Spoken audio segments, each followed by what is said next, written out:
Chapter 201. High above the boundless sea of clouds, the Patriarch of Xianxia Tower hovered in silent contemplation.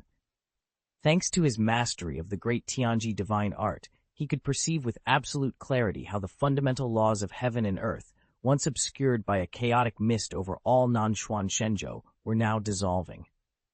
At the same time, a dazzling beam of spiritual light descended from the ninefold firmament, infusing the world below with ever more potent energy. These were familiar omens to the Patriarch, signs that the long-awaited Golden Age was at hand. Yet even he could not suppress a flicker of surprise. "What on earth is happening?" he murmured, his brow furrowing. He was not alone in his bewilderment.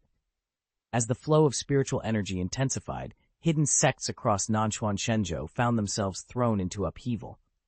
Far to the east lay the so-called life-restricted realm, known as the Void Sea, where time and space writhed in ceaseless turbulence. There, countless rifts in the fabric of reality trembled at the same resonant pulse that now shook the entire continent. Every corner of this world teetered on the brink of transformation, and in that tremor of change, destiny itself began to stir. Chapter 1. The Outer Edge of the Void Sea. Even cultivators of the Emperor Realm tread warily around the Void Sea's inner depths.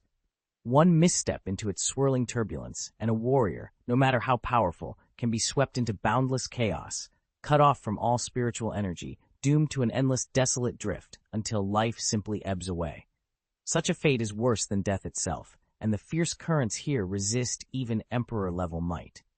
For this reason, the inner Void Sea is strictly forbidden territory on Nanshuan Shenzhou. No one dares venture there. Only the outer rim offers the slightest reprieve. Here, the ever-shifting time-space eddies occasionally disgorge void crystals, precious gems capable of enhancing spatial artifacts. These treasures draw countless adventurers and treasure seekers, all willing to risk their lives for a chance at wealth and power. Tonight, Ye Cheng was among them. He hovered on a narrow jade skiff, eyes fixed on the black water below. His aquamarine robes fluttered in the cold wind as he adjusted his cultivation talisman, ready to seize any stray crystal. Though he was still a fledgling Emperor Realm cultivator, his ambitions burned brighter than most. At the stroke of midnight, a deep, resonant boom shattered the hush, a muffled thunder rolling across the surface of the Void Sea. The jade skiff lurched, and every treasure hunter on the outer rim froze. Waves of violet-tinged energy rippled outward, twisting the starlight overhead into ghostly swirls. "What was that?" someone cried, voice trembling over the roar. Ye Cheng's heart hammered. He stared into the dark expanse, where the sea itself seemed to quake. In that instant, he sensed it, not just a tremor in the water, but a shift in the fabric of space itself. The hunt was over. A far greater force was awakening in the Void Sea, and whoever dared challenge it would soon learn why few dared go beyond its outer reaches. Silence fell once more, charged with portent. Then, from the heart of the Void Sea, a second boom tore through the night, deeper, closer, and infinitely more threatening. "What was that roar?" someone cried. "Is it a tsunami rising from the Void Sea?" Even cultivators of the divine Emperor Realm trembled at the sound, their very seas of consciousness quivering in alarm. Before anyone could locate the source, another pair of thunderous booms shook the air. On the fringes, treasure seekers watched in horror as amid swirling void turbulences at the ocean's depths, a grand palace began to ascend. It resembled the fabled dragon palace of legend, towering spires of burnished gold, waves of divine light pulsing along its walls. The space-time distortions that had plagued the Emperor-level giants now lay still, subdued into docile streams of forbidden energy. Those streams coalesced around the palace like a ring of stars encircling the moon. Above the main gate hung an enormous plaque, on which two characters blazed in radiant light, Kanghai. Their brilliance pierced the 9 heavens and 10 earths, turning the entire Void Sea into a landscape of perpetual daytime. "Kanghai," someone whispered in awe. Could this really be Kanghai Temple? Long ago, it dominated the southern mysterious continent. An era of saints and even immortals was born here. A living Kanghai Temple? And its bloodline still thrives? Are there true disciples emerging in our time? Meanwhile, at Wuan Cliff, within the Otherworld Restriction Zone, an ancient bronze pagoda, its surface stained with dried blood and radiating palpable malice, began to rise. Above the entrance to its first tier, the characters Shu Shen were boldly inscribed, their strokes pulsing with an age-old power. As that primordial breath expanded, forbidden spiritual lights along the cliff gathered, forming a luminous ladder that propped the pagoda aloft. It climbed through swirling mists, surpassing even the height of Tianji Tower, and came to rest at the very summit of the Cloud Sea. The Taoist monks assembled below stood frozen, eyes wide, unable to believe the spectacle unfolding before them. 3 million years ago, in the Golden Age, the finest prodigies of the Tao, rivals all, turned on one another in a desperate bid for supremacy. Each slain competitor's spirit was absorbed, forging them into immortals. In the end, only the lineage of the legendary flying fairy remained, its inheritance passed down through blood and bloodshed. Shushen Tower has reappeared. Across Shenzhou, the announcement rang like thunder. Kanghai Palace, Shushen Tower, Ziwei Imperial Palace, the ancient Ye clan, the ancient Jiang clan. One by one, these hidden sects unsealed their mountain gates.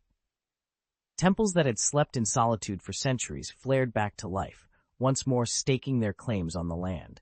The divine ley lines, long sealed, now pulsed with fresh power, awakening a new generation of geniuses. Already, true disciples spilled forth from those secret enclaves, venturing into the wider world of Shenzhou. They sought opportunities, tested their might against contemporary prodigies, and quelled any hint of insubordination among the heirs of the great sects and the young masters of the sacred clans.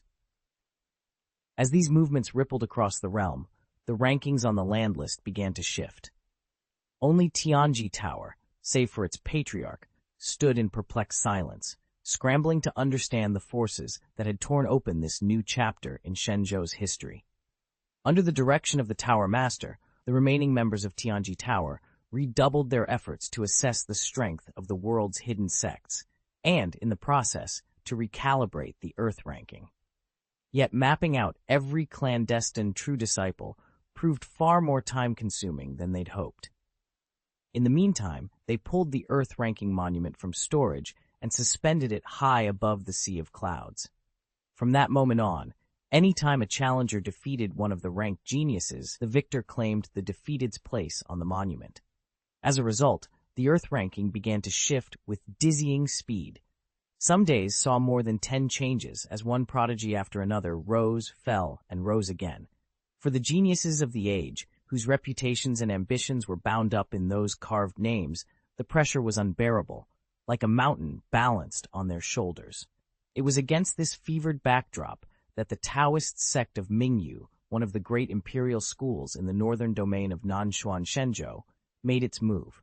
In the ominous black and white Taoist palace, a gathering of Tiandi realm ancestors convened, their eyes fixed on the illuminated tablets above the sea of clouds.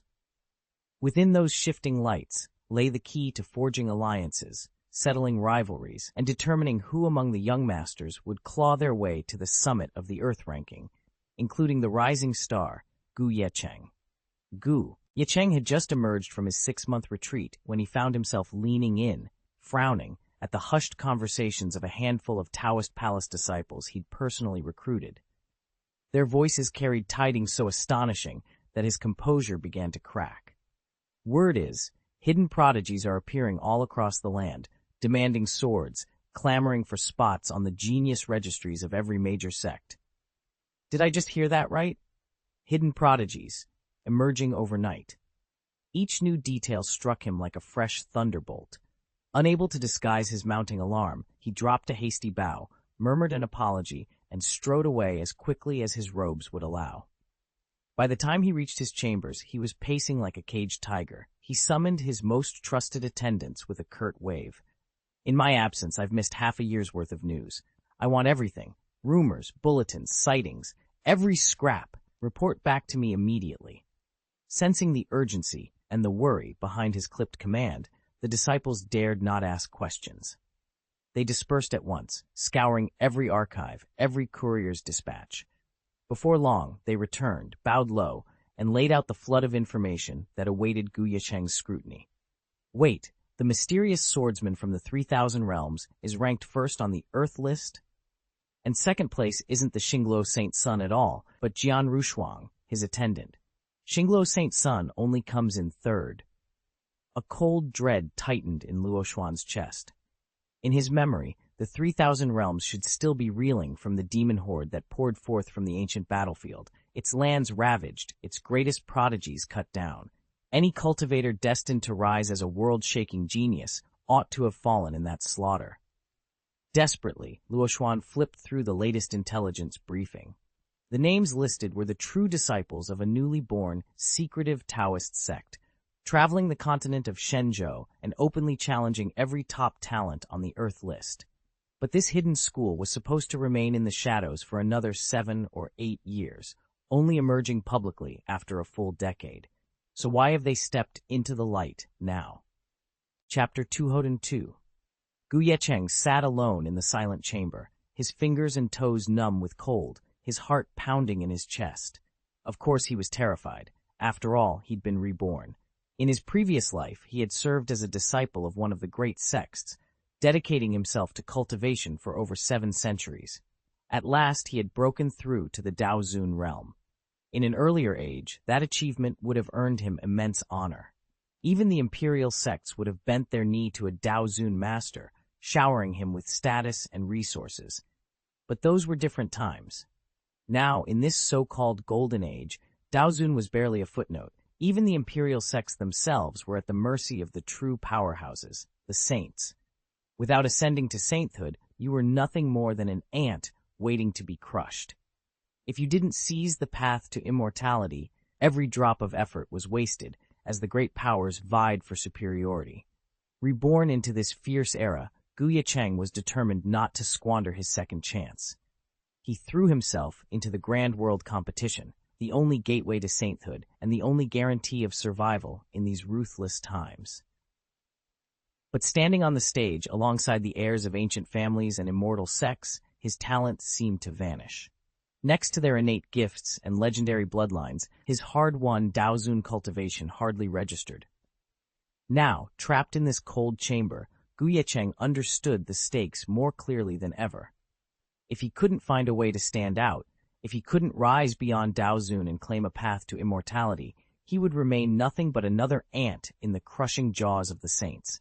And that was a fate he refused to accept. Ye Cheng had always been powerless to even qualify for the ancient road of flying immortals, let alone advance toward true canonization. In his last life, he never glimpsed the path to becoming an emperor. He fell long before he could claim even a sliver of immortality. Then, by a twist of fate or divine mercy, he was sent back 20 years, to the moment before the great world's upheaval. Armed with the memories of everything he'd endured, Ye Cheng vowed not to be a passive victim this time. He would seize the initiative, strike back at every rival genius, and force the goddesses and immortal fairies of the great world to bow before him. Over the past 20 years, he has poured every ounce of effort into his cultivation, exploring hidden techniques and testing his limits. Step by step, his foundation has grown stronger, placing him now a full realm above where he ever stood before. In his previous existence, it took him over 7 centuries to rise to Taoist master, and even then, the sect he belonged to was a modest Tianzun faction, unable to claim the power or prestige of an emperor-class sect. But in this life, everything has changed. Not only does Ye Cheng's innate talent far exceed his former self, he now rivals the scions of average emperor-level sects, and he's only just getting started. Ye Cheng had even managed to secure a place among the true disciples of one of the most prestigious emperor-level sects, the Black and White Dao Palace. With his prodigious talent, he could have walked into any top-tier sect, claimed a direct discipleship, or even competed for the position of saintly heir. But he chose the Dao Palace for one very specific reason. Mingyu, the realm where the Black and White Dao Palace was located, was celebrated as the birthplace of one of the few immortality-blessed prodigies in this golden age. Among all the fairy daughters and sons of his generation, one exiled genius shone brightest, so brilliantly that every other talent paled in comparison. Ye Cheng's plan was straightforward. Find her before her immortal roots awakened and bind her to his side, whether as a devoted maid, a treasured concubine, or something more. He knew that in her previous life, before her immortal blood stirred, she had suffered untold hardships and lived in misery. Ye Cheng intended to spare her that fate.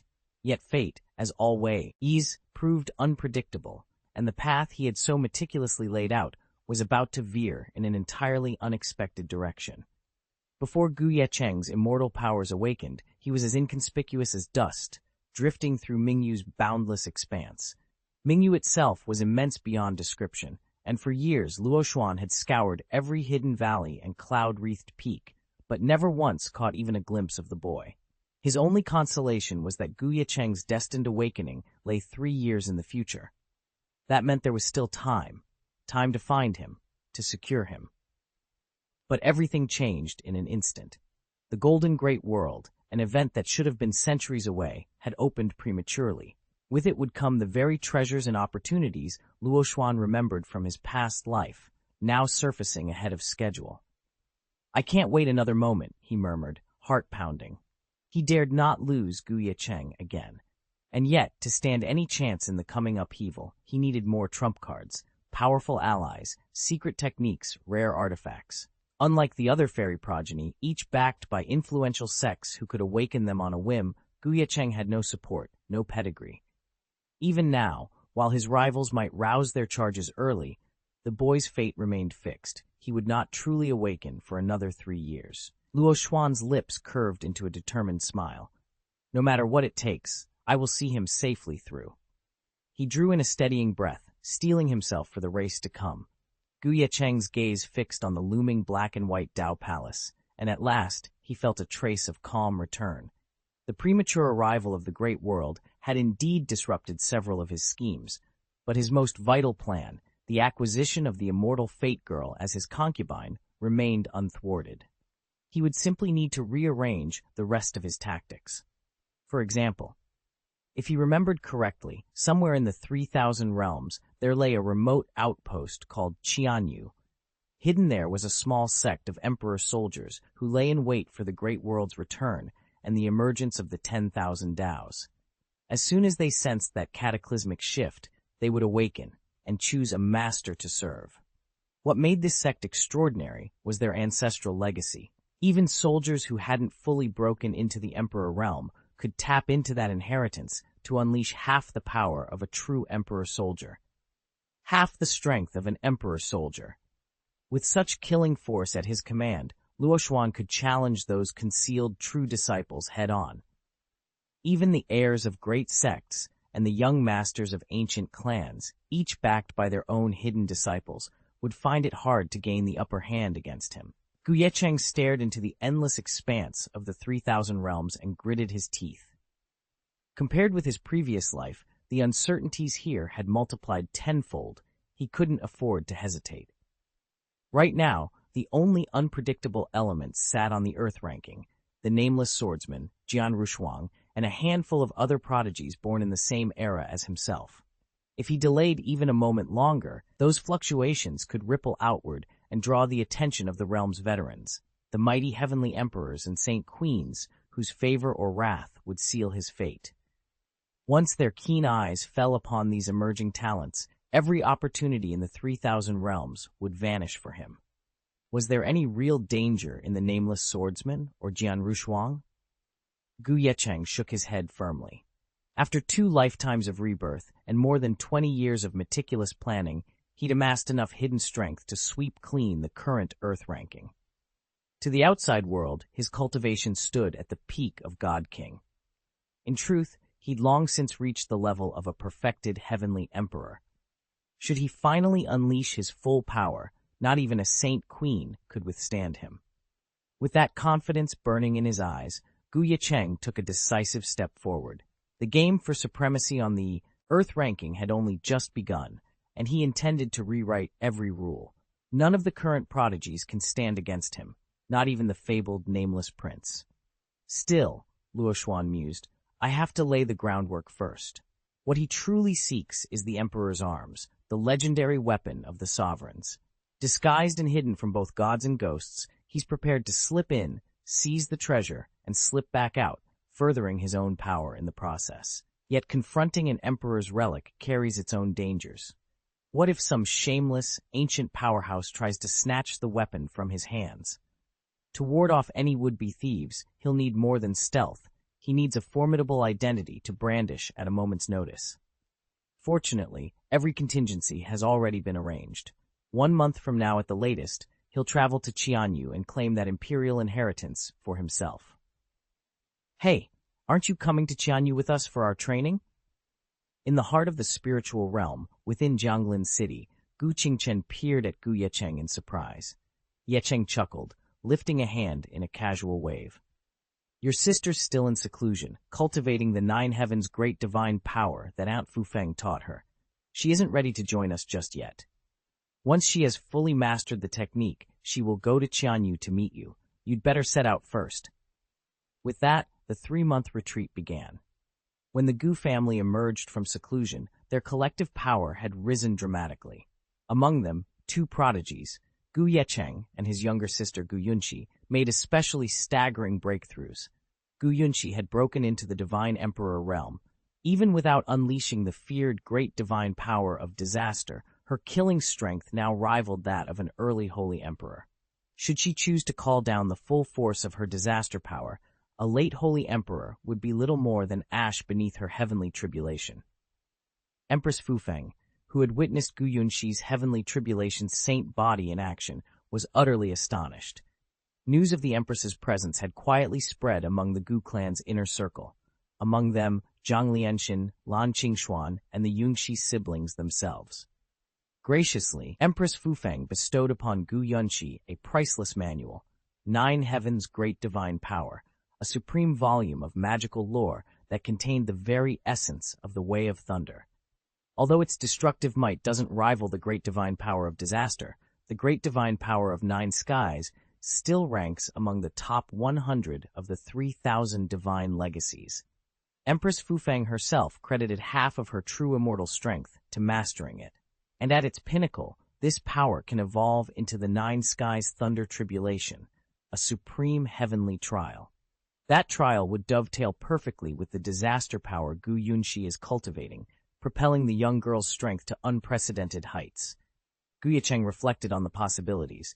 If Yunxi could absorb the great divine power of 9 skies alongside her existing disaster power, the 2 legacies would merge, creating an unstoppable force. Even a perfected Saint Emperor would wilt in mere rounds against her. Yunxi's talent was exceptional. She was only slightly behind his heir in potential, and once she began training in the 9 skies' power, that gap would all but vanish. Inside the storage ring, Gu Yunxi sat in perfect lotus position, her eyes closed as she drew in the continental qi. Empress Fufeng watched the scene with undisguised wonder and let out a soft, admiring sigh. Gu Yecheng couldn't resist a playful jab. Honestly, I'm more surprised that you, Taoist Fufeng, would part with something as precious as the 9 heavens' great divine power. When we first negotiated, you even asked for an entire company of imperial guards in exchange. By any measure, this manual is far more valuable than a cache of swords or spears. Empress Fufeng's cheeks flushed. She cleared her throat and glanced away, embarrassed to admit that she'd in fact brought extra resources to invest in Gu Yecheng's cultivation. After all, the Gu family's meteoric rise had painted him as a world-class protagonist. Don't be too harsh on me, she said, smoothing the sleeve of her ceremonial robe. The 9 heavens' great divine power is the Emperor's personal heirloom. Back then, your foundation was too weak. If I'd taught you prematurely, it might have backfired and brought disaster instead of blessing. Gu Yecheng inclined his head, a confident glint in his eyes. But things have changed, he replied. Your strength is nearly restored, and my own has grown by leaps and bounds. Now, there's no risk in passing on this art. Empress Fufeng met his gaze, determination shining through her initial hesitation. In that silent moment, both knew that the next step would reshape the Gu family's destiny, and perhaps the fate of the realm itself. Even if a catastrophe looms, we can still prevent it, can't we? Empress Fufeng said plaintively, her tone as if she'd been wronged. Gu Yecheng simply smiled wryly. He had no real argument to offer, so he shook his head and let the matter drop.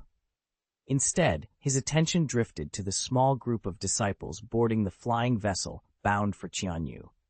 In recent days, divine treasures had been uncovered from the 3,000 realms to the far reaches of Nanshuan Shenzhou. Ever since Ye Cheng broke through into the venerable realm the day before yesterday, every offshoot of the Gu clan with revived bloodlines had begun re-establishing contact with the main branches in Kangming and Jianglin.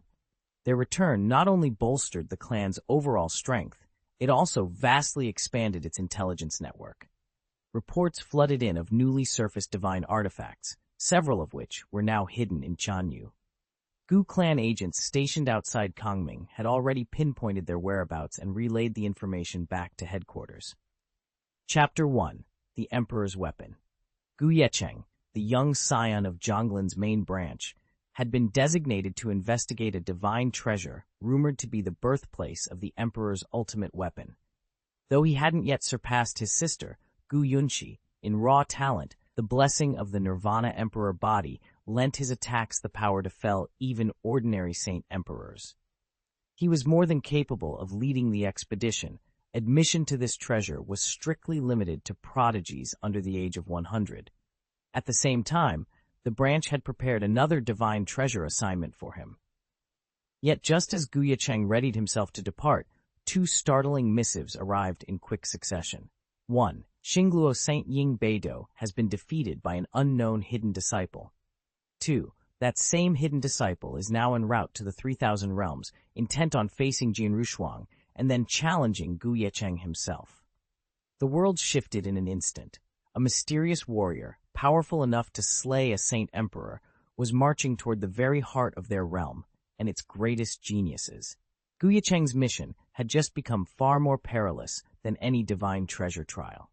Chapter 203. A deacon from Tianshu Pavilion had arrived to deliver the message. Neither he nor the pavilion elders who sent him had ever imagined their pavilion master could be bested. After all, they'd witnessed Ye Cheng's unbroken string of triumphs on the ancient battlefields. His reputation as an invincible hidden world genius was beyond question. Their true concern, however, was Jianrushuang, the master's attendant. Jianrushuang had matched Ye Cheng's record, both of them having utterly crushed Xingluo Shengzi in separate confrontations. The pavilion elders feared that Jianrushuang might falter where their master never had. "Should I tell the North Ming Emperor's daughter to fall back for a moment?" the deacon asked, tone carefully neutral. "Or would your excellency prefer me to offer her further guidance?" For the gathering Shenzhou cultivators, the Emperor's daughter was already the living emblem of Tianshu Pavilion's prestige.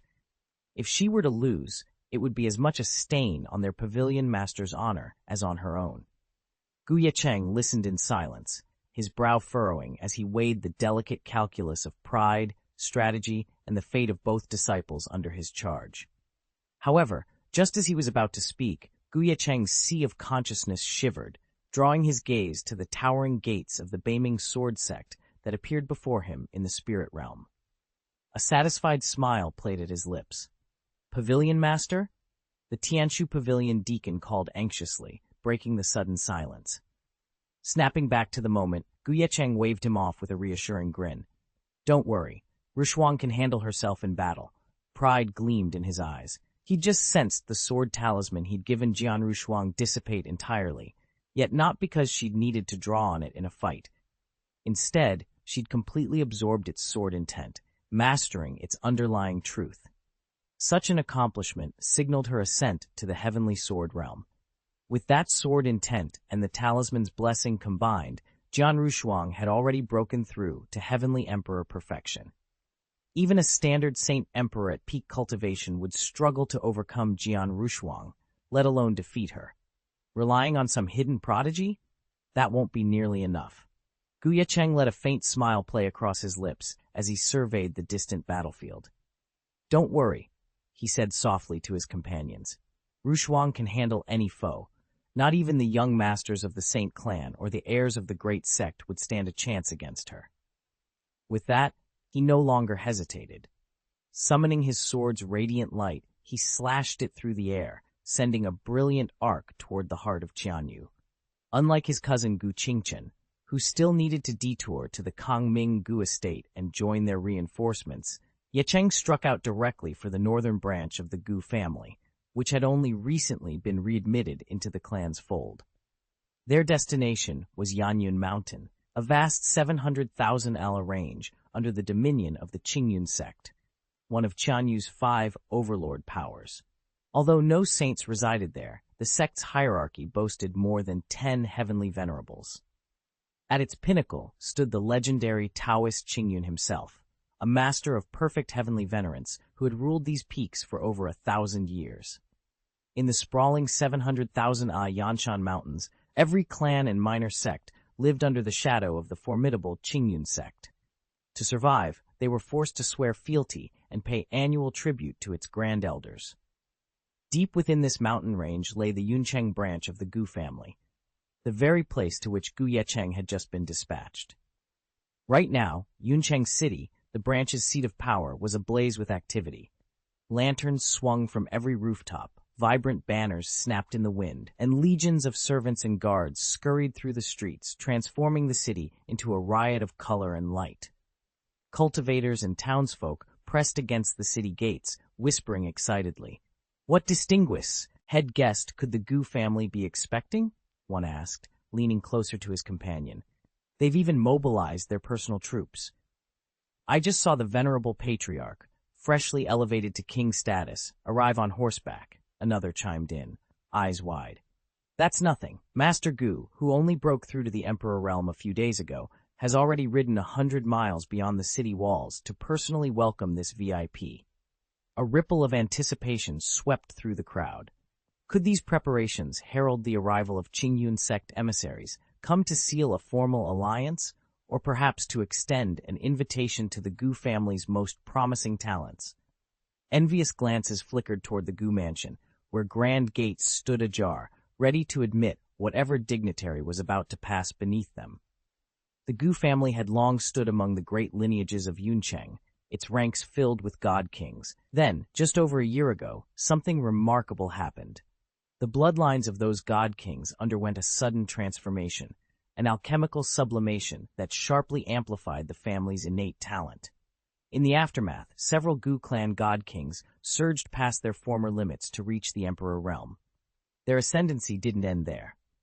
Not long after, the Gu ancestors still dwelling in the Xuanhuang realm broke through once more, producing 3 additional masters at the Tianhuang level in a single breakthrough.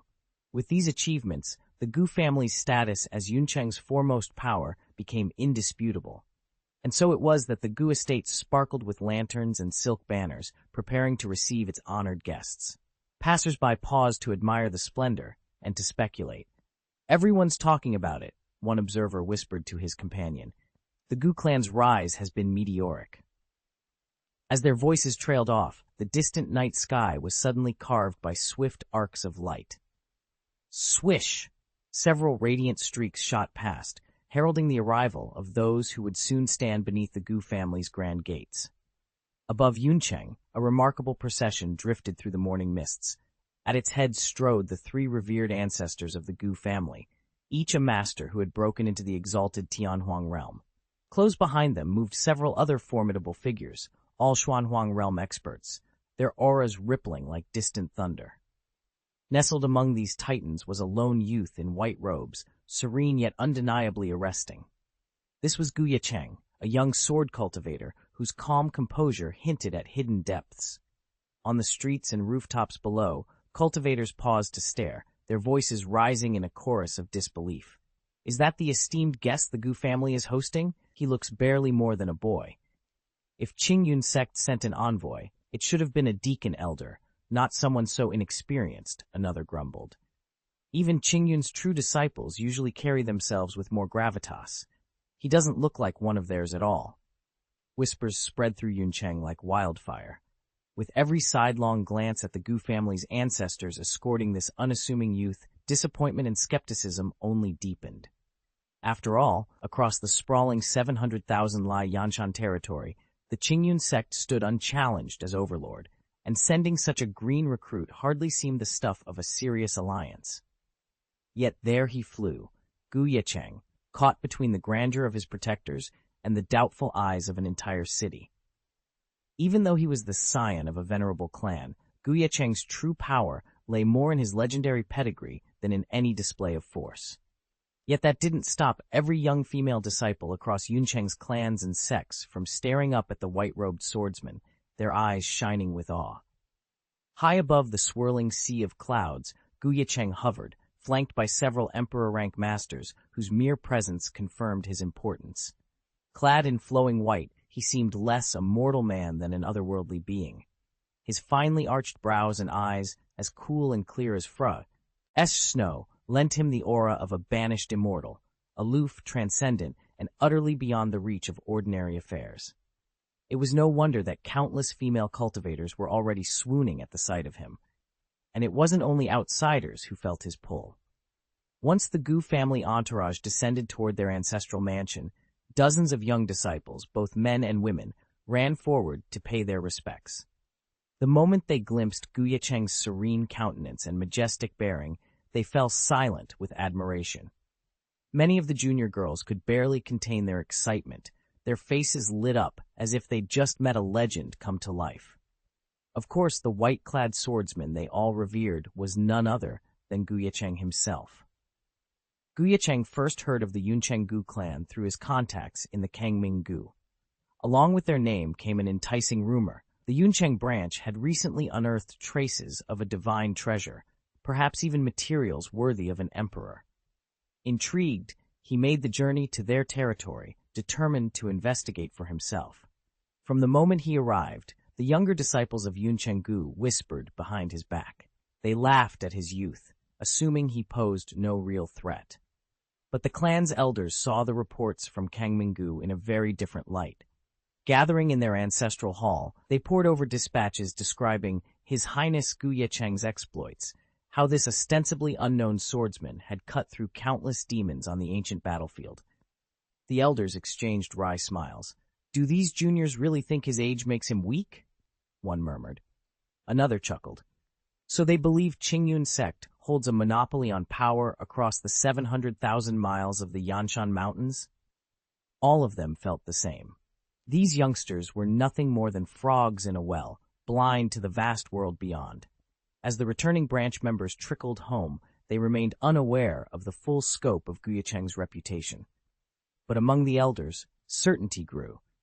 When it came to confronting a divine treasure, or anything else this region might hide, they would be the ones laughing last. The latest reports have left the Yuncheng Gu family in awe of Ye Cheng. As the clan's second supreme powerhouse to break through to the Emperor realm, he has single-handedly raised every branch of the family, mainline and cadets alike, to new heights of cultivation. Not long ago, he ascended once more into the venerable realm, steering the entire Gu bloodline back toward its former glory, and possibly beyond it.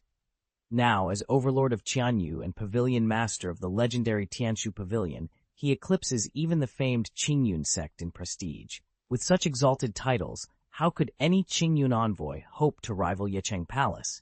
Even the Qingyun patriarch himself, were he to visit, would bow in respect. No one in the Gu family hesitated long, however. News of the divine treasure's emergence has already spread like wildfire.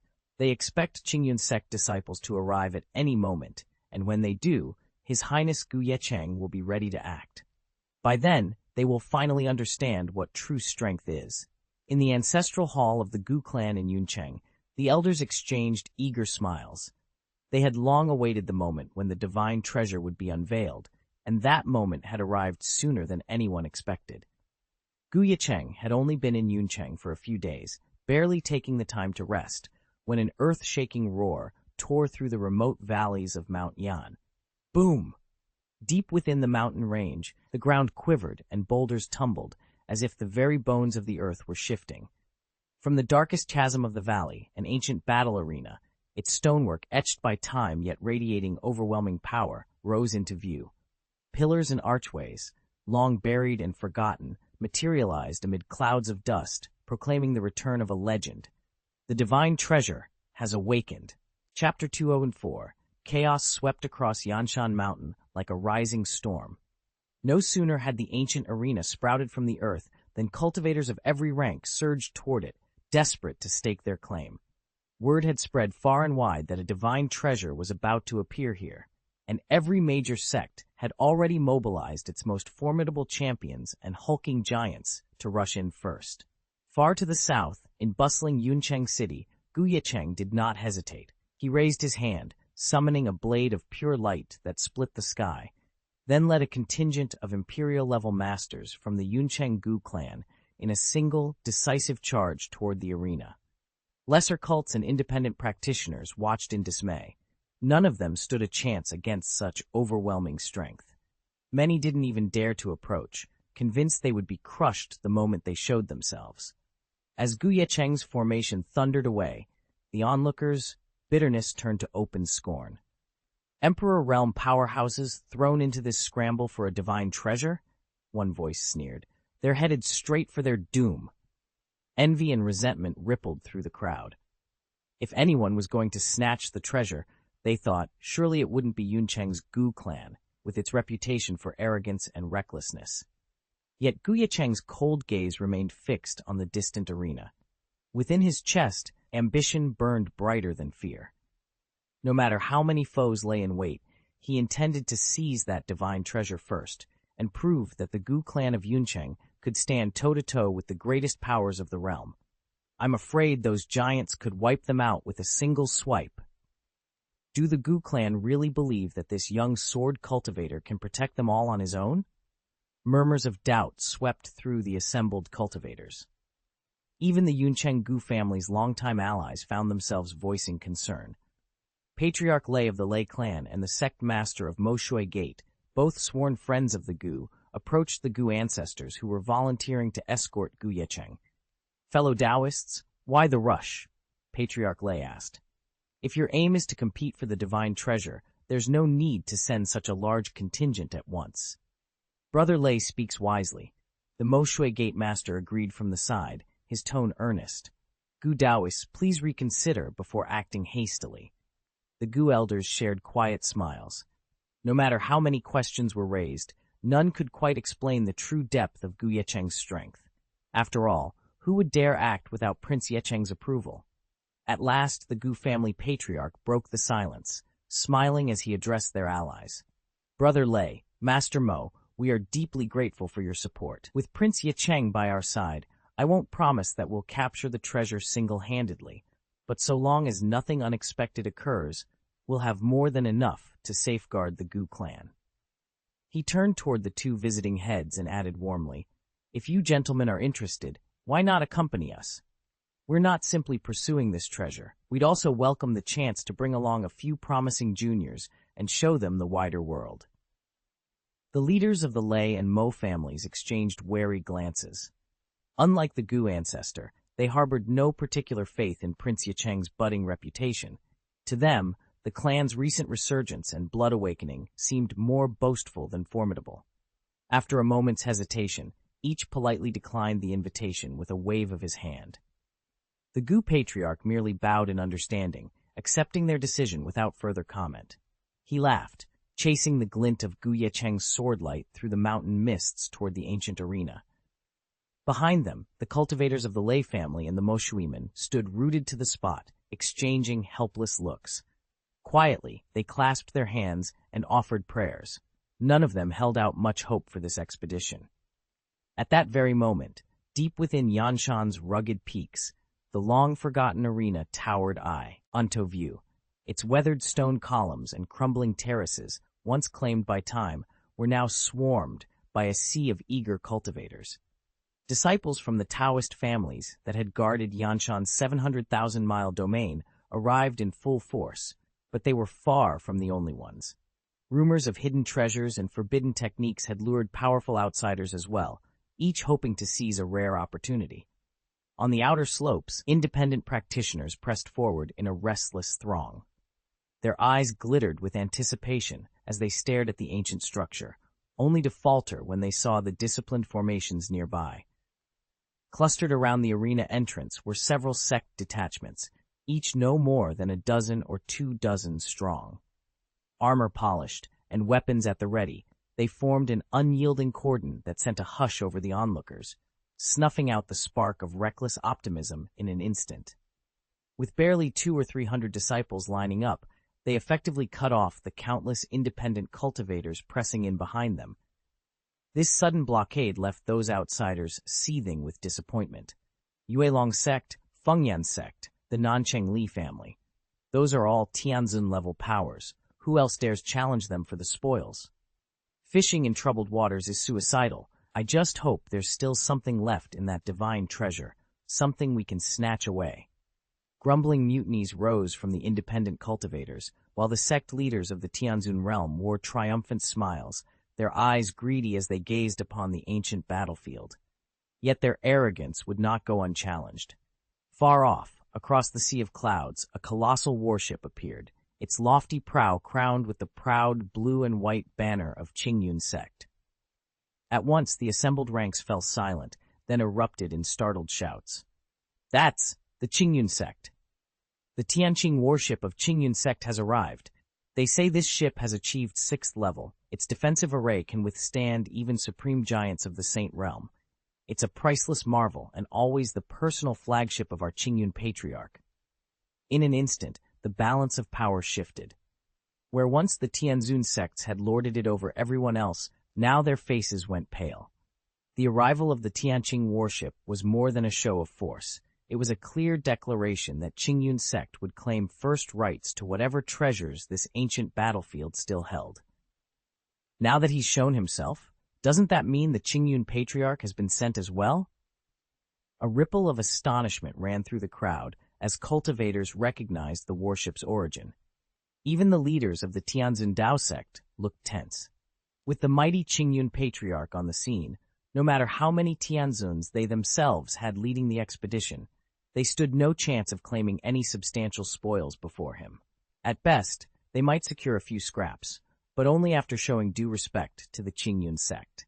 Below them, disciples from various Taoist orders and other great powers exchanged uneasy glances. Aboard the imposing Tianqing warship, the Qingyun patriarch himself allowed a satisfied smile to curve his lips.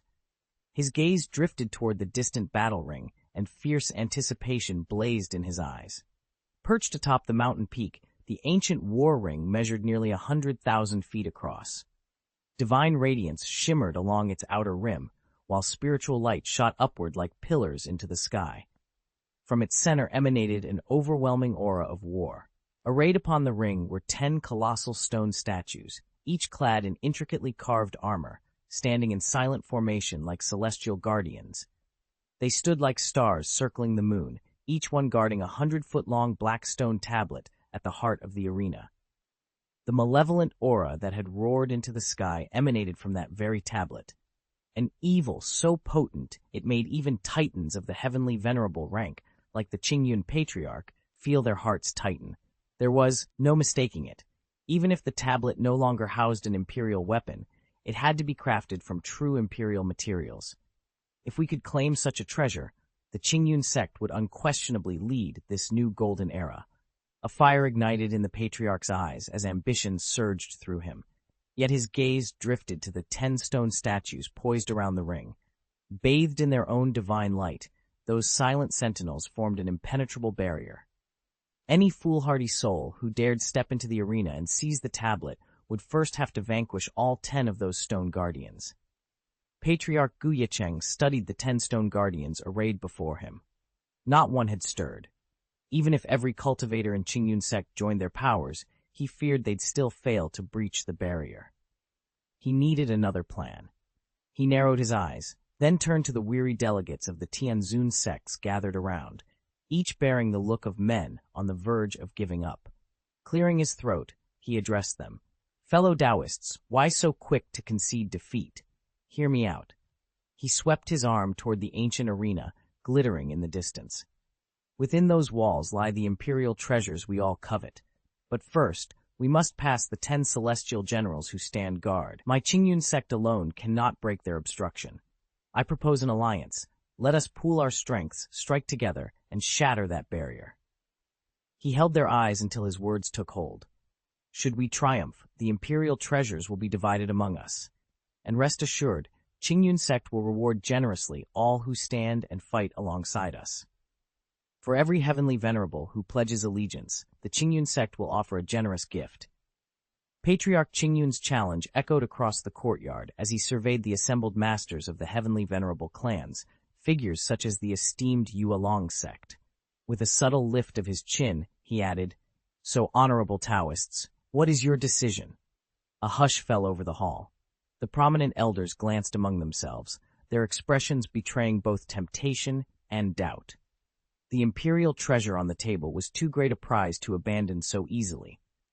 In this golden age, it promised to elevate any sect that claimed it, cementing their heritage, augmenting their authority, and securing their place within the imperial lineage.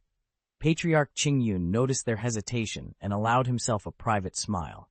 He made no further demands. Instead, he extended a hand and with a gesture of all 5 fingers, pointed to the ancient arena at the center of the complex. His voice, steely and unwavering, cut through the tension. "Fellow Taoists, why delay? The arena awaits your answer." Patriarch Qingyun's words rang out across the ancient arena. "If I refrain from acting, and the Qingyun sect refuses to yield, do you honestly believe that even if you all band together, you could break this formation? Or have you grown so arrogant that you think your own Taoist sects and power suffice to shatter it? If you truly possess such might, then be my guests. Claim the sect emperor's treasure yourselves. I promise you, I will neither intervene nor utter another word." Beneath his calm challenge lay a razor-sharp slight, and the assembly of Tianzun masters stiffened. Their complexions shifted from determination to doubt. One by one, they opened their mouths to argue, only to close them again without a sound, forced smiles twisting on their lips. Reluctantly, they nodded, ready to accept Qingyun Patriarch's terms. Just as they were about to speak, a soft, disdainful laugh drifted down from the distant sky. Ye Cheng's voice rang out like rolling thunder across the assembled ranks of cultivators. "Qingyun Tianzun, let me confirm your words. Whoever can shatter this ancient arena and claim the imperial treasure, you will neither interfere nor utter another protest.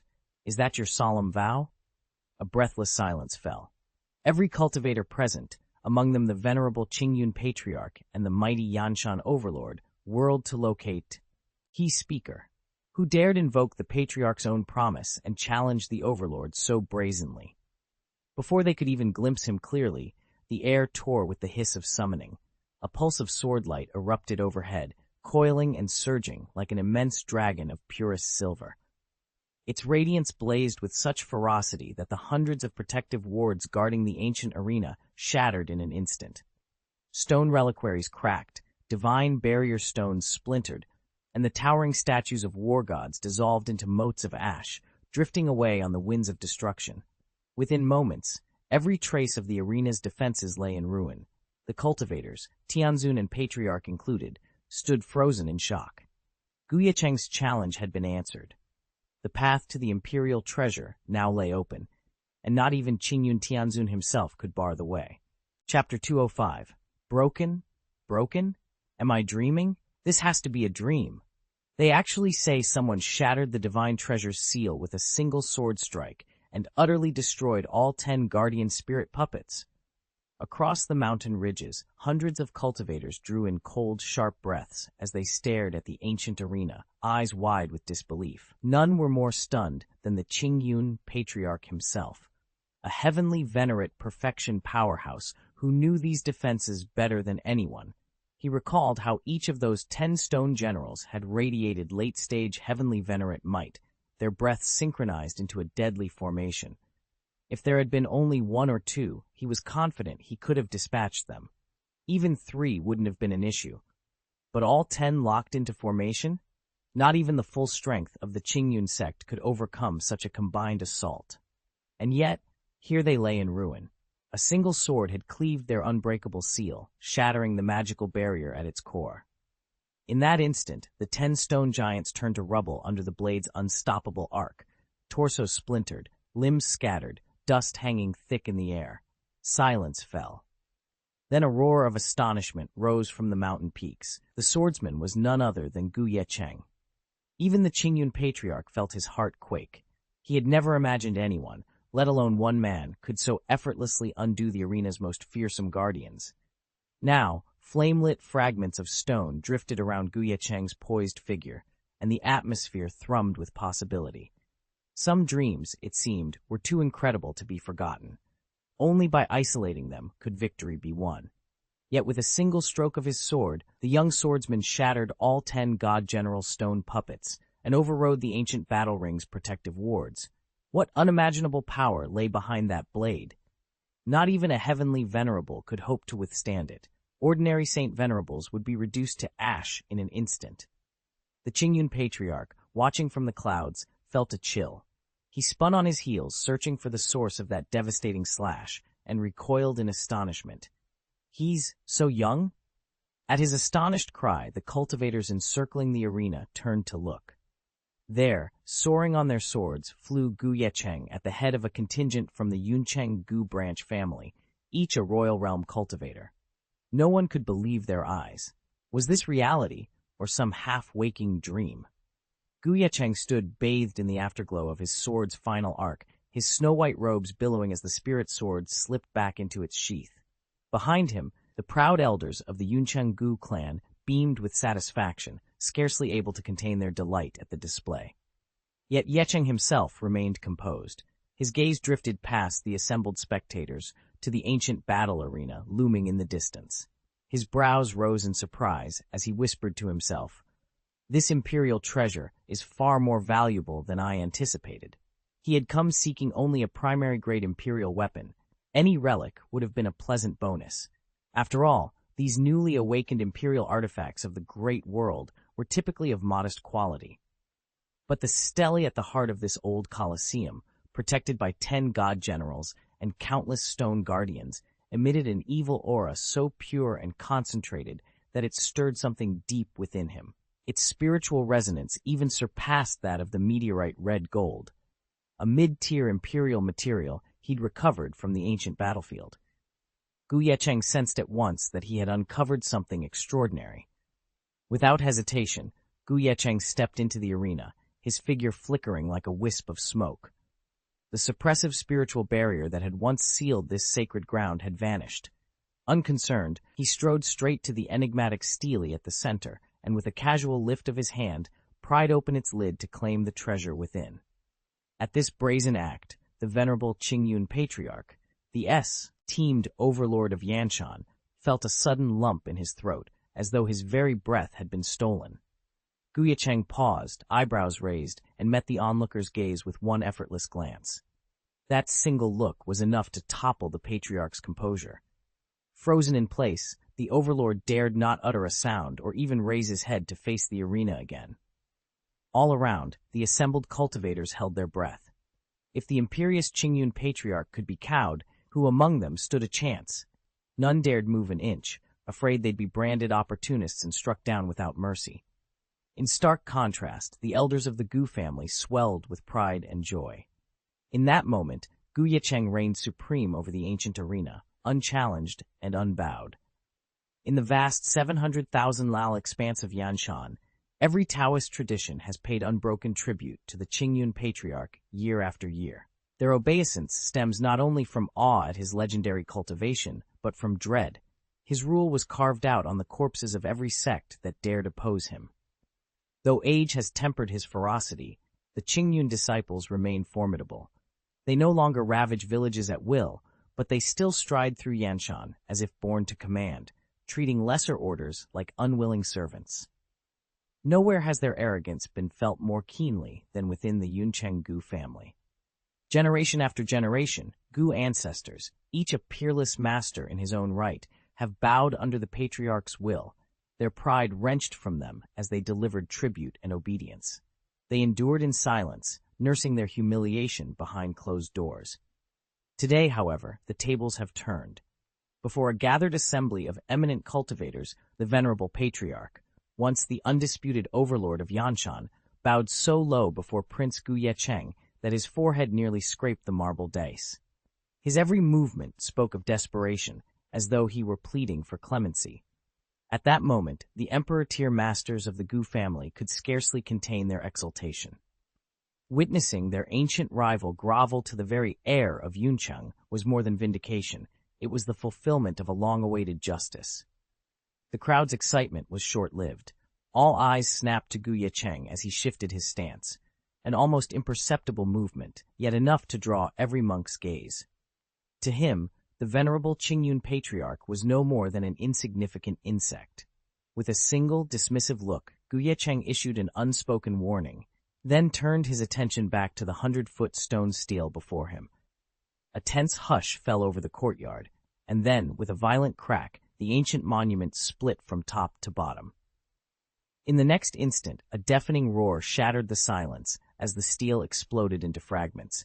From its fractured core surged a blinding torrent of divine light, engulfing every shard of stone and reducing the entire structure to molten dust.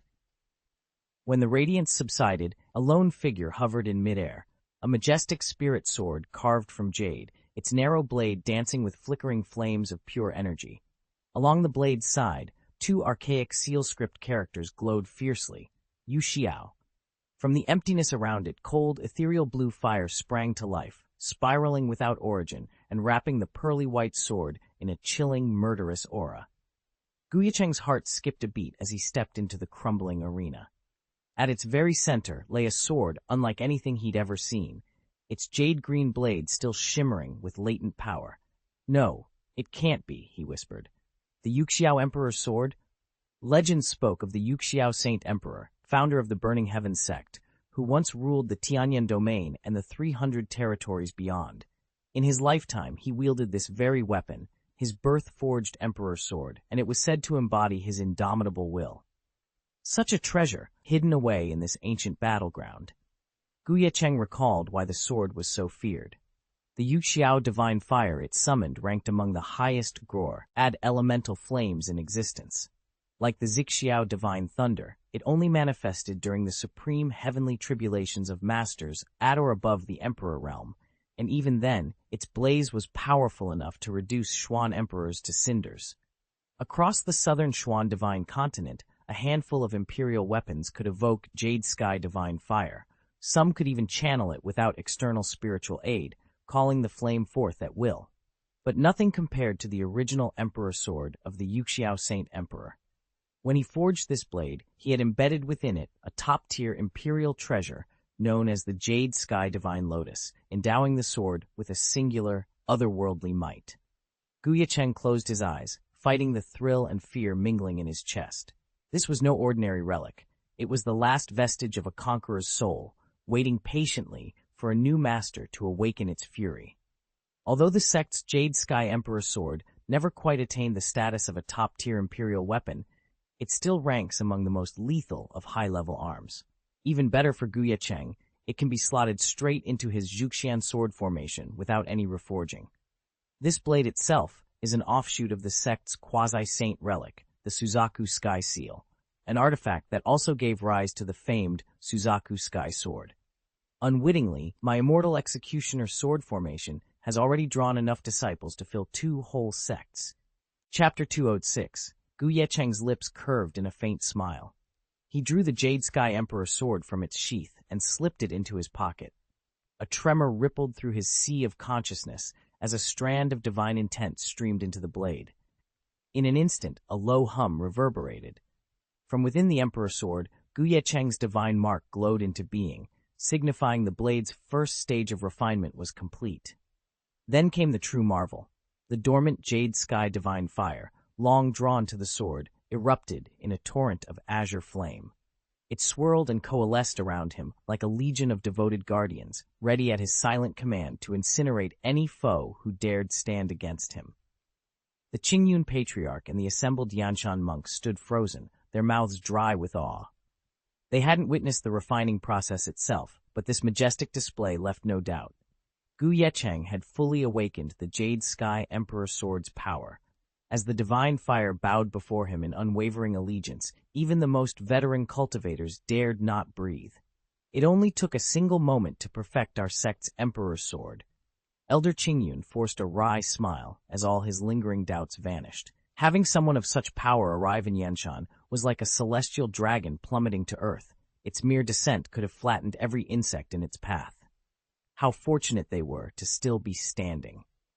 As Elder Qingyun exhaled in relief, a calm voice carried over from the edge of the valley. "Qingyun Tianzun, these disciples are from the Yuncheng branch of the Gu family, my own kin." Ye Cheng stepped forward, his tone steady. They've long made Yanshan their home and built deep roots here. They wish to remain in Yuncheng Yanshan from this day forward. Elder Qingyun's eyes snapped open.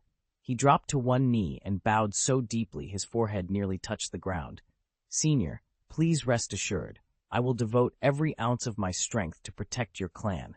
No, I will stand side by side with you in governing Yanshan's lands for years to come. Please rest assured, Senior. Ye Cheng's voice was calm, yet unwavering, as he looked down at the kneeling Qingyun patriarch. Behind the patriarch, the Qingyun sect's elders and disciples stood in anxious silence.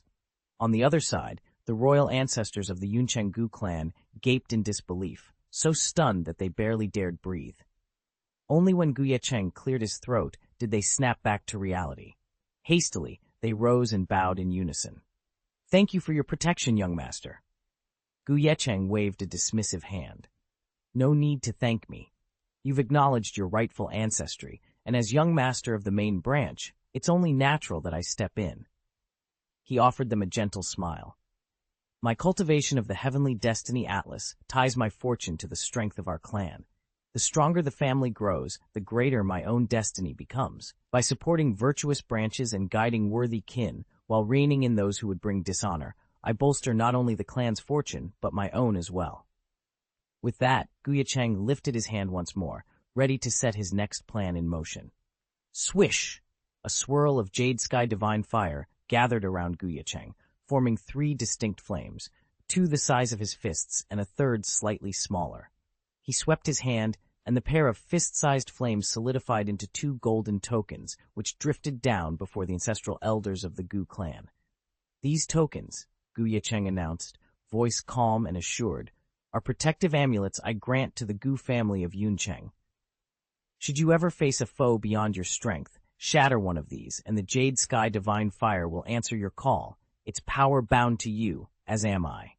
He paused, then raised his hand once more. The smaller flame congealed into a single silver token, which floated over to stand before the Qingyun patriarch himself. As for this, Ye Cheng continued, inclining his head in respectful deference to Qingyun Tianzun, consider it a token of my gratitude. I insist you accept it. The Qingyun patriarch's eyes widened as he beheld the silver token. His breath came in quick bursts, and he nearly bowed to the ground in awe. Thank you, he stammered, voice quivering with emotion. Your generosity humbles me. Although the Qingyun sect stood to lose considerable resources by sharing governance of Yanshan with the Yuncheng Gu family, the strategic value was undeniable. An alliance with a man destined to become an emperor would far outweigh any material cost.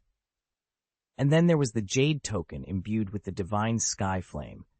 If Ye Cheng could even partially unlock its secrets, just 2 or 3 insights into its true nature, he would be poised to break through to Saint Venerable, or perhaps even Tao Venerable. Very well, he decided. Without another word, Ye Cheng marshaled the Gu family's forces alongside the Qingyun sect's warships and set course for Yuncheng. In the Yanshan territory around Yuncheng, cultivators lined the streets and rooftops, eyes trained on the distant sky where the ancient battle ring still hovered. Moments earlier, a thunderous crack, like the very shattering of heaven and earth, had rolled out from the ring. When they had dared to look up, all they saw was a pillar of swordlight, towering like a mountain, then fading into the clouds. Excitement and awe rippled through the crowd as they exchanged stunned glances, each wondering what prodigious power had just been unleashed. For the cultivators gathered in Yuncheng, the spectacle above the city was nothing short of divine. Its brilliance evoked the legends of gods and demons. Told you, one elder muttered, shaking his head. That treasure isn't ours to claim. Any of us who dared approach would be courting death. A few nodded in agreement, smirking as they spoke of the Gu family's young master. Ye Cheng is hopelessly arrogant, one scoffed. He's wading into powers he can't control. Mark my words, he won't escape unscathed. Their laughter died on the wind when a thunderous roar erupted overhead. Monks and cultivators alike spun eastward, eyes widening in shock. Through the swirling sea of clouds, a majestic blue warship tore the sky open, its sleek hull gleaming like polished lapis. There was no mistaking it. This was the flagship of the Yanshan overlord from the Qingyun sect. A Qingyun sect warship, here? breathed a nearby monk, voice barely audible. A collective tremor ran through the crowd. Even the most stalwart onlookers fell silent, hearts pounding as the imposing vessel hovered over Ye Cheng, its overwhelming presence leaving every soul paralyzed with awe and fear. They all stared in awe at the sapphire-hued warship hovering overhead. No one, not a single disciple of the Moyun sect nor a clansman of the Lei family, could tear their eyes away. Then, as if struck by a sudden revelation, every face went still. Their eyes shot open, brimming with shock and disbelief, as though they just witnessed something beyond the realm of possibility. Chapter 207. The spectacle was nothing short of astonishing. All across Ye Cheng, cultivators paused in their tasks, their eyes widening in disbelief.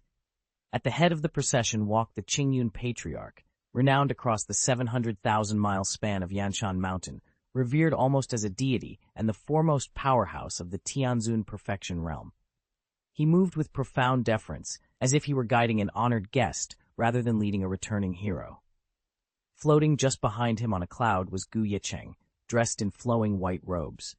His expression was calm and composed, betraying none of the whirlwind of events that had just unfolded. Trailing them were the Gu family's imperial elders, still reeling from their astonishment. Together, they descended upon Ye Cheng like a tempest of divine authority, and the entire city fell silent beneath their passing. "Is that young swordsman truly a prince of the Gu clan's main branch?" someone murmured in the crowd. "He's far more than that," another replied in hushed tones. "He's one of the world's hidden suprema. They say his sword strike shattered the ancient arena's forbidden barriers. Amazing, the blade light we witnessed must have come from him." All eyes turned to the prize he carried, the legendary Xianxia Emperor's sword, long enshrined as the imperial treasure of the ancient battle arena. As Ye Cheng glided through the streets, the onlookers realized they were witnessing the rise of a new legend, one destined to change the fate of Ye Cheng forever. News of the ancient battle arena's astonishing events swept through Ye Cheng like wildfire, revealing every twist and turn of the Shenzang conflict. Cultivators who had once sneered at the Gu family now stared in stunned silence. Many of those same factions were quaking with fear, aware at last of how badly they'd misjudged their rivals. Even the Moyun sect's leader and the Lei clan's head found themselves wearing bitter smiles. They had been among the first to urge the Gu family's friends to hold back, warning them against reckless action. But in the end, it was they who proved to be the true frogs in a well, blind to the world beyond Ye Cheng's borders. That uproar, however, was only a brief interlude. After returning to the capital alongside the Gu family's honored ancestors, Ye Cheng lingered for no more than a day or two of rest before setting out again. His destination was Kongming King City, where his son, Qingchen, was leading an expedition to unearth a fabled divine treasure. Ye Cheng's concern wasn't misplaced. Qingchen's cultivation, though impressive, still fell short of his sister Yunqi's, and attempting to face even an ordinary saint queen, let alone a guardian of a divine relic, would be a daunting, if not impossible task for him alone. Determined to see how matters stood, Ye Cheng pressed on without delay. Ye Cheng had just awakened the Nirvana Emperor body and was now enveloped in the innate Nirvana divine fire. Thanks to the Nirvana heavenly art he'd inherited by blood, his spiritual reserves and recovery rate far outstripped those of ordinary cultivators. Though he remained at the Emperor level, he was no longer defenseless. Even a Saint Emperor Perfection Realm powerhouse would think twice before challenging him. He might lack the cataclysmic disaster and nine skies technique of Gu Yunxi, but his seemingly endless spiritual energy and the divine flames guarding his flesh made him a match for any foe. In a tight spot, he could exploit an opponent's overconfidence, especially if their foundation was weak, to turn the tables, perhaps even slaying them outright. And there was one more layer of protection, the natal sword talisman he had given to the boy. No matter what dangers lay ahead, Ye Cheng wasn't worried for the child's safety. What occupied his mind instead was far more pressing. What kind of treasure would the boy unearth next? Just as this question formed in his thoughts, chaos has swept across the 3,000 realms once more, centering on Beiming City, a vast void metrop. Olus suspended, like the legendary Black City at the threshold of the Beiming sword sect. Today, countless cultivators have converged upon its gates, drawn not only from the 3,000 realms' finest talents, but also from the distant divine continent. Word has spread that Beiming Emperor Jian Rushuang, fresh from vanquishing the formidable Xingluo Saint, will soon take to the field again, this time to confront the youth who has become the realm's greatest enigma, Ye Cheng. No one knows exactly where Ye Cheng hails from. His name and origin sect remain shrouded in secrecy, but rumors suggest he must come from an extraordinary, perhaps hidden, lineage. Even cultivators from other clandestine sects, usually fiercely protective of their own reputations, treat him with unfailing deference. Whispers course through the gathered crowd that his prowess in battle is unrivaled, that his killing intent alone can fell the most battle-hardened warrior. As the tension mounts, all eyes turn to the silent figure standing opposite Emperor Jian. Today's duel will not just decide a victor, it may well reshape the balance of power across the 3,000 realms. In his duel with Xingluo Saint, from the very first strike to the final, decisive blow, Ye Cheng relied on nothing more than his lone sword and a single, deadly technique. The display of precision and power shattered his opponent's spirit, forcing Xingluo Saint to concede defeat on the spot. Beiming City's central square, home to a vast, tiered arena, was packed to the rafters with cultivators and rising prodigies. Every eye was fixed on the young man in black standing atop the stage, hands casually clasped behind his back. A hush of awe rippled through the crowd. Here was a cultivator, so assured in his skill that even the most accomplished geniuses found themselves clenching their fists in admiration. Today, regional rivalries dissolved. Whether hailing from the 3,000 realms or the far-flung territories, spectators united in a single cheer for Ye Cheng's triumph. And why not? Over the past weeks, a wave of hidden talents had burst onto the scene across Nanshuan Shenzhou, upending the prestigious Earth rank standings. Time and again, storied geniuses had been crushed by these secret disciples of the Tao. Xingluo Saint's ignominious defeat wasn't an isolated incident. It was the latest evidence that the old order was struggling to hold its ground. Established powers and their supporters now found their Tao spirits shaken, watching as a new generation of cultivators claimed the stage.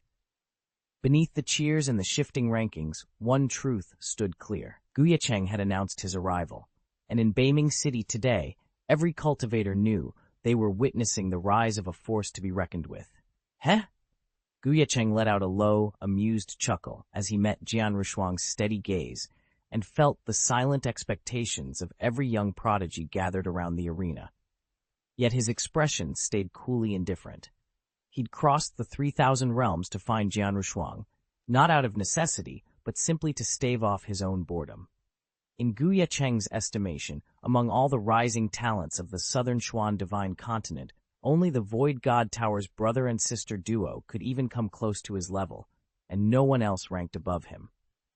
Challenging Jian Rushuang was nothing more than a way to measure the fabled nameless swordsman's strength. After all, Ye Cheng himself was a swordsman of unrivaled skill within his secluded Taoist sect. True, that hidden enclave wasn't celebrated for swordsmanship, but to dominate its elders still swelled his pride. I hope this legendary swordsman has at least reached Earth Sword mastery, he mused inwardly. Otherwise, this so-called golden age of geniuses feels a bit flat. But what of Jian Rushuang? Ye Cheng barely even raised an eyebrow. Cloaked in black, he murmured to himself as his attention slipped into his spirit realm. There, a shadowy sword image drifted back and forth, its Tao-patterned blade gleaming with the unmistakable perfection of an earth-level sword. As he whispered another word under his breath, a faint swish echoed through the air. High above the gate of the Beiming Emperor sect, in the gray-blue sky, a lone figure tumbled down like an alarmed wild goose. In the next instant, she righted herself midair and landed with the grace of a falling moon. Her ivory skin and flawless features seemed to light up the entire courtyard below. Gasps of admiration erupted among the gathered disciples, true geniuses all. But it was enough to tug at even Ye Cheng's usually unflappable composure. He forced himself to settle back into calm indifference. In his eyes, only the sword and the man behind it truly mattered. He stepped forward, his black cloak stirring around him like a shadow. His voice was steady and low as he addressed the newcomer in white. "Are you Jian Rushuang?" On the stone platform, the woman's robes fluttered, brushing the ground with barely a whisper. She lifted her head, meeting his gaze with cool, confident eyes. Delicate hands found the edge of her skirt in a subtle, graceful nod. "I am." Ye Cheng cocked his head, offering a faint tilt of approval. "You have the nerve to challenge me," he said. "To be honest, I didn't expect it. I'll admit, I find myself even more curious about you now. I've already seen the footage of you defeating the Star Luo Saint. Covering the sea, the North Sea's great avatar, was undoubtedly mighty. Yet, in terms of sheer power, he still fell far short of the young man in black." The swordsman spoke with cool detachment, a spark of anticipation glinting in his dark eyes. "And I imagine you've also watched my duel with the Star Luo Saint." So, with a sharp, metallic clang, he drew his blade in one seamless motion, the steel catching the light like frost. He leveled it at Covering the Sea. "If you learned little from that fight and still believe your Covering the Sea sword can best me, now's your last chance to admit defeat and send that nameless swordsman lurking behind you into the arena." He paused, the tip of his blade trembling with quiet menace. "Otherwise, though I'd rather not stain my blade with blood, once I strike, there will be no mercy." Chapter 208, Ye Cheng's seemingly calm words, tinged with barely concealed contempt, echoed across the arena. The assembled prodigies froze in shock, then flared with outrage. "How dare he?" someone roared. "Speaking like that to the Princess of the North Sea? Does he really think that beating Ying Beidou grants him the right to sneer at everyone else?" The crowd's indignation swelled. Jun Wanian and the other top contenders bristled at Ye Cheng's audacity. Even the star-wreathed saint, Ying Beidou, had slipped in among the spectators under a simple disguise, eager to watch the clash firsthand. At first, Ying Beidou's face darkened at the young man's insolence. But when the murmurs in the crowd grew louder, dismissing him as just Ying Beidou, he couldn't suppress a slight twitch of frustration. "I only lost 2 matches. Must my peers heap such scorn on me?" Shaking off the distraction, Ying Beidou refocused on Ye Cheng, his features tightening with a mix of anger and something else, an unsettling respect. Reluctantly, he admitted that his opponent's confidence wasn't mere arrogance, but the mark of a truly formidable talent. Ying Beidou's voice trembled as she watched the exchange on the arena floor. "This is bad. Jian Rushuang is really in trouble."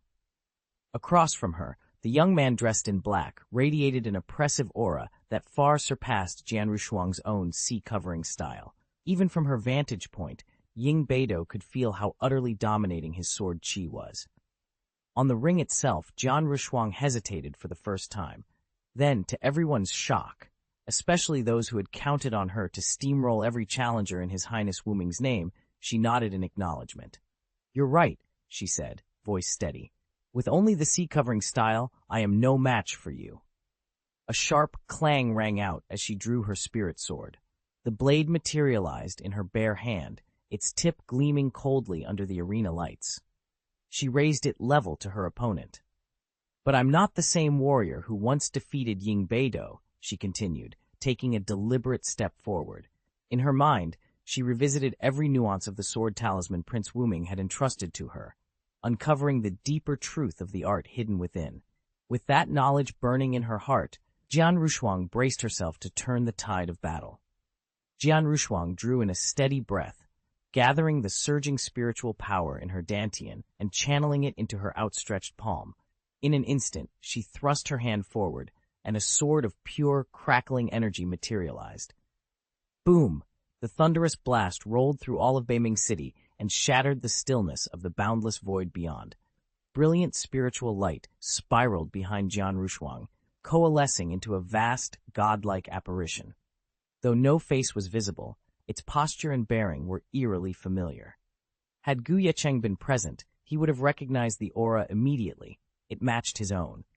The raw sword energy emanating from that towering phantom was identical to the technique he had first witnessed in Buried Sword Gorge when Jian Rushuang had made her name. The spectators, however, could not identify the celestial figure. Still, none could deny the overwhelming power they saw. Light blazing like daylight, thunder echoing like judgment, and a phantom that seemed neither wholly divine nor entirely mortal. At that moment, every heart in the crowd turned cold with awe. Even Ye Cheng couldn't help but stare upward in astonishment. He watched Jian Rushuang, the so-called sword-light deity, with the same incredulous light reflected in his eyes. Clang! Jian Rushuang pressed his lips into a tight line. His gaze never wavered as he summoned the spirit sword in his hand and drove it straight forward. At that very instant, the deity's shadow erupted in divine sword-light, brilliant as the midday sun, roaring like wildfire in a single, merciless slash. Across Beiming City, cultivators and towering giants alike watched in frozen horror. The ancient battle ring, honed by countless duels between Saint Queen Masters and even Emperor Perfects, could not withstand such power. With a thunderous crack, it splintered into a storm of stones that rained skyward. Did he literally cut through empty air? As the last stone fragments drifted into dust, the crowd finally blinked back to reality. To everyone's shock, Ye Cheng had simply stepped aside, narrowly avoiding the blade's path, and remained completely unharmed. No, she didn't slash at thin air. A broad-shouldered warrior shouted, his gaze locked on the youth dressed in black. That was the Northern Ming Emperor's daughter. She held back on purpose. A hush fell over the crowd. The young man in black finally shook off his shock and turned toward Jian Rushuang. His expression was blank, his eyes heavy with dullness. What sword technique is that? You mean this style? Jian Rushuang's brow lifted in surprise. In that instant, he recalled his prince at Buried Sword Gorge, the moment he attained the heart of the blade and unleashed that single, world-shaking slash. Energized, Jian Rushuang replied, "It's called the Buried Heaven style." Buried Heaven. The youth, Ye Cheng, murmured, a note of awe creeping into his voice. What an audacious name. He drew in a slow, steady breath, and the spark in his eyes grew brighter. Yet I can see why it's called that. The true power of this style, it does do justice to such a title. Ye Cheng's gaze burned as he studied Jian Rushuang, his excitement barely contained. I just saw it myself. When that sword fell, an immortal-like figure appeared, the young man in black announced, his voice tinged with awe. It must be the sword sage of our human race, the very creator of this style. His true spirit must have manifested, setting off a resonance with the Grand Tao. He turned to Jian Rushuang, the Emperor's daughter of North Ming, and bowed deeply. May I ask your highness to reveal the name of this sage? As an aspiring swordsman, I owe him my utmost reverence, and I hope that one day I might surpass him, fulfilling his wish to pass on his unique wisdom to the world. The gathered monks around the arena exchanged stunned looks. They had felt the terrifying power of the immortal shadow Jian Rushuang had summoned moments ago, but they'd never imagined its originator's skill to be so profound that even the proudest young swordsman in the land would kneel in homage. What took them completely by surprise, however, was Ye Cheng's sincere bow and respectful tone caught Jian Rushuang entirely off guard. The haughty smile that usually played on her lips vanished, replaced by a curious tilt to her head. "Princess of the Northern Sea," she asked coolly, "what exactly are you getting at?" Ye Cheng froze for a heartbeat, certain he had misstepped. "Your Highness, if my earlier words seemed arrogant, I beg your pardon," he said, voice low. "I fear I underestimated the virtues of the realm's heroes." He bowed again, this time with unmistakable earnestness. At that moment, Jian Rushuang could no longer contain herself. A delicate laugh, soft and musical, escaped her. She shook her head, her smile blossoming until her cherry-red lips curved into something almost mischievous. "But you," she breathed, her voice gentle yet carrying an edge of authority that made everyone around them hold their breath. "You are far too polite, fellow Taoist." Ye Cheng met his challenger's gaze evenly. "I'm not faulting you for your earlier discourtesy, but—" "Taoist friend," he continued, "you keep insisting that I learned the sky burial sword from our sages. That isn't so. This technique comes from a sword talisman personally bestowed on me by my prince." He paused, his tone dropping to a quiet intensity. "And that immortal-like phantom you witnessed? It wasn't the work of any elder or master. It's the very specter of the great Tao itself, summoned by the true essence of my prince's blade." Chapter 209. Jian Rushuang's voice was eerily calm, yet her words struck like thunder. Every head in the hall snapped toward her, as though they'd just witnessed a monster reveal itself. Did they really hear that correctly? The colossal projection of the burial heaven style, the overwhelming sword technique they'd all just witnessed, was not the legacy of some ancient master, but the work of a long legendary sword giant. And the one who had left this technique behind was none other than the famed unknown swordsman, the acknowledged leader of the younger generation. A ripple of shock ran through the audience. Countless sword cultivators subconsciously tightened their hands on the hilts of their spirit swords, lips curving into bitter, disbelieving smiles. The elder sword masters, their pride shattered, looked as if their Tao hearts had cracked in two. Even the young man, garbed in black, stood frozen, eyes wide, utterly unable to process what he'd just heard. Only when he caught sight of Jian Rushuang's unwavering composure, her expression utterly unchanged, did he release a long, shaky sigh. Whatever doubts he'd harbored just moments ago were now swept away by the weight of her revelation. It's truly incredible. I've gravely underestimated the heroes of our generation. Ye Cheng, dressed in flowing black, fell silent for a heartbeat, then turned to Jian Rushuang with sudden gravity.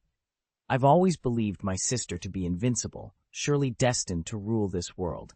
But it seems she'll now have to face that nameless prince at your side to determine who truly holds the mantle of protagonist.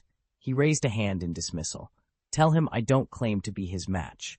My sister, however, is a different matter entirely. No sooner had the words left his lips than a phoenix's cry rang out from the distant sea of clouds, answered by the low rumble of a dragon. They drew into view an opulent chariot of purple and gold, carved with swirling constellations and crowned by a central star that blazed with violet golden light, as though it were the sovereign of all the heavens. The chariot settled beside Ye Cheng in a radiance of divine power. Even at rest, it exuded an undeniable aura of supremacy, compelling every cultivator in the arena to bow their spirits in reverence.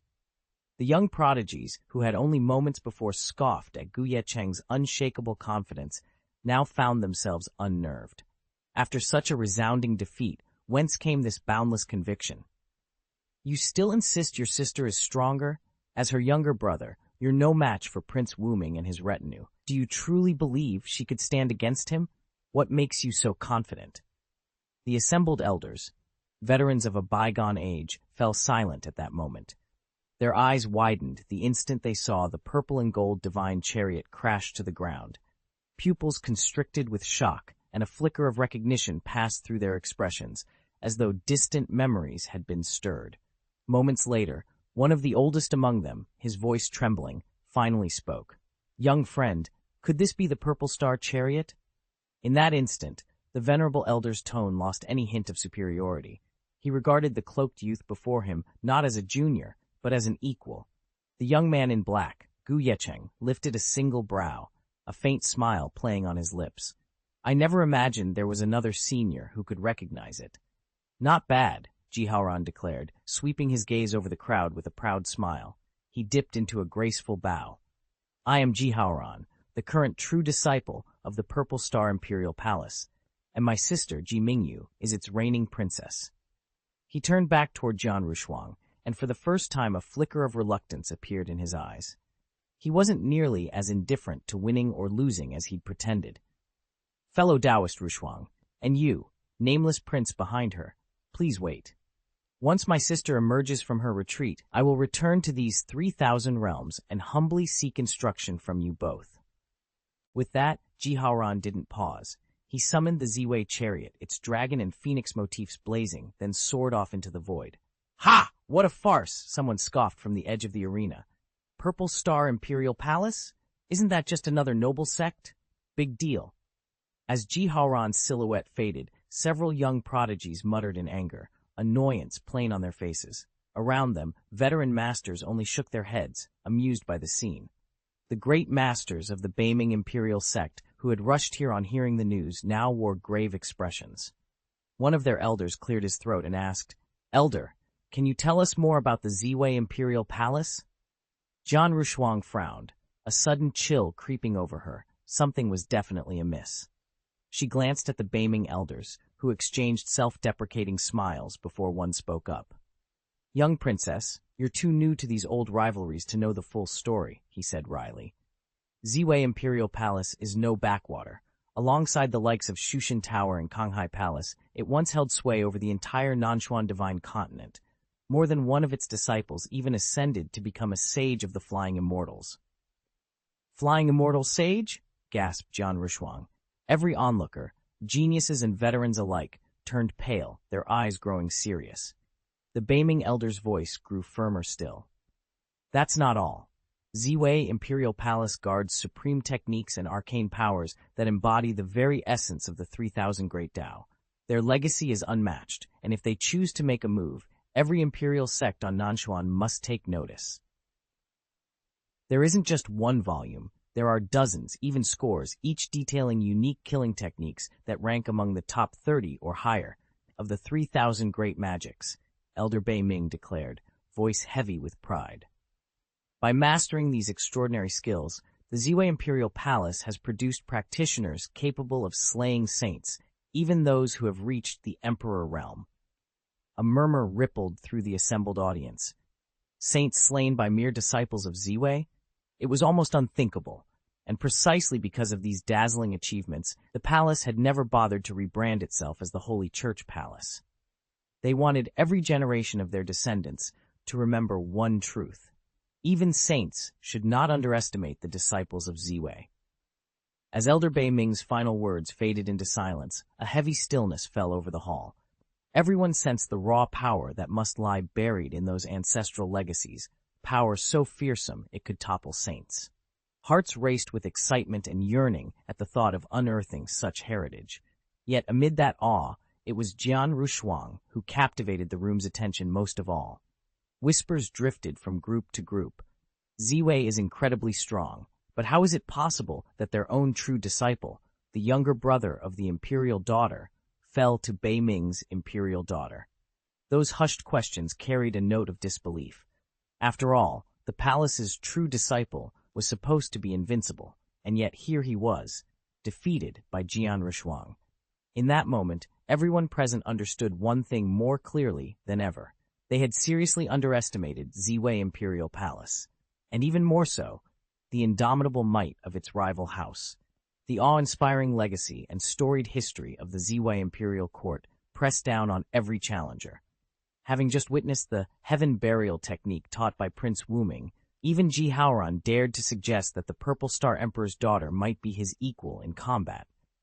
Rumor had it, she possessed a trump card beyond mortal imagination, an incomparable strength that made the onlookers' hearts pound. Around the arena, countless prodigies sat in uneasy silence, each wondering how they could possibly remain calm. Only Jian Rushuang betrayed no flicker of doubt. She lifted her chin, confidence gleaming in her eyes.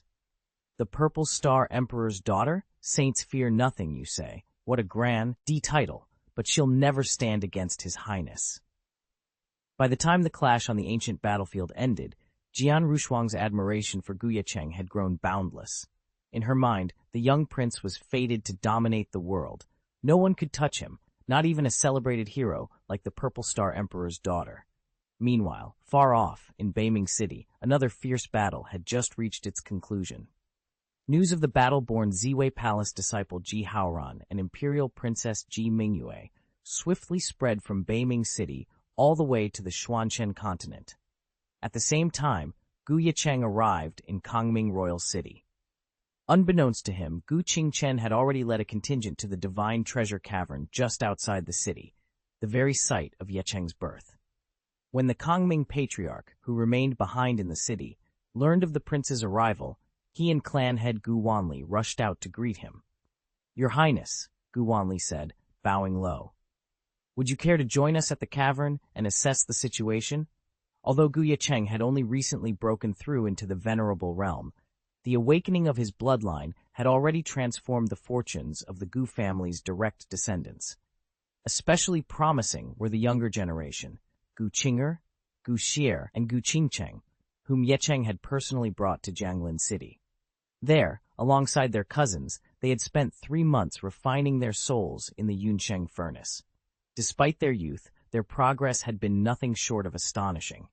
Both the older generation and the Kangming clan's leaders, Whether the patriarch himself or Gu Wanli, head of the Kangming branch, couldn't help but feel uneasy. After all, the emperor-level divine treasure that had appeared near Kangming King City was nothing to take lightly. Entrusting its recovery to a handful of young cultivators led by Ye Cheng, it seemed almost reckless. Ye Cheng met their worried glances with a calm smile. "There's no need to fret," he said smoothly. "This will be good for both Chinger and me. We'll gain invaluable experience." He inclined his head, as if sharing a secret. As the proverb goes, jade must be polished before it can become a gem.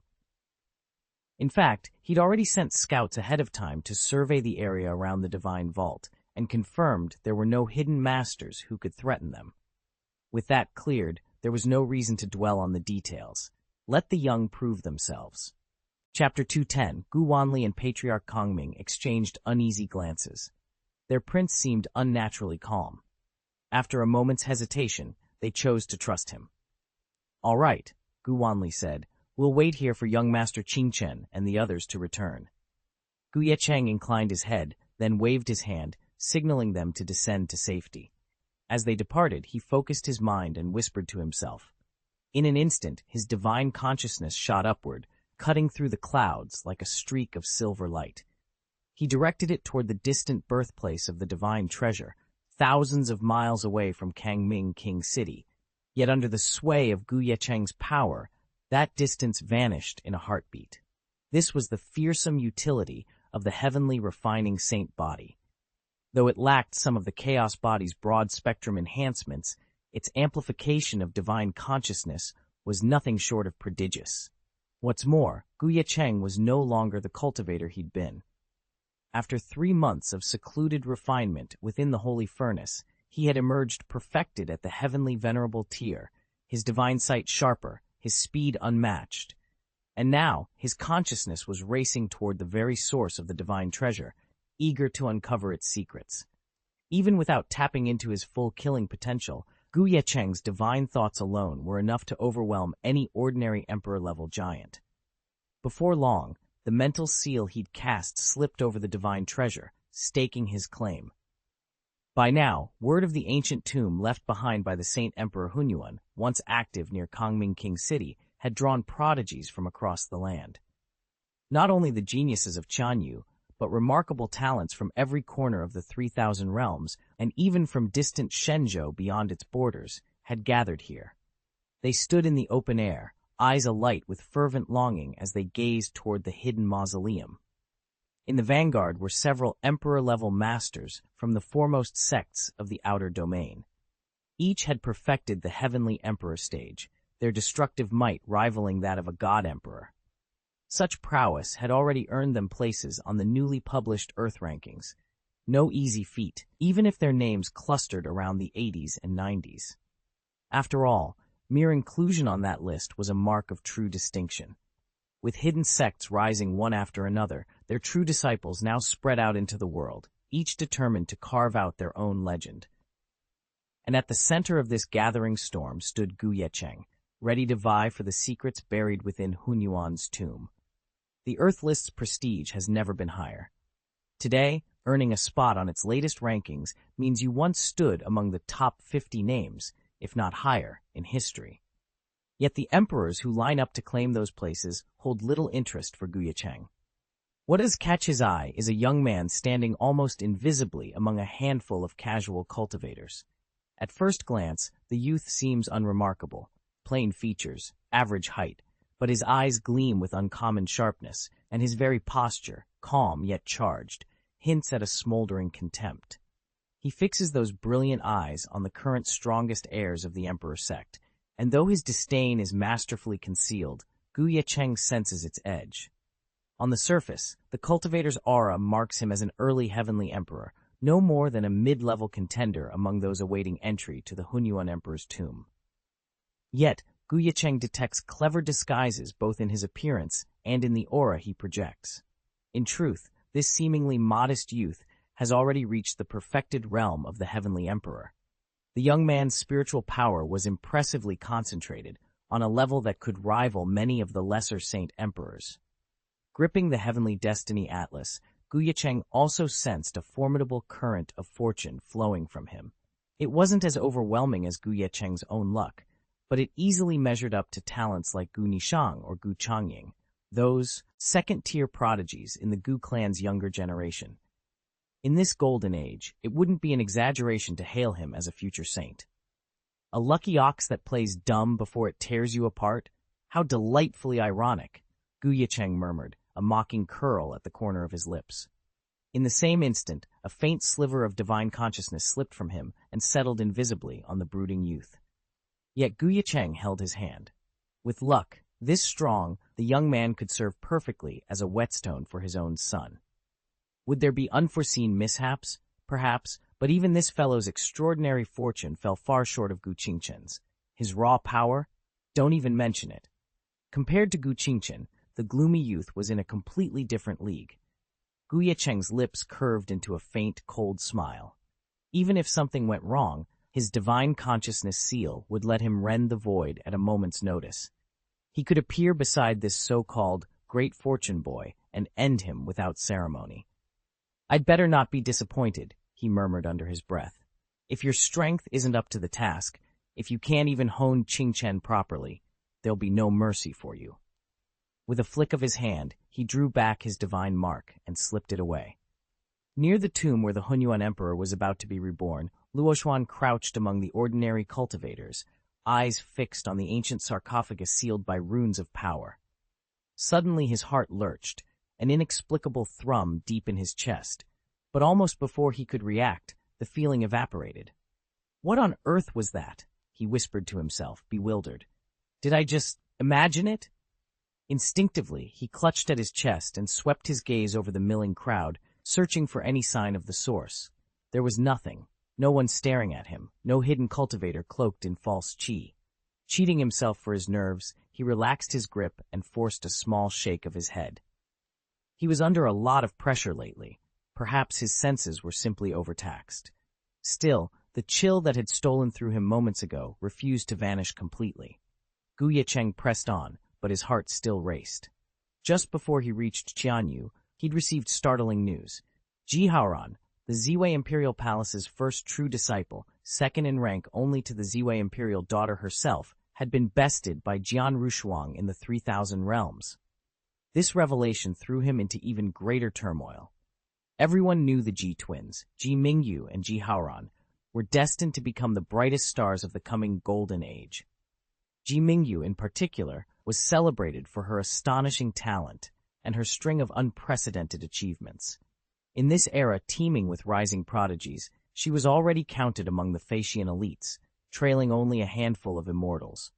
Even the reclusive sage of the Void God Tower, Shu Shen Daozi, who had sealed himself as the source of God for 100,000 years in eager anticipation of the next true immortal, was expected to rank just below her in the future pantheon.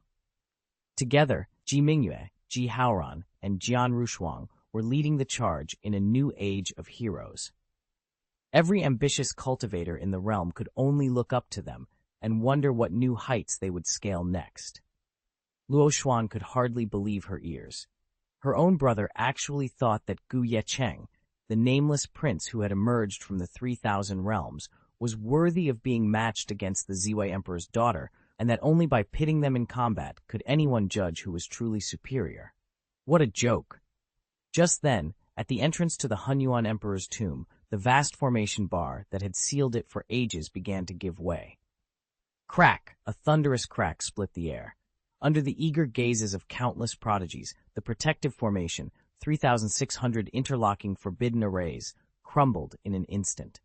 The massive bronze gates of the Emperor's tomb slowly swung open, beckoning the next generation to step forward, endure the trials set by the Hunyuan Saint, Emperor, and claim his legacy.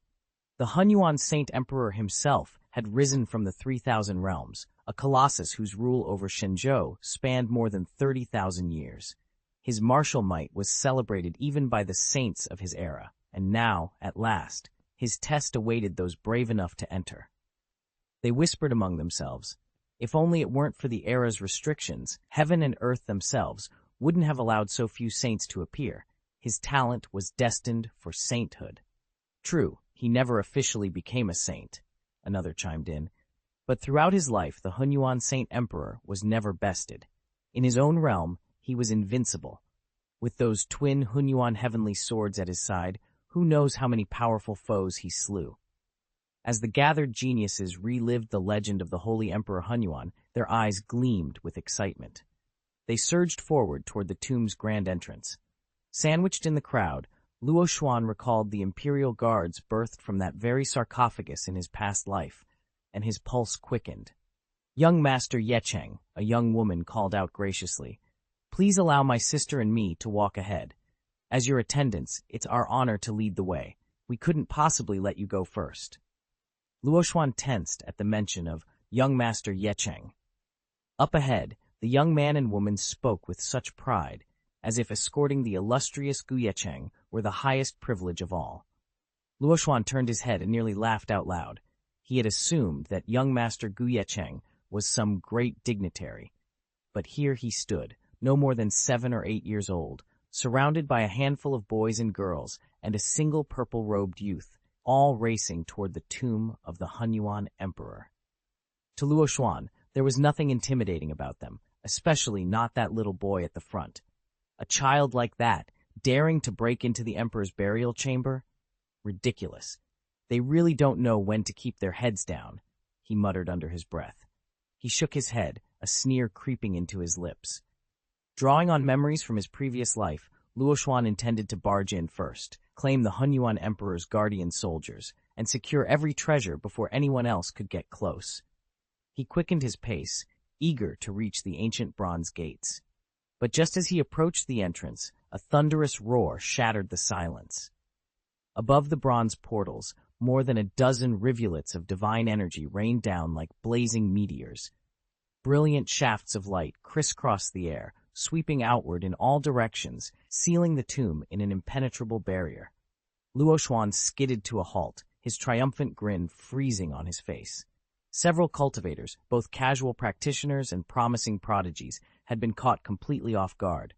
Without warning, torrents of divine energy exploded outward from the tomb's entrance, blasting them skyward.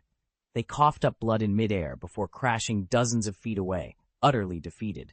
A cold, contemptuous voice then rang out, "What vermin dare trespass into the primordial emperor's tomb? The inheritance of the primordial saint emperor. Are you worthy to covet it?" All eyes turned to the mouth of the tomb, where a young man in flowing red robes leaned against the stone threshold, a mocking smile playing on his lips. Spiritual power swirled around his outstretched palm, generating an invisible pressure that made even the assembled geniuses hold their breath. They knew him at once. He was Ye Cheng, the third true disciple of the hidden Red Lotus divine sect, currently ranked 46th on the Earth list. Rumor had it that his killing intent was already rivaling that of Chu Xiao, the newly anointed sovereign of the Divine Queen. Now, with a single disdainful look, Ye Cheng made it clear that no one would be allowed to stand in his way. Chapter 211. Beyond the towering bronze door lay the Hunyuan Emperor's tomb. Inside its shadowed entrance, Chu Xiao stood draped in a blood-red robe, his posture rigid with arrogance as he glared down at the gathered geniuses outside. "You think you can just waltz in here and claim the tomb's treasures?" he sneered, voice dripping contempt. "Go ahead, piss your pants if it makes you feel better." He took a step forward, crimson sleeves billowing. "None of this belongs to you. I'm the first to arrive. If you value your lives, you'd turn around and leave while you still can. Otherwise, don't expect me to show any mercy." At his brazen proclamation, the assembled prodigies stiffened. Faces drained of color, and a frigid light flared in their eyes as they returned his glare.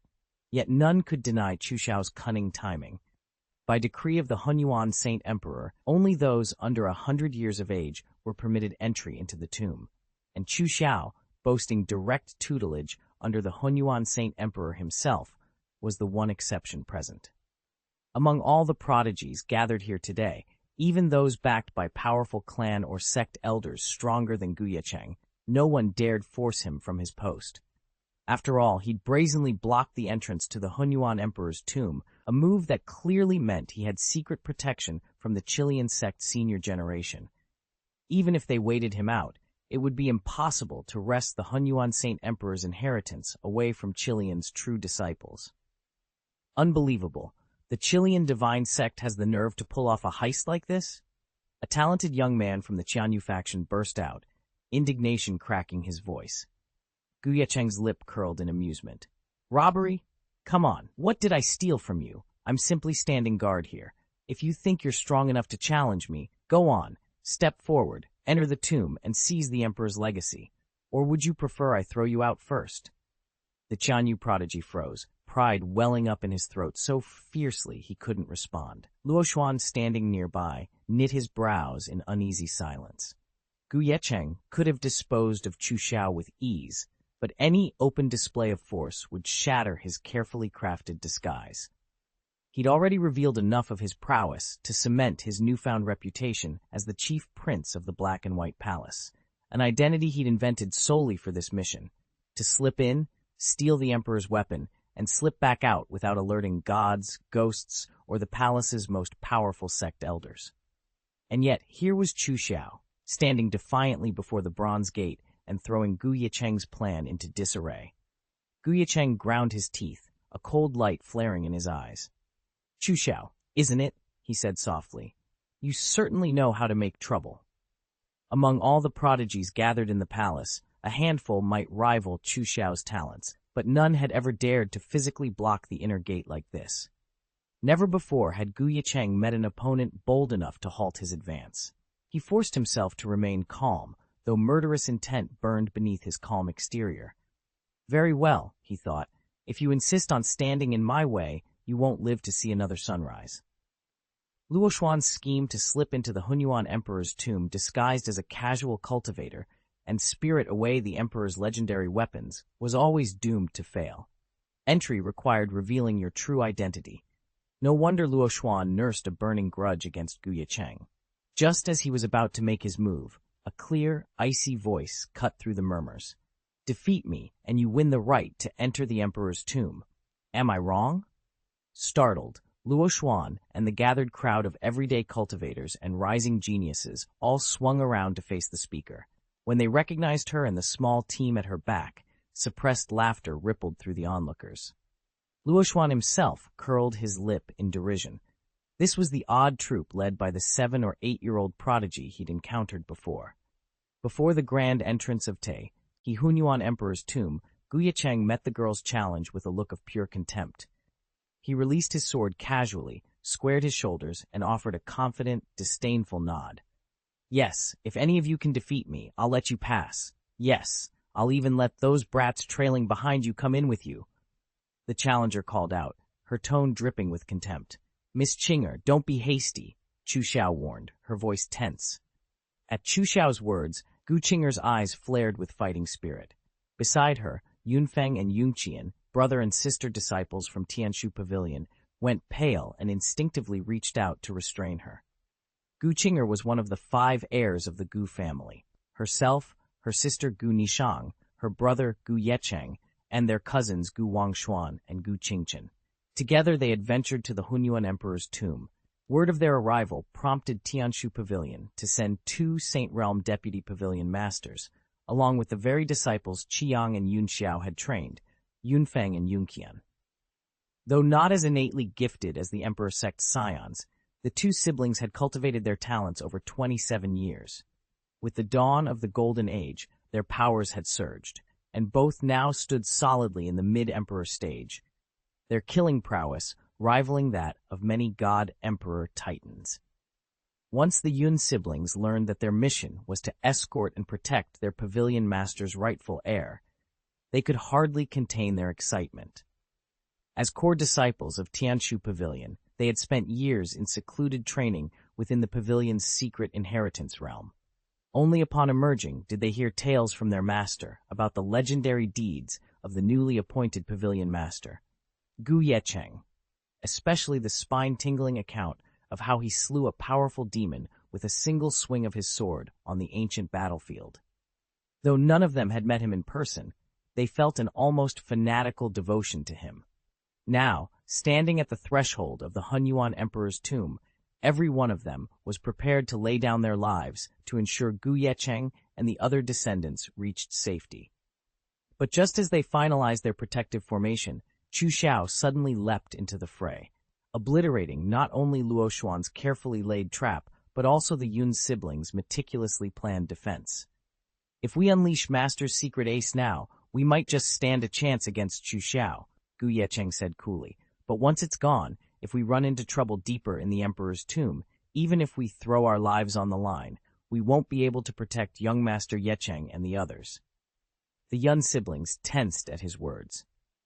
They had no way to gauge Ye Cheng's true cultivation level.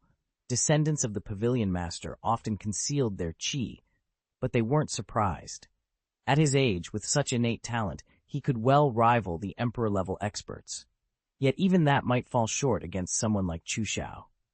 Brother Feng, Sister Chan, Ye Cheng continued, his voice steady. Rest easy. I'll handle that bouncing clown myself. Before either of them could reply, his crisp laughter rang out, cutting through the tension. Yunfeng and Yunqian froze, struck silent by the unshakable confidence in their young master's tone. Before anyone could fully react, a sudden gust of wind swept across the clearing, and in that same instant, Ye Cheng reappeared before Chu Xiao, leaving every onlooker frozen in shock. In less than a heartbeat, he had closed the distance.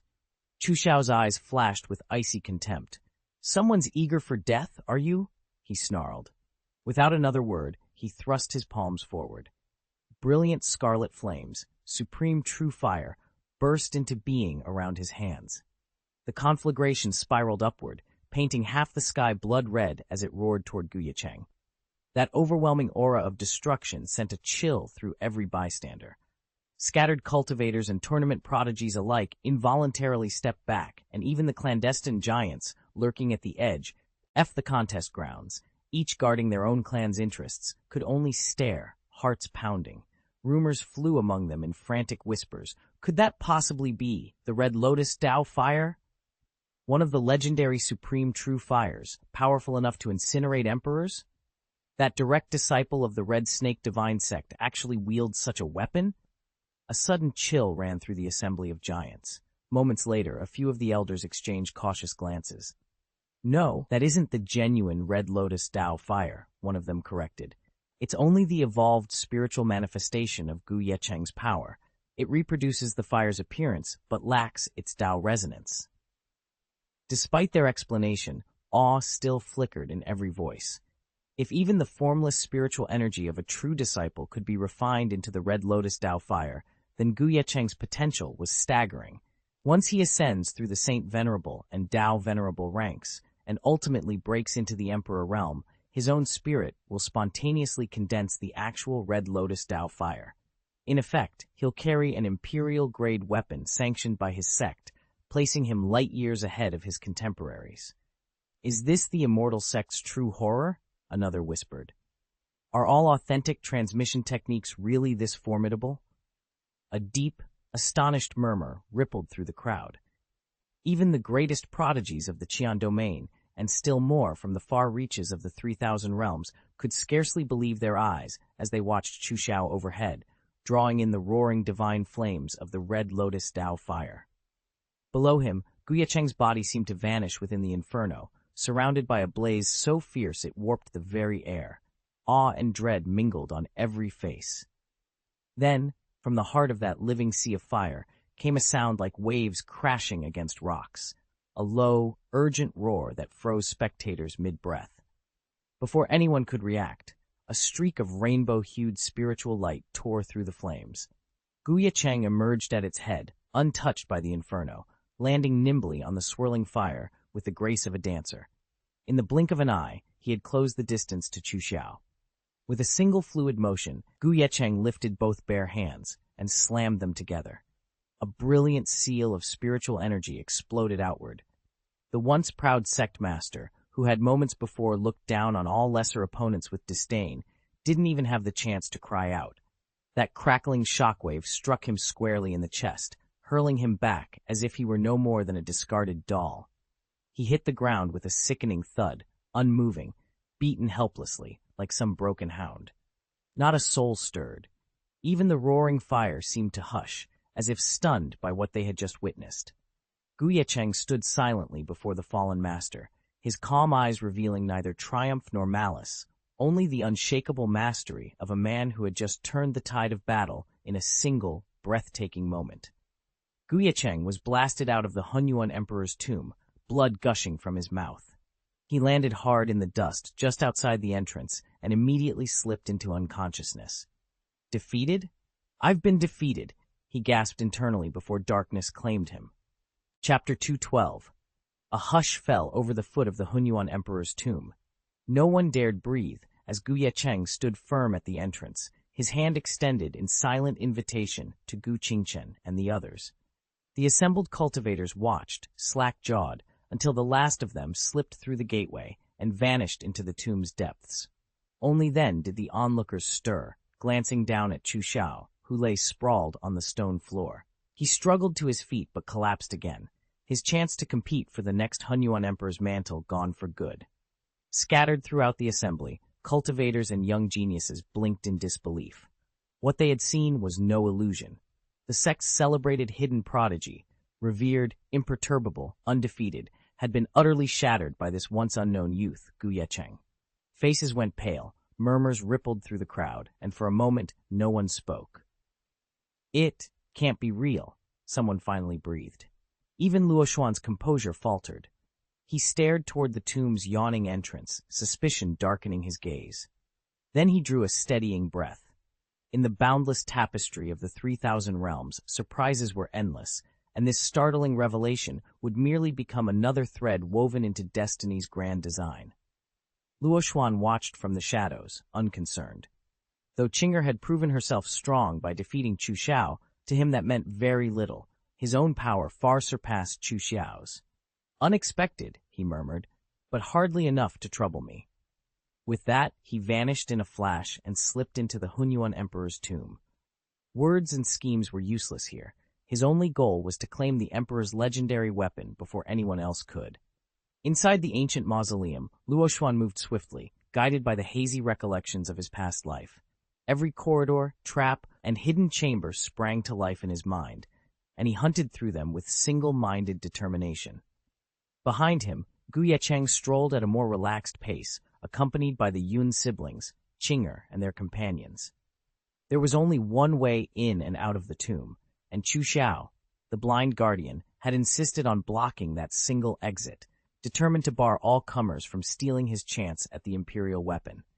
Even if someone did manage to slip past, they reasoned, Chu Xiao could always ambush them on their way back out. Comforted by this strategy, Ye Cheng and the others felt no need to rush. They fanned out through the tomb's lesser-explored passages, hunting for support treasures or overlooked artifacts that might improve their odds, and perhaps slow down any rivals. The ancient corridors echoed with distant dripping water and faint otherworldly whispers, but their footsteps remained light, their eyes keen for the glint of hidden spoils. Unseen and unchallenged, Luo Xuan forged ahead, every heartbeat driving him closer to the Emperor's greatest prize. Yet beneath the hush of strategy and the hush of stone, fate had begun its own inexorable march. Whoever reached the weapon first would wield its power, altering destinies and tipping the balance among all who dared to enter the Hunyuan Emperor's tomb. Compared with Miss Qinger's cool detachment, the Yun siblings looked anything but calm. They'd always believed that serving as the young master's attendants was already a weighty responsibility, one that demanded absolute vigilance. Yet they had never expected that, before even setting foot in the Hunyuan Emperor's tomb, they'd be confronted by a peer of their lord, Chu Xiao, whose true heritage in the immortal sect and whose killing prowess rivaled the elite disciples of the Queen of Gods. And still, he'd been defeated so effortlessly by Miss Qinger. "Brother, sister, please don't worry so much," Gu Wangshuan said quietly, stepping forward from his silent watch over Ye Cheng. "Miss Qinger and Ye Cheng are far more capable than we realize. As for Qing Chen, let's not even bring him up. He's Brother Qing's own son, after all. Miss Qinger, on the other hand, has been training alongside our cousin Ye Cheng, and has learned directly from him. You could say she's practically his disciple." His words, spoken with calm conviction, finally eased the tension in the Yun siblings' faces. Hearing Gu Wangshuan's words, the Yun siblings finally calmed down. Gratitude and relief washed over them as they accepted his reassurance. They may not have known much about the true strength of Gu Qinger or Gu Ye Cheng, but everyone in the pavilion spoke of Gu Wangshuan's talents. As the pavilion master's cousin and childhood companion, he was acknowledged as the most gifted heir after the master himself, destined, many believed, to one day oversee the Jianglin lineage. To be comforted by such a man felt like an extraordinary honor. Seeing their thankful faces, Gu Wangshuan smiled and gave Yunfeng a friendly clap on the shoulder. "There's no need to be so anxious," he said. "Actually, you can look forward to the next leg of this journey." "Look forward?" Yunfeng and his sister Yunqian both echoed, bewildered. With a gentle laugh, Gu Wangshuan turned and nodded at the youth standing behind him. "Yunfeng, Yunqian, meet my nephew, Gu Ye Cheng. With him by our side, I have every confidence that what lies ahead will exceed your expectations." Ever since my nephew Ye Cheng broke through into the Qingye realm, not only has his physique transformed, but his fortune seems to have soared to an entirely new level, Gu Wangshuan announced, his eyes gleaming in the dim light of the chamber. "Is that even possible?" The Yun siblings murmured among themselves, their expressions a blend of wonder and disbelief. Gu Wangshuan gave a knowing smile. It might not be obvious from the outside, but within this secret trove, the luck bestowed by Chenner's blessing is far beyond what ordinary cultivators can comprehend. The idea sounded like nothing more than legend. Great fortune, true, inborn destiny, was a rarity in the mortal realm, something scholars encountered only in ancient texts. Yet as Gu Ye Cheng and his companions ventured deeper into the Hunyuan Saint Emperor's imperial tomb, they began to witness it firsthand. Every chamber they entered brimmed with marvels. In one alcove lay a stack of crumbling scrolls, transcripts of the Saint Emperor's most advanced martial techniques. In another, a jade chest concealed pills whose qi radiated with undiluted potency. Here and there, faded annotations hinted at the moments of enlightenment the Saint Emperor had experienced during his centuries of cultivation. Each discovery affirmed Gu Wangshuan's words. A single touch of a carved mural unleashed a torrent of insight that sharpened their senses. Extracting a jade talisman from beneath a stone slab flooded their bodies with revitalizing energy. With each small victory, Gu Ye Cheng's aura grew more refined, his cultivation smoother and more stable than ever before.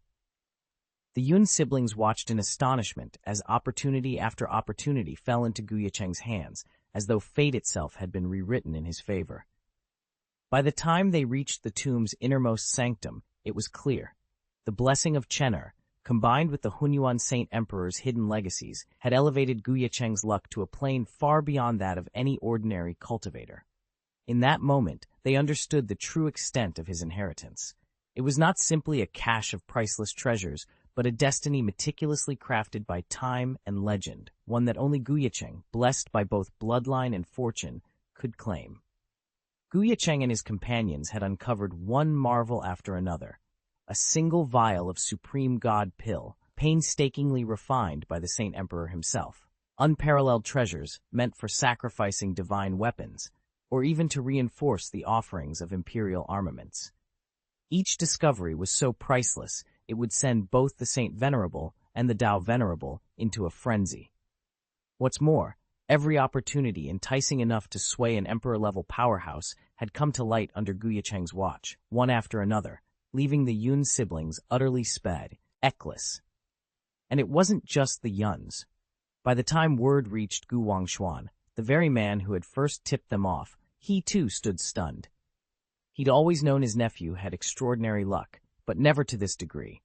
If Gu Ye Cheng could see into his uncle's mind at that moment, he'd burst out laughing. Both Gu Wangshuan and Gu Qinger still thought the Gu clan was on the cusp of rising. Whenever fortune smiled on them, they simply assumed it was Gu Ye Cheng's doing. Yet the truth was far more subtle and far more astonishing than any of them realized. Gu Wangshuan, Gu Qinger, and the others truly had exceptional fortune, and when their luck merged with Gu Ye Cheng's, it was no surprise that the young scions of the Gu family kept uncovering one marvel after another in this imperial tomb. With a subtle motion of his hand, Gu Ye Cheng summoned a thread of spiritual energy. A pale blue radiance spiraled around him, silently unraveling the tomb's forbidden formation. As the barriers dissolved, a single light blue crystal drifted free and hovered before him. In an instant, he plucked it from the air. This was a 6th-level, top-tier divine material known as the Kangming crystal. By itself, it couldn't be forged into an imperial weapon, but when offered as a catalyst in the tempering of a 6th-level supreme spiritual weapon, it could elevate the weapon's grade to the threshold of a quasi-imperial armament. Ye Cheng grinned. He'd already amassed nearly 10 of these rare crystals on his journey. "This imperial tomb really is a treasure trove," he murmured, slipping the newly claimed crystal into his pouch. He imagined fashioning it into a pendant for his mother, a small token of his gratitude and filial piety. Just as he was preparing to withdraw, a sudden shift in the air made his heart skip a beat. Boom! A thunderous roar shattered the silence deep within the Emperor's tomb, reverberating like a bolt of lightning through every chamber. Almost instantly, an invisible, abyssal pressure unfurled from the tomb's depths, filling the vast hall until even the sturdiest pillars seemed to groan under its weight. Every one of the assembled prodigies felt their hearts pounding as they turned toward the source, eyes alight with anticipation. "An Emperor's soldier," someone whispered. "It's the Emperor's soldier, left behind by the Hunyuan Saint Emperor," another voice cried out in awe. At the sound, Ye Cheng's eyes ignited with fierce determination. Without a moment's hesitation, he sprang forward. In a blur of crimson light, he raced directly toward the epicenter of that crushing force. Close on his heels, Ye Cheng and their companions followed, their strides long and urgent. Along the corridor, they wove past countless other geniuses, warriors and spellcasters alike, each driven by the same goal, to claim the Emperor's legendary weapon. Yet when these onlookers caught sight of Ye Cheng's unwavering charge, their earlier scorn dissolved into profound awe and a flicker of fear. The name Ye Cheng, already whispered in hushed tones throughout the tomb, now carried the promise of destiny itself. Despite the mounting tension, Ye Cheng and his companions refused to be cowed. They quickened their pace, eyes fixed on the winding passage ahead, determined to reach the Emperor's weapon before anyone else. Yet, as they ventured into the tomb's innermost chamber, a suffocating pressure welled up around them, an oppressive aura that spoke of overwhelming power.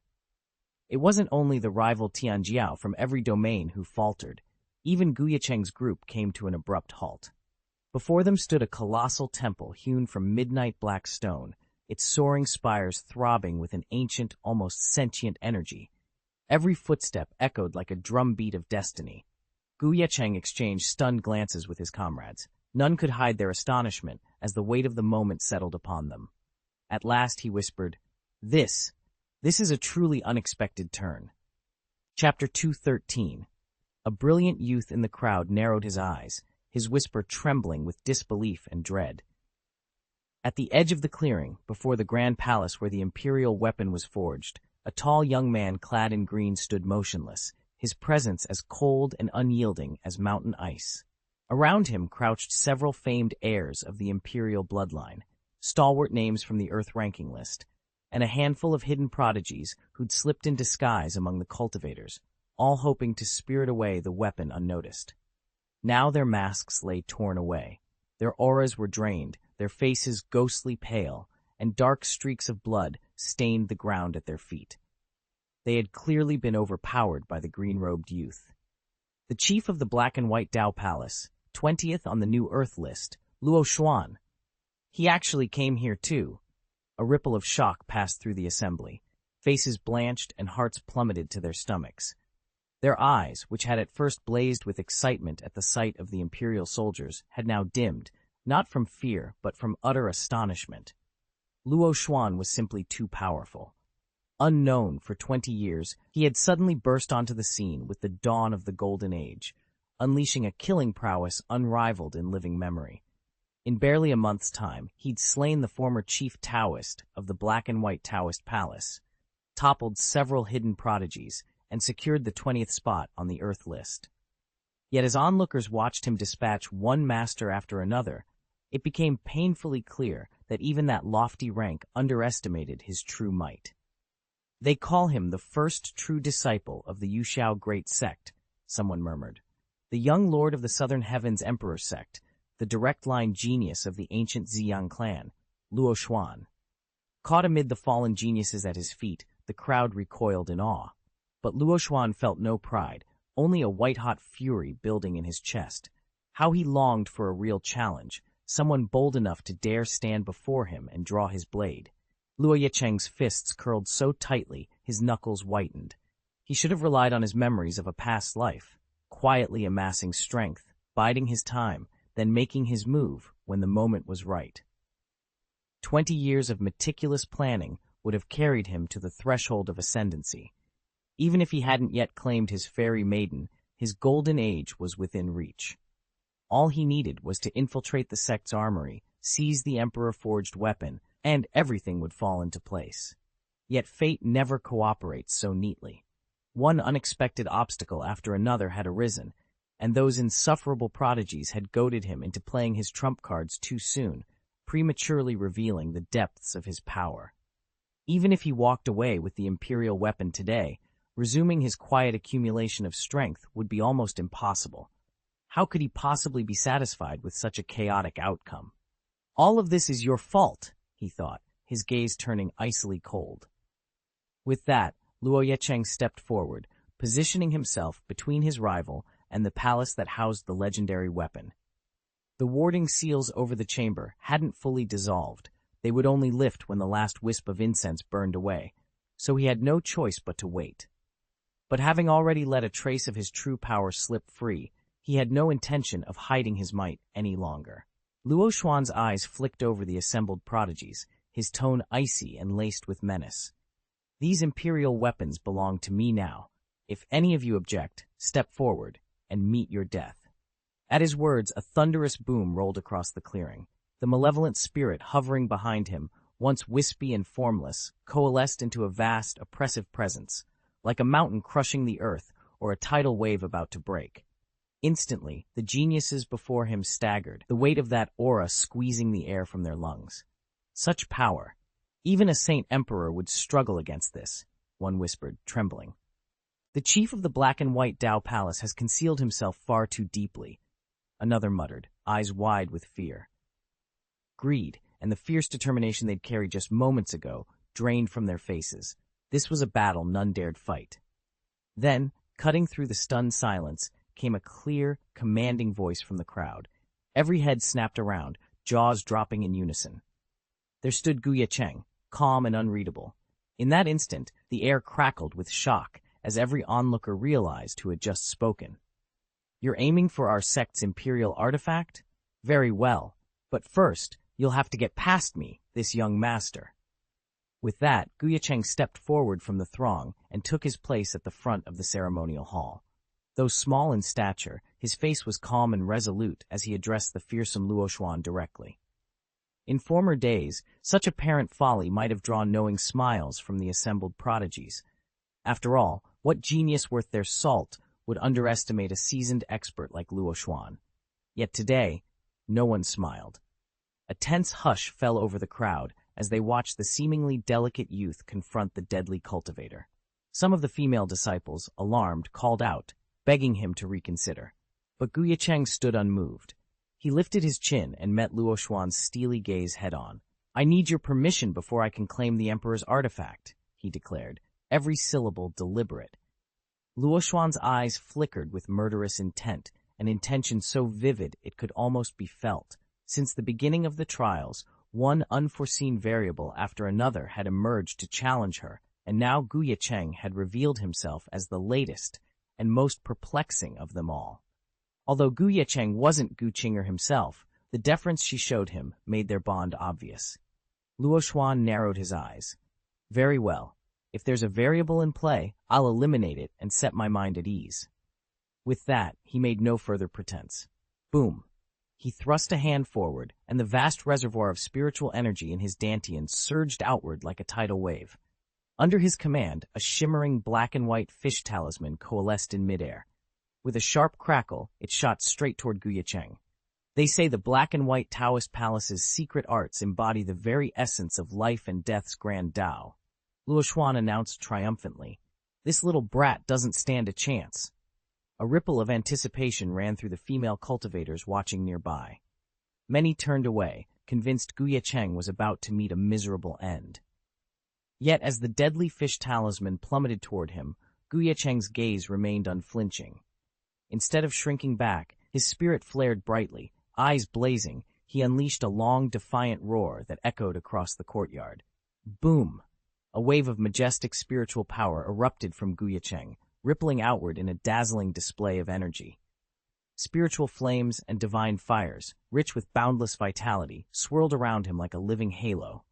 In that moment, the young boy looked every bit a god, commanding the very essence of fire itself. No one dared breathe a word of disrespect.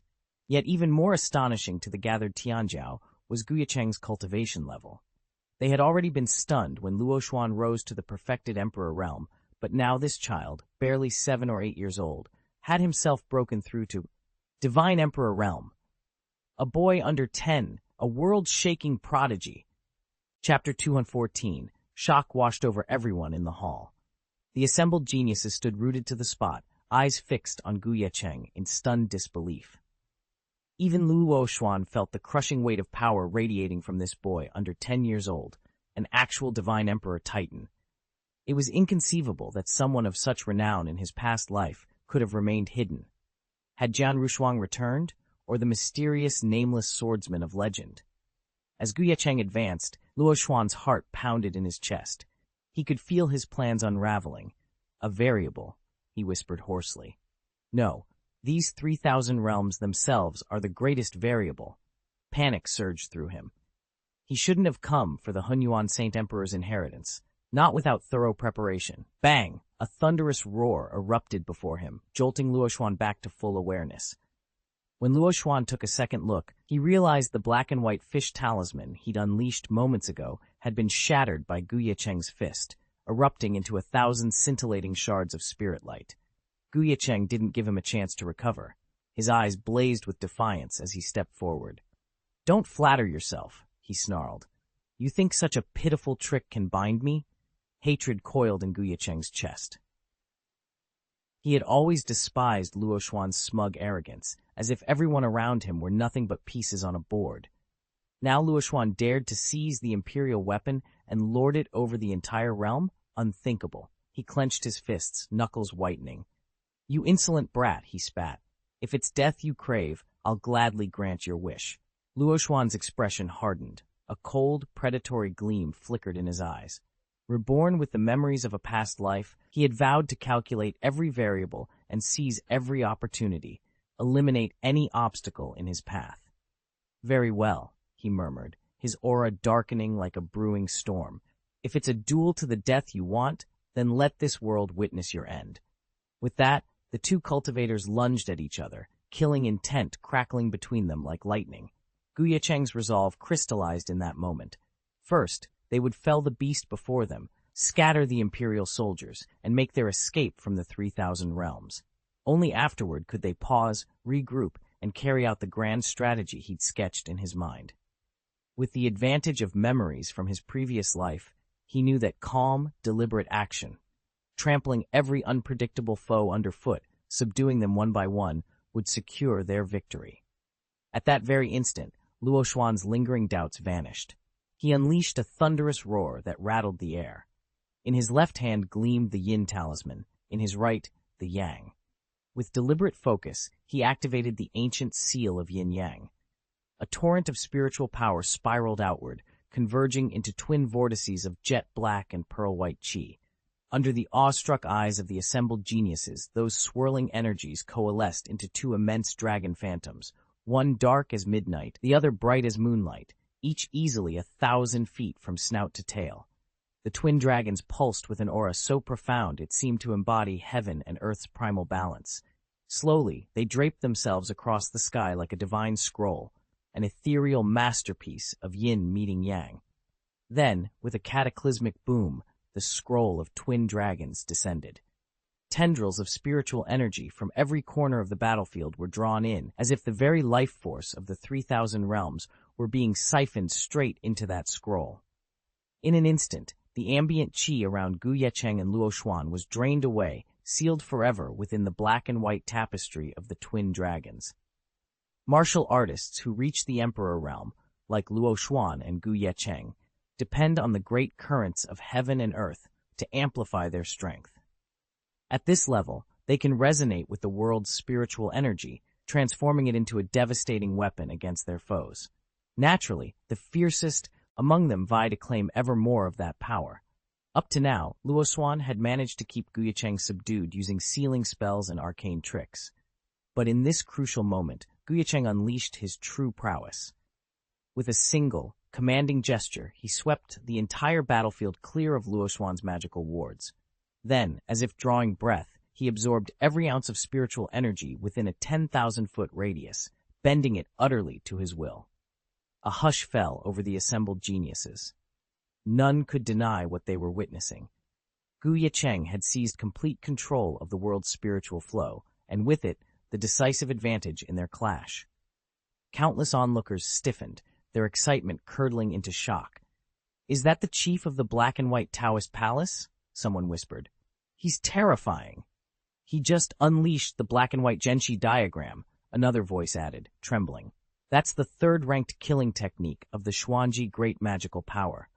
Even cultivators at the Heavenly Emperor realm rarely master it, yet here he is, using it as casually as breathing." Fear rippled through the crowd. All eyes turned to Luo Xuan, who hovered above the arena on a pattern of swirling black and white energy. His posture was calm, almost regal, hands clasped behind his back. Beneath him, the diagram's vast runes pulsed with oppressive force, as if the world itself were being pressed into a vice. Below, Ye Cheng stood alone, his robes fluttering in the supernatural wind. He met Luo Xuan's gaze without flinching, though his heart hammered in his chest. Luo Xuan's lips curved into a cold, disdainful smile. "Little beast," he called down, his voice echoing like thunder, "I'll admit your talent is exceptional. Given 10 more years, you might even rival me." He paused, letting the words hang heavy in the air. Then his smile widened, cruel and predatory. "But you're too arrogant, too reckless. You came here before your time." A flicker of killing intent ignited in Luo Xuan's eyes, sharper than any blade. In that moment, every cultivator present felt the chill of true danger and understood that Ye Cheng was standing on the brink of annihilation. Luo Xuan's hand shot up, and in the next instant a massive palm imprint, drawn from the fearsome black and white world-subduing diagram, descended with murderous force toward Ye Cheng. "It's over." Luo Xuan's triumphant shout echoed across the field. "This battle ends now." At the sight of that horrific image, many of the gathered prodigies turned away, unable to watch what they were certain would be Ye Cheng's utter destruction. The Yun family siblings paled, instincts screaming at them to leap forward and shield him, but Gu Wangshuan calmly raised his hand to halt them. "Relax," Gu Wangshuan called out, his voice steady. "In Cheners," he nodded toward Luo Xuan. "Eyes, Ye Cheng here is nothing more than a harmless jester." A stunned hush fell over the onlookers. They'd seen arrogance before, but to dismiss the black and white world-subduing diagram so casually, it was unthinkable. Before anyone could recover from their shock, a crisp sound rang out from the far side of the battlefield. Click! The tension snapped like a drawn bowstring. What followed next would decide everything. A sudden crack echoed through the hall, drawing every genius present to turn in surprise. Their eyes went wide as Ye Cheng lifted a single hand, signaling the little figure at his side. With a sharp swing of its fist, thousands upon thousands of Nirvana fist seals, each charged with his colossal spiritual power, erupted in unending succession toward the sky. 1, 2, 3, then 100, 300, until finally 10,000 seals had been unleashed. In barely a quarter of an hour, the mighty black and white world-constricting diagram, Luo Xuan's ultimate sacrifice, cracked and splintered into oblivion. Through it all, Ye Cheng remained perfectly still, his breathing steady. To him, expending 10,000 Nirvana fist seals was no more than drawing a sigh, a drop from the ocean of his spiritual reserves. A stunned hush fell over the onlookers. Luo Xuan himself swallowed hard, his face drained of color. His own spiritual power had been exhausted trying to sustain the world-constricting diagram, and yet this boy had destroyed it effortlessly. If ghosts were real, he would have been seeing one now. Luo Xuan drew in a steady breath and lifted his hand once more, Boom! A roar of spiritual energy exploded outward, rippling through the tomb's ancient halls like rolling thunder. Every cultivator present turned in their seats, certain they were about to witness Luo Xuan's ultimate technique. Ye Cheng's brow furrowed as he braced himself for the onslaught. But instead of striking, Luo Xuan swept his arm in a single, fluid motion. The gathered energy collapsed inward, crystallizing into a shimmering curtain of light that enveloped his entire form. In the stunned silence that followed, the curtain blinked out, and with it, Luo Xuan himself vanished. A faint tear in the void sealed behind him, leaving only the echo of his retreat. A gasp rose from the audience. "He actually ran," someone whispered. "Luo Xuan, he doesn't even have the courage to finish the fight." Shock and disbelief rippled through the assembled prodigies. Even Ye Cheng, who had seen countless battles, hadn't expected such a brazen escape. Moments later, Grandmaster Wang Xuan leaned forward, lowering his voice. "Ye Cheng, shall we pursue him? It's unheard of for an earthless genius to flee in shame." Ye Cheng shook his head, a faint, knowing smile on his lips. "No need. By abandoning the field, he's already surrendered. Let's go." With that, he turned away, leaving the chamber abuzz with whispered speculation and the fading imprint of Luo Xuan's precipitous retreat. "I'm certain I can keep him under my control for the rest of his life." Ye Cheng spoke with steely confidence. It wasn't arrogance, but hard-earned intuition. When he defeated Luo Xuan moments ago, he'd sensed something, a residue of Luo Xuan's own power, drain away and merge with his own aura. That sudden surge of energy was as real as his heartbeat, and he knew he'd grown stronger for it. He hadn't even needed to be told. Buzz. Before he could say more, the distant palace, once Luo Xuan's domain, shuddered violently. Cracks split its gilded surface, and a blinding pillar of divine energy shot skyward. The energy folded in on itself, splitting into two searing shafts of light. They hovered for a heartbeat like twin dragons poised to strike, then burst free from the palace doors and swept toward the sky. Every cultivator nearby froze, eyes wide with disbelief. "Emperor's warrior," someone gasped. "The primal Emperor's warrior, the one the Hunyuan Saint Emperor left behind, has awakened." Inside the Hunyuan Emperor's tomb, the air crackled with newfound power. Ye Cheng's lips curved in a knowing smile. Whatever lay ahead, he already held the upper hand.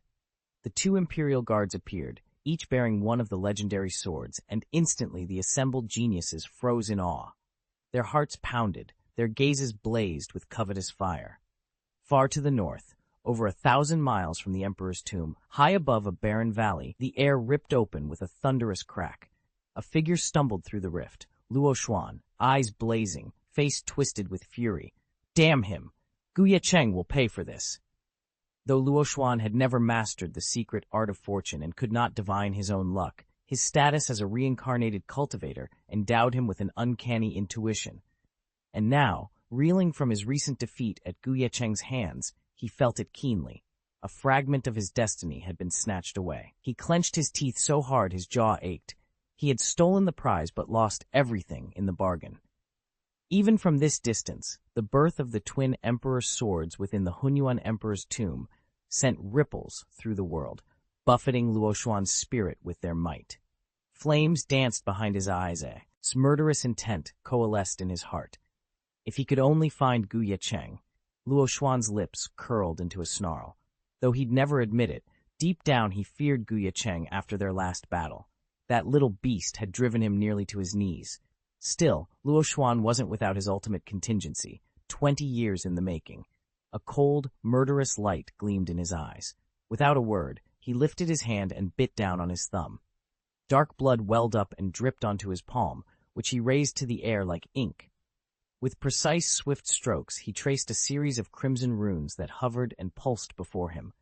The moment his final line fell into place, a roaring wind tore through the clearing.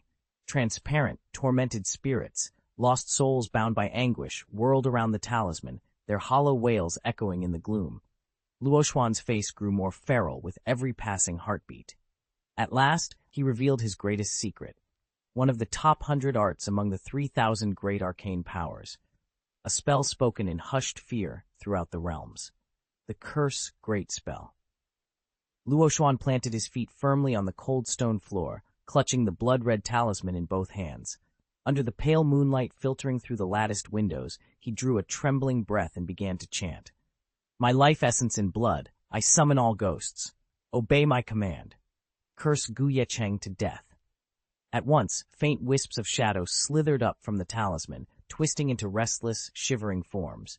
Each word he spoke drained his strength, and beads of sweat broke out on his forehead. Shatter his spirit platform. Let his Taoist heart collapse into ruin.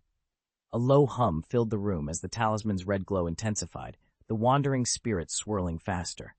Luoxuan's voice grew weaker, but he forced himself on. Shorten his lifespan, entangle him in 10,000 calamities. The spectral figures swarmed around the talisman now, their hollow moans echoing in the silent chamber. Luoxuan's knees threatened to buckle, but he clenched his jaw and pressed forward. He paused for a moment, chest heaving, and a spark of feral joy lit his eyes. Then, with grim resolve, he spoke the final curse. Curse his family to endless misfortune. May his entire clan perish. As the last syllable left his lips, Luoxuan bit his tongue with brutal force. Scarlet blood welled up and sprayed forward, coalescing into a razor-sharp arrow of living crimson. He thrust out his hand, directing the blood arrow at the talisman. Swish! The talisman flared in an explosion of red light. In that instant, the air before Luoxuan tore open like a veil. Beyond it lay endless wastelands of corpses piled high and rivers of blood flowing through skeletal trees. The sight filled Luoxuan's eyes with wild triumph, his lips curling into a dark smile. His sacrifice complete, he collapsed to his knees, drained but exultant, his curse unleashed, and the gates of hell itself swinging wide for the prey he hunted. Ye Cheng's technique had demanded tremendous energy, an ancient curse once deemed unbeatable. He'd summoned a blood-red talisman that burned of its own accord, yet in barely 3 breaths it crumbled to ash. The nightmarish vision it carried faded from the void as if it had never been. Luoxuan stood frozen, staring at the empty nothingness. He didn't recover until he heard it, a sharp crack from behind him. Whirling around, he saw a lone swordsman stride through the rift in space. Clad in flowing white robes, the newcomer looked every inch like a banished immortal. His lips curled into a faint, frosty smile as his cold eyes locked onto Luoxuan. My friend? The swordsman said slowly, his voice serene but edged with steel. I understand you tried to curse me to death? Chapter 215.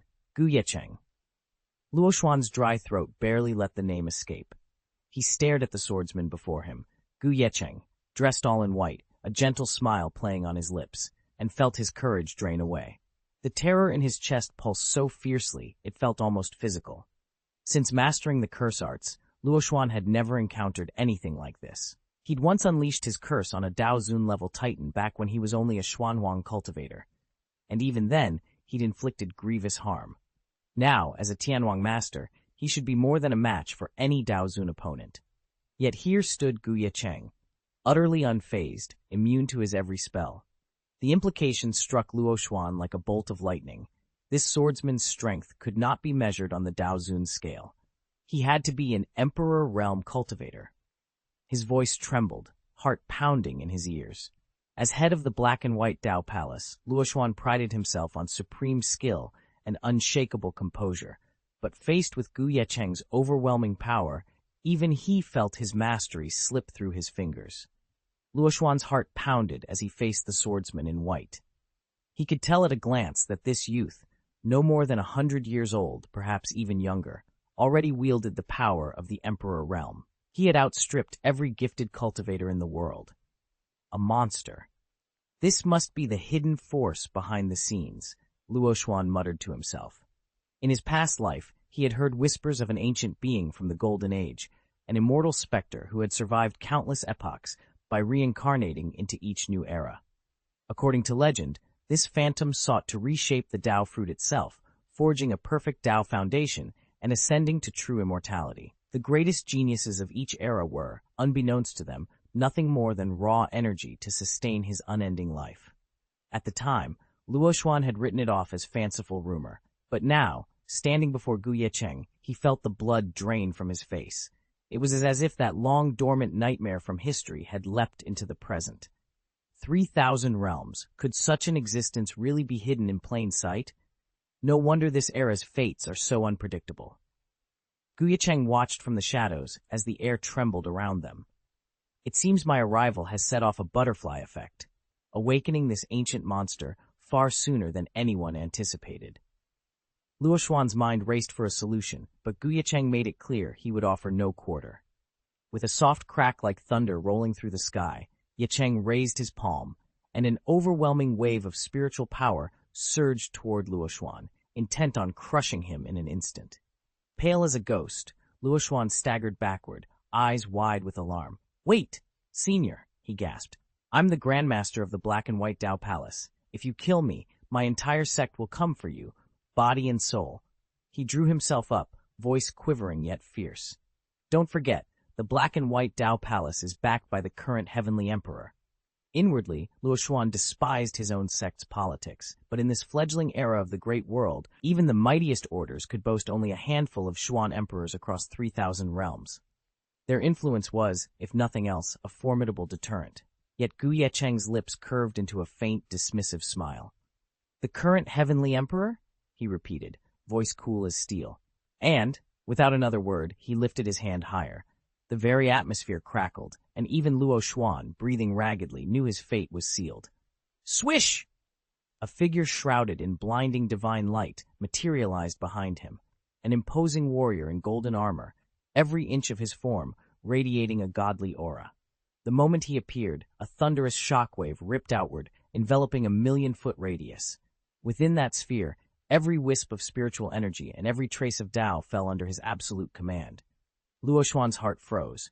Not even her most devastating arcane curse could break free from his control. He can manipulate the very hours of magic. Is this the fabled Heavenly Emperor realm? How did Ye Cheng, this hidden mastermind, prepare such an ultimate backup? That golden deity was none other than the heavenly refining god puppet, obediently controlled by Ye Cheng. Since Ye Cheng rose to the venerable realm, he has been able to summon this puppet at will, and its power exceeds his own by a full cultivation tier. Currently, Ye Cheng stands at the second level of the venerable realm, while the heavenly refining god puppet boasts strength on par with a second-level Emperor Realm cultivator, the legendary Heavenly Emperor Realm. And now, since I broke through to the heavenly refining realm, my divine refining puppet has gained a brand new skill. It can ignite its core essence to strike whenever the situation demands. With each activation, it consumes 1/3 of its stored energy, but in exchange, its power surges to the Holy Emperor Realm.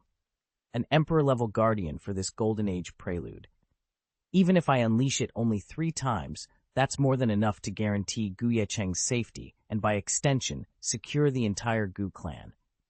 After those 3 bursts, the puppet merely needs to enter a deep slumber to fully restore its essence. It won't suffer any lasting damage. Besides, the Black and White Dao Palace can muster no more than 2 or 3 Emperor-rank cultivators at present. Against my divine refining puppet, they wouldn't stand a chance. Luohan's lips parted, but Ye Cheng was already stepping forward, a teasing smile playing at the corners of his mouth. "You actually thought you could threaten me with those so-called emperors?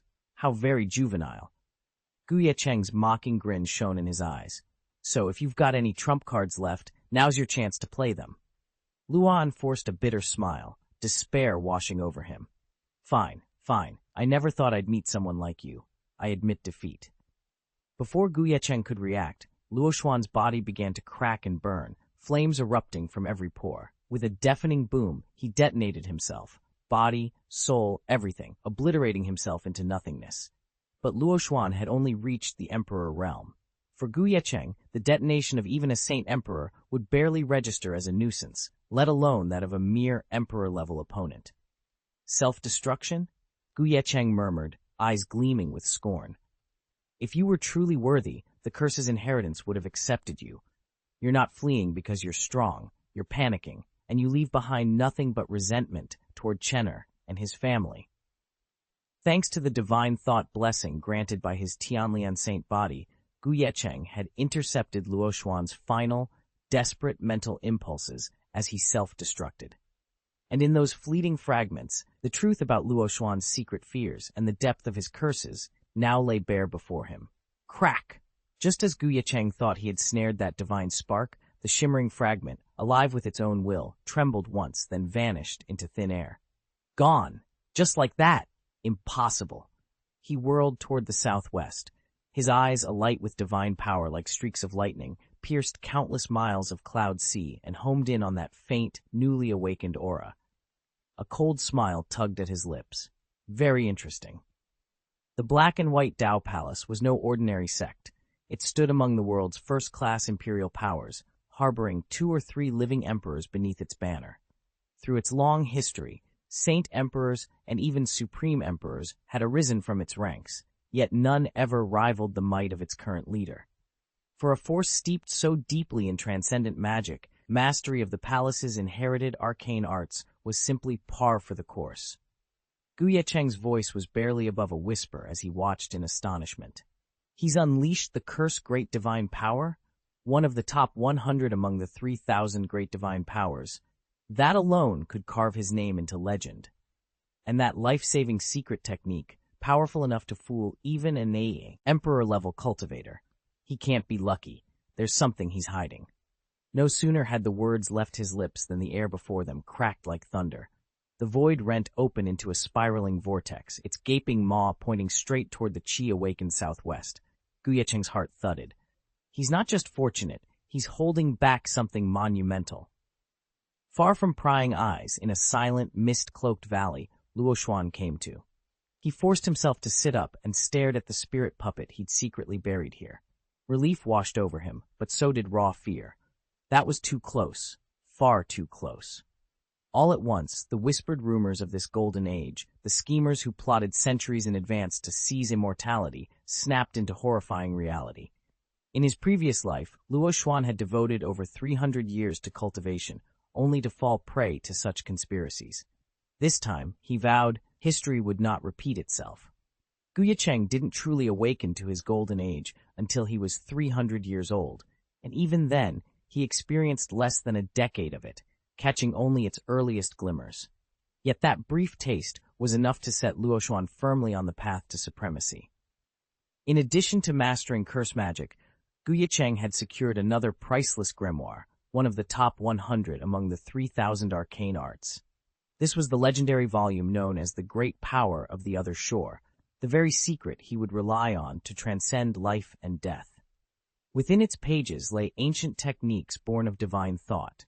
When practiced to perfection, they allowed a cultivator to shed the mortal body entirely, leaving only the soul to wander the world and ultimately reach the other shore. But the great power of the other shore offered an even more astonishing boon. Once its cultivation was complete, the soul became so formidable that it could multiply itself 10,000 times over, forging a legion of spirit puppets in the process. Each puppet carried a fragment of the cultivator's essence and spiritual light, scattered across the realms. As long as even a single spark of that soul light remained, an other shore puppet could continue to exist, effectively granting Ye Cheng immortality in spectral form. Even if you die 10,000 times, or 100,000, you always return, reincarnated. At worst, you'll lose a bit of life essence and blood, but your Taoist cultivation and foundation remain intact. You merely need time to rebuild your realm. Yet the great magic of the other shore is unfathomably deep. Luo Xuan has studied this volume for only a year, and has managed so far to forge just one spirit puppet of the other shore. That puppet can only function within a 10,000-mile radius. Beyond that, your original soul cannot sustain itself long enough to inhabit the puppet, and it dissipates, collapsing between heaven and earth. Because of this limitation, when Ye Cheng, formerly misnamed Gu Changqing, arrived to claim the inheritance of the Hunyuan Saint Emperor, Luo Xuan refused to bring along his hard-won spirit puppet. He feared that if he didn't need it, the buried puppet might be discovered and damaged by some unforeseen mishap, a risk he wasn't willing to take. Ultimately, Ye Cheng decided it was safest to bring the spirit puppet with him, and in the end, it truly saved his life. The memory of that moment still sent chills down his spine. He remembered how, in his past life, he'd been utterly in awe of the Purple Wei Emperor's daughter, the Void God Taoist, and the Immortal Lady. But now he saw them clearly for what they were. Nothing more than prey in a trap, destined to be devoured by the real mastermind lurking behind the scenes. They'd been foolish to think themselves untouchable. A cold light ignited in Ye Cheng's eyes. Yes, he'd forfeited his identity as Luo Xuan, and with it, the prestige that had come from that name, but at least he'd lived to fight another day. From now on, he would move in the shadows, while the true architect of this golden age walked in the light. If he played his cards right, he could barge in on the villain's schemes, snatch away the treasures that had been so carefully plotted out. He chuckled softly to himself, the weight of doubt lifting from his shoulders. With the greatest mastermind of this era finally unmasked, the real game was just beginning. And this time, Ye Cheng intended to win. There's nothing left to fear anymore. Luo Xuan's chest swelled with pride as he gazed out over the mist-shrouded valley below. Now, he whispered, I will press on with my grand journey of self-preservation. I'll seize every chance this golden age offers and rise above it all, becoming a soaring immortal. In that exalted moment, he fancied himself the hidden architect of history's turning tides. Yes, I am the true mastermind behind this era's prosperity. His triumph was cut short by a soft voice behind him. Meddlesome fellow, the intruder murmured. Luo Xuan spun around with a start, only to be ensnared by an invisible net of divine will and spiritual might. Above him, the legendary Suzaku heaven seal flared to life in a ring of crimson fire, its power suppressing all lesser forces. With a single strike, Ye Cheng, calm, unruffled, knocked Luo Xuan's prized creation to pieces. Puff, the spirit puppet of the other shore, the fruit of over a year's labor, disintegrated in a flash. At the same instant, an unbreakable grip closed around Luo Xuan's soul, pulling him into helpless submission. Please, spare me, Elder, Luo Xuan gasped, his spirit trembling.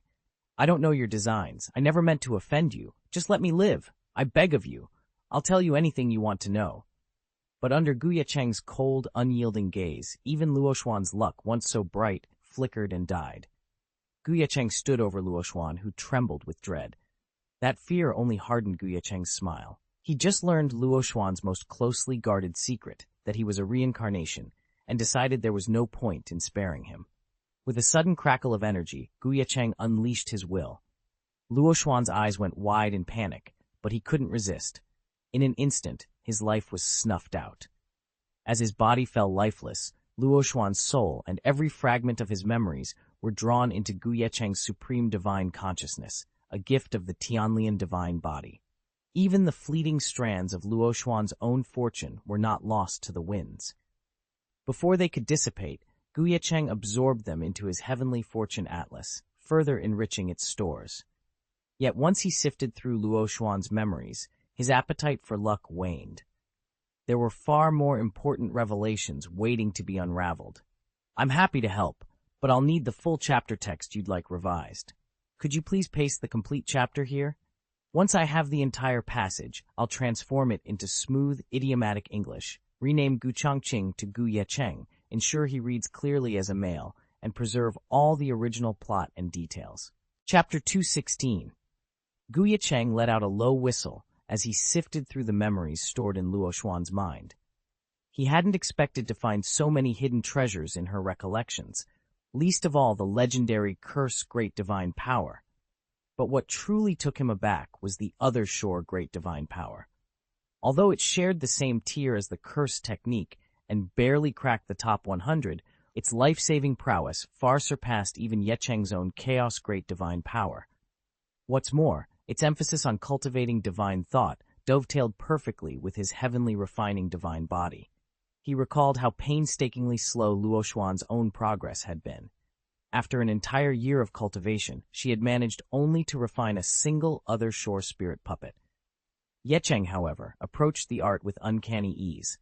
Mere moments after grasping its fundamentals, he slipped effortlessly past the technique's opening threshold. Concentrating his will, he activated the other shore's great divine ability and let its purifying waves wash through him. Instantly, his spiritual power became sharper, purer, and more potent than ever before, proof that this forgotten art was destined to become his greatest asset.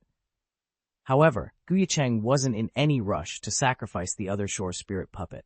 The records in the great divine art of the other shore made it clear that performing such a sacrifice demanded extraordinarily rare materials.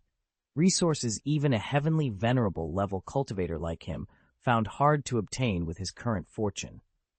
After all, although he had just emerged from the sacred vault 3 months ago and paid off most of his debts, he was still a far cry from the wealth he'd enjoyed when he first stepped out of the ancient battlefield, rich. That said, Ye Cheng felt no real anxiety. Inside Luo Xuan's memory lay precise information about when and where countless opportunity treasures had been born. With that knowledge in hand, he knew he could exploit those opportunities over the next few years to gather an immense hoard of divine artifacts. When that day came, sacrificing the spirit puppet of the other shore would be well within his reach. Ye Cheng studied the depth of Luo Xuan's memories, his eyes narrowing as he weighed his next move. Reopening the sacred space would demand the sacrifice of a spirit puppet, but if that cost could unleash the Gu family's power, it was a price he'd gladly pay. As he sifted through Luo Xuan's recollections, one fragment blazed brighter than the rest: the immortal girl.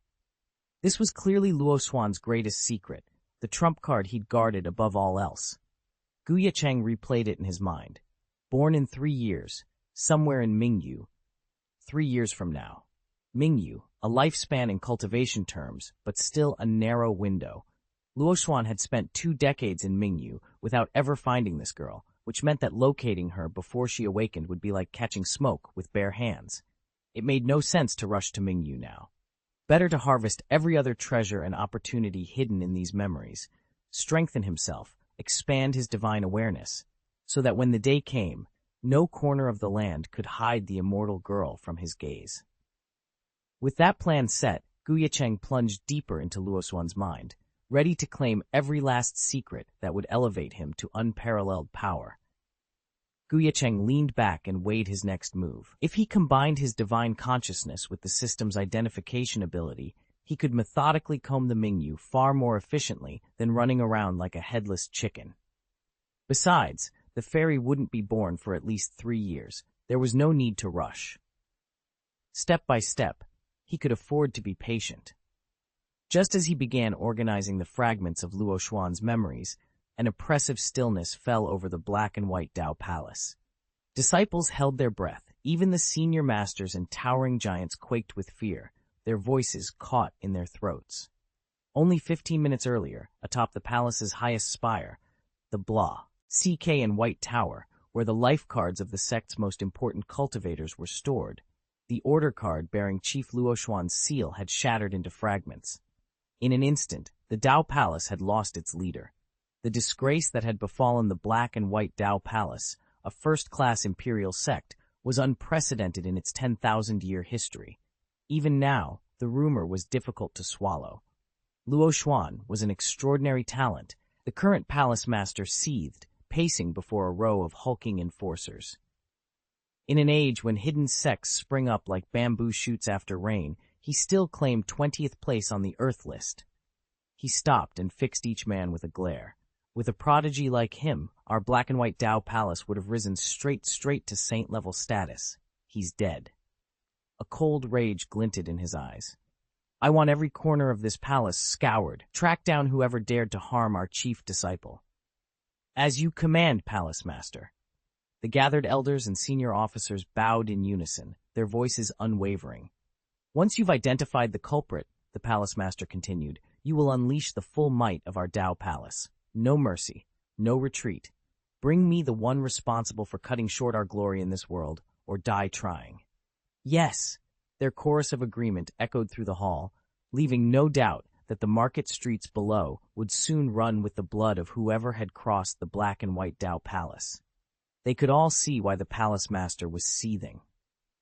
In Shenzhou, if you set aside the immortal sects and ancient clans that have produced saints, the reigning emperors fall into 3 broad tiers.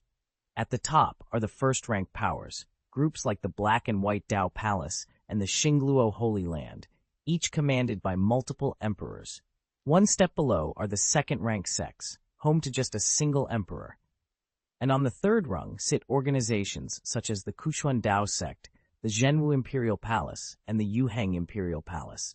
They have no emperors at all, only one or two prodigious cultivators who have reached the profound emperor realm. Even among the first-rank sects, their princes and disciples seldom break into the top 60 or 70 on the New World ranking, and it's almost unheard of to see them crack the top 50. Yet Luo Xuan stands at number 20, a truly unrivaled prodigy that even the most secretive factions would envy. There is simply no way the Black and White Dao Palace can order his death offhand.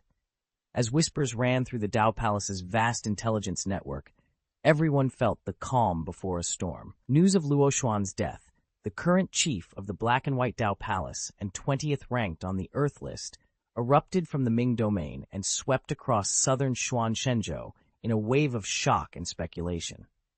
Under a joint investigation by the Black and White Dao Palace and the Qian domain, the two young prodigies who had penetrated the Hunyuan Emperor's tomb finally emerged from its depths. In his final moments, Luo Xuan had confronted Ye Cheng and been decisively defeated. The tidings spread through every corner of the realm like wildfire. Two unprecedented talents have arisen from the Emperor's mausoleum. One is a peerless beauty whose single sword strike felled Chu Xiao, the Qian sect's third true disciple. And the other is a little demon from her clan, barely 10 years old, yet already at giant cultivation level. He even bested Luo Xuan. Where on earth did those two prodigies come from? From the mightiest sects to the most hidden hermitages, every master and powerhouse in Shenzhou buzzed with excitement, their imaginations set ablaze by the emergence of these two young wonders. Could you please provide the full chapter text you'd like me to rewrite? Once I have the complete content, I'll transform it into a polished, coherent English version with Ye Cheng as the male protagonist. Chapter 217, news that a demon emperor under 10 years old had appeared spread like wildfire across the southern Xuan divine continent. In every corner, people whispered the boy's name, Ye Cheng, with equal parts wonder and disbelief. Qianyu City, the place where the rumor began, was suddenly overrun by a flood of visitors. Some came to probe his family background. Others challenged rumors by demanding a duel to test the boy's true strength. And still others, simple thrill-seekers, just wanted a glimpse of this prodigious child emperor. For a time, the entire city seethed with excitement and competition. But when these would-be challengers finally arrived at the ordinary-looking estate of the Gu family, no trace of Ye Cheng remained. That was because the moment he secured the inheritance of the Chaos Emperor's tomb, he had wasted no time. Cradling the ancient relic like the greatest of offerings, he sped back to the spiritual realm and presented it to his father. Naturally, his sister Gu Qinger and their companions would never let him journey alone. They followed closely behind, ensuring their young emperor's safety. By the time the crowd streamed into Qianyu City, the Gu family's courtyard was empty, and everyone searching for Ye Cheng found only silence in his place.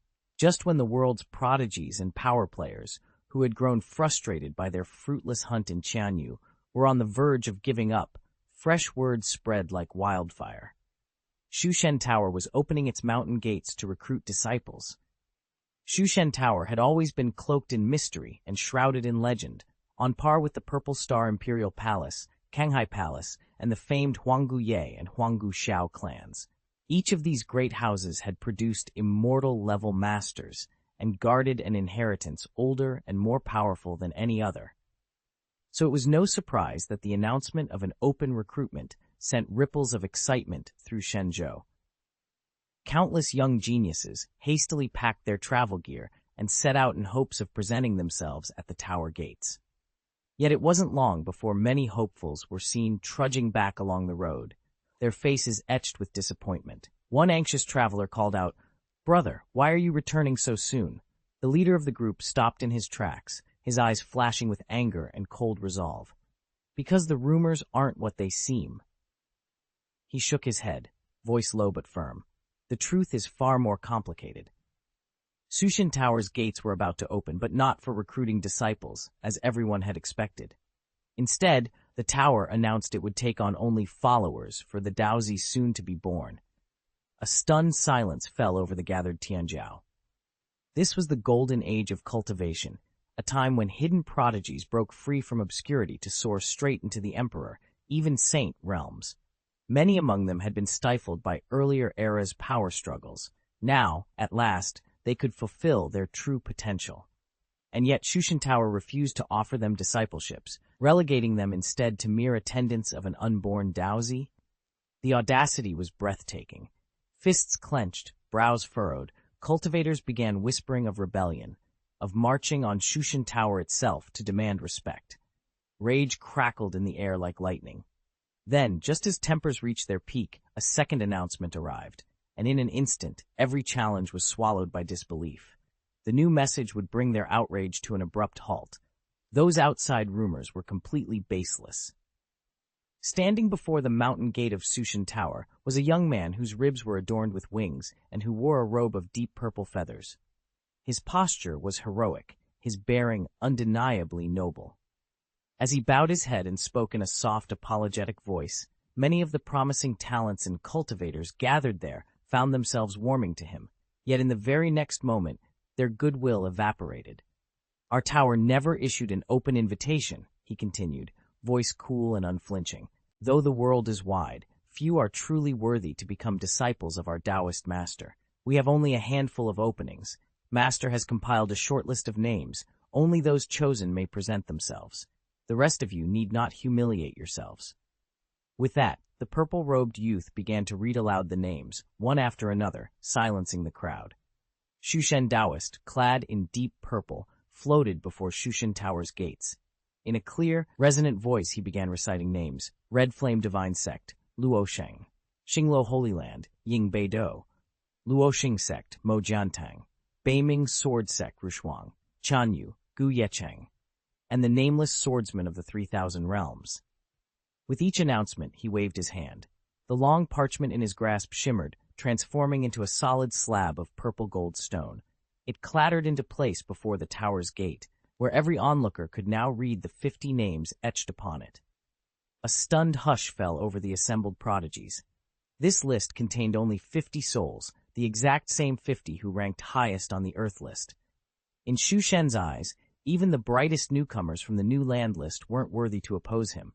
At most, they might aspire to follow in the footsteps of these 50 champions. Murmurs rippled through the crowd. "How arrogant!" whispered one. "Is Taoist Shushan really so proud?" echoed another. But the names shone clearly in the dawn light, declaring Shushan's judgment for all to see, and marking the official roster of his chosen disciples. "Do you truly believe there are no heroes in this world but him?"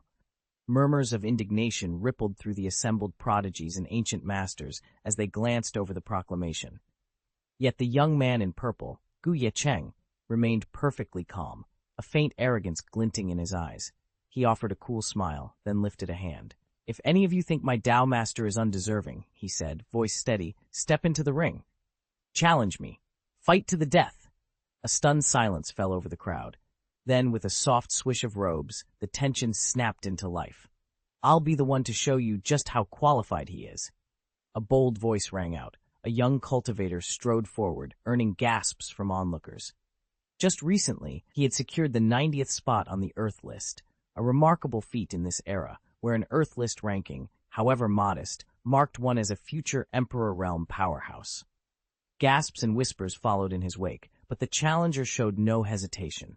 He squared his shoulders, eyes locked on Gu Ye Cheng, ready to prove his worth. Hearing the crowd's astonished murmurs only strengthened his resolve.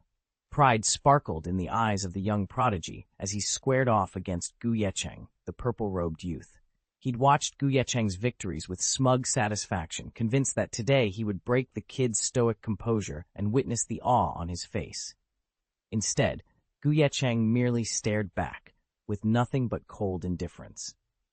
The prodigy's heart skipped a beat. He lunged forward, ready to unleash his most powerful technique, but before he could utter a single incantation, an icy chill shot through his chest.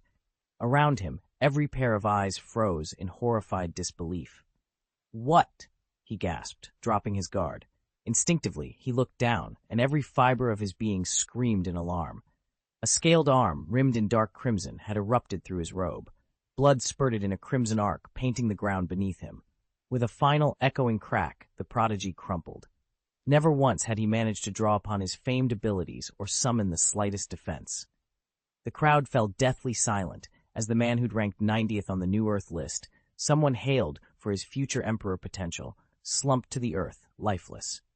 Ye Cheng's expression never wavered.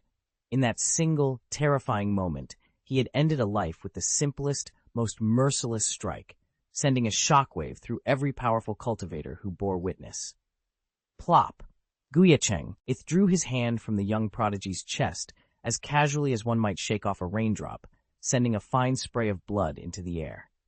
Silence fell over the courtyard before Shushan Tower. Then the assembled geniuses and masters snapped back to their senses.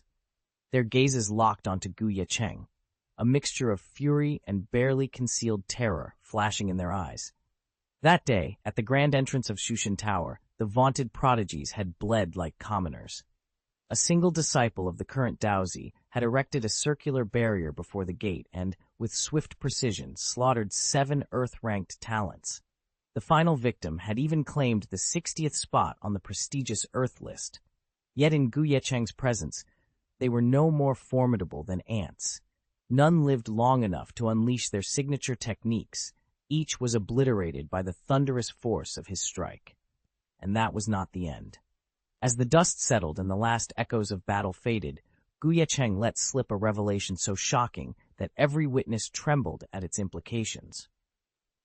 Ye Cheng paused at the edge of the platform, his heart pounding beneath his robes. Before him stood a young man garbed in flowing purple silk, his dark hair bound high with a jade pin. Around them, the gathered disciples of the Daozi Academy leaned forward in eager anticipation. "My own strength ranks only 10th among the Daozi's followers," the purple-clad youth announced, voice ringing out clear and cold. He allowed a mocking smile to play at his lips.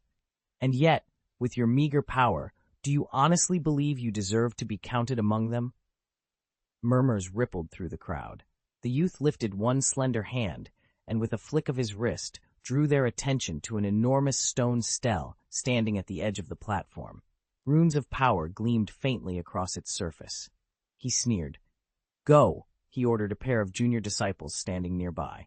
"Spread this decree through every sect and clan across Nanshuan Shenzhou. Tell every prodigy whose name is carved on this tablet. If you have not come to pay homage to my Daozi, if you have not sworn to serve him, within 3 months of today, then mark my words, once my Daozi emerges from meditation, none of you will live to tell the tale." A hush fell over the assembly. Then, with a confidence that bordered on arrogance, the youth raised his voice to carry even further. "With my Daozi here, the age of wandering heroes is over.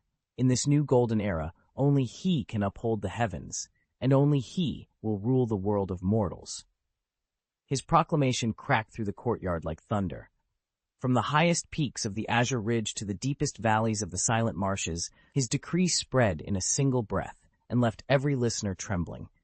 The young purple-clad disciple stepped down from the dais, his words echoing off distant mountains and stirring fear into every heart across Nanchuan Shenzhou. Chapter 218. The arrival of the Void God's Daozi at the Void God Tower sent shockwaves through all of Shenzhou, leaving heroes and prodigies alike on edge. Clad in purple, a lone youth had battled atop the tower, sending 7 of the realm's finest bleeding and causing even the top-ranked fighters to second-guess their strength. The Golden Age may have glittered with boundless opportunity, but it also bred countless geniuses fated to fade into obscurity, nothing more than footnotes in history. The Void God's sudden emergence drove that lesson home in the most dramatic fashion. If an ordinary follower could so effortlessly slay warriors beyond the 50th spot on the Earth list, what hope remained against the Daozi himself? No one could say for certain. Yet though he had not fully stepped into the world, the Void God's reputation already resounded across every corner of Shenzhou. And it seemed he found even that uproar insufficient. With a low rumble, the great gates of the Void God Tower swung open once more. From its heights poured a host of young prodigies, 7 in all, descended from Shushan Tower and set their course eastward. Among them strode Ye Cheng, his dark eyes calm as still water. Whatever lay ahead, he would meet it head-on. They unfurled their banner to salute every great sect on the sacred mountain and to challenge their living heirs by name: Xingluo Holy Land, Lingxiao Sect, Yunlong Imperial Palace, the Nanan Lei family, none could refuse. Every celebrated prodigy listed on the Earth ranking was summoned to duel, and every one of them fell in ruin. This fearsome squad of heavenly talents answered to Shushen Daozi. Among its ranks stood Ye Cheng, the young man in purple who had notched 7 Earth-listed kills in recent days, though he was by no means the leader of this force. Even so, when this assembly of geniuses took the field, the descendants of the Empire's great sects were shattered beyond belief. No loss stung harder than Ying Beido's. Humiliated yet again, his third crushing defeat, he didn't last a single round against Shushen Daozi's top disciple. Before he could draw breath, the disciple's overwhelming presence pinned him into unconsciousness. When Ying Beido finally came to, the Void God Tower contingent had already melted away. The Star God body has fallen. In an age as grand as this, the Star God body isn't even a blip. How disappointing. When Ying Beido first heard those rumors, he was so furious he nearly spat blood. Thankfully, his master and the high elders of Xingluo Holy Land rallied around him to offer comfort. "Beido, don't beat yourself up," his master said softly. "The Star God body isn't even the strongest among divine bodies. Your talent is rare. This is a golden age. Reaching the Heavenly Emperor realm in the future will be well within your grasp. Don't dwell on this setback." Another elder nodded. "Exactly. You only lost to Jianru Shuang and Ji Haoran, now recognized as the world's foremost saint-level Taoists. Heirs of a sect could hardly be expected to triumph against them." Their kind words warmed Ying Beido's heart, yet as they spoke, a flicker of irritation crossed his face.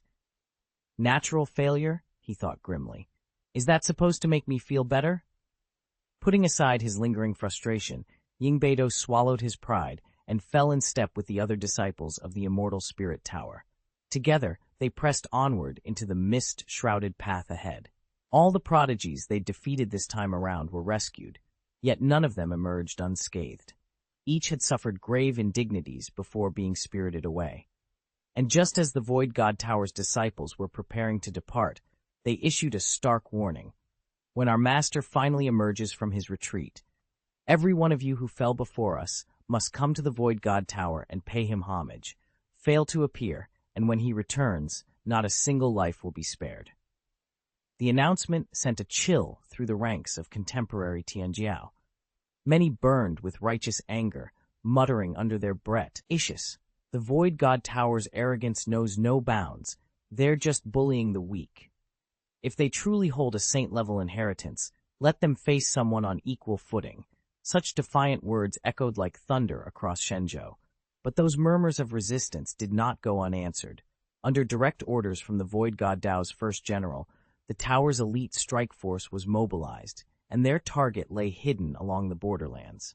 At the heart of this campaign stood the Red Lotus sect, the true saint-level inheritance, a sacred school famed throughout the mortal realm for producing saints and wielding powers far beyond ordinary cultivators. Now, with the Void God Tower's forces advancing, the Red Lotus sect, renowned for its fiery blossoms and unyielding spirit, found itself bracing for a conflict that would shake the foundations of both sects. Many of the Red Lotus sect's true disciples have already distinguished themselves and inscribed their names on the Earth Register. Third true disciple, Chu Xiao, first true disciple, Qian Miaozhen, and so on. Yet when the first general under virtual god Daozi arrived to issue a formal challenge, none of these elites had yet been given the opportunity to face him. It fell to the sect's divine son, Luo Shengxian, to step forward and meet the foe in battle. In an instant, prodigies and powerful houses from across Shenzhou converged on the Red Lotus sect's gates. The gathering was nothing short of spectacular, and all eyes in the realm turned to watch. "I really don't know how this duel will end," someone murmured in the crowd. "If you ask me, Luo Shengxian will carry the day," another replied with confidence. "He's not only the heir of a hidden Taoist lineage, but his status rivals even the Void Divine Son." "That's true," a third observer added. "Luo Shengxian possesses the rare Red Lotus divine body, and he was born with a congenital Red Lotus companion, rumored to rival a quasi-emperor-class warrior in strength." As speculation buzzed through the assembly, all awaited the clash between these two titans, each the pride of his sect. Even in the Dharma's final era, he's destined to attain the Emperor realm. A buzz of excitement ran through the gathered geniuses and sect leaders as they exchanged information, their voices brimming with admiration for the Red Lotus Divine Son. With him present, the Void Divine Tower's arrogance will finally be kept in check. That's right, heads nodded around the courtyard. Everyone was eager to see what the Red Lotus Divine Sect's prodigy could do. Though the Red Lotus Divine Sect is also a hidden school, its reputation is far more amiable than the haughty Sushin Tower, which looks down on every other sect. Ye Cheng, known to all as the Red Lotus Divine Son, felt a spark of determination ignite within him at the encouraging words that floated through the air. Standing opposite him, Luo Shengxian's eyes narrowed into slits as he regarded the newcomer coolly. "So you're Ye Cheng, the first general of Shushin Daozi's command?" He paused, a faint chill in his tone. "I've heard of your accomplishments. You truly are formidable. I wouldn't be surprised if you break into the top 20 of the Earth ranking." "It's a pity you think so highly of yourself," sneered one of the elder disciples. "A mere follower dares to compare himself to the scions of saint-level sects like us?" No sooner had the words left his mouth than a thunderous explosion rocked the arena. Every eye turned to Ye Cheng, the so-called Red Lotus God's son, who at just over 20 years of cultivation suddenly erupted in divine aura. His power blossomed outward in a blinding flare that sent shockwaves through the assembled geniuses and powerful cultivators alike. "Is that Divine Emperor Perfection?" someone whispered, voice trembling. "After barely 20 years?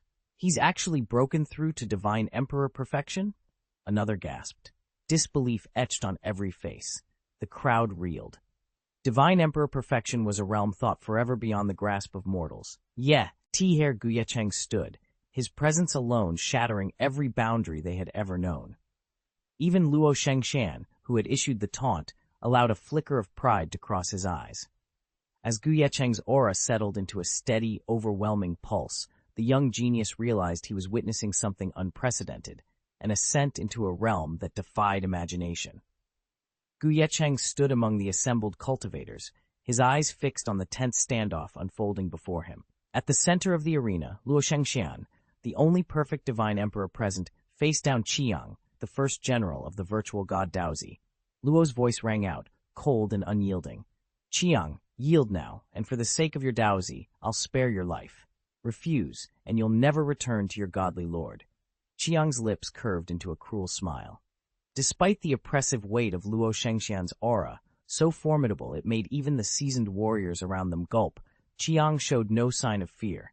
Instead, his eyes danced with mockery. "Luo Shengxian," he drawled, taking a slow, deliberate step forward. "What makes you think your perfect divine emperor realm can intimidate me?" At once, the air around Qiang seemed to ignite. A roar of power surged from his body, far more overwhelming than anything Luo had displayed. The onlookers recoiled, staggered by the sudden escalation. Saint Emperor Realm," someone gasped. "How can this be?" murmured another. Ye Cheng's heart pounded as he witnessed the impossible truth.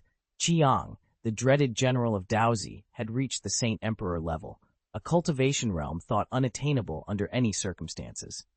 The arena fell into shocked silence as the two supreme powers sized each other up, the outcome uncertain and the stakes higher than ever. As Ye Cheng, the Qiang warrior, exhaled and unleashed his aura, he instantly broke into the Saint Emperor realm.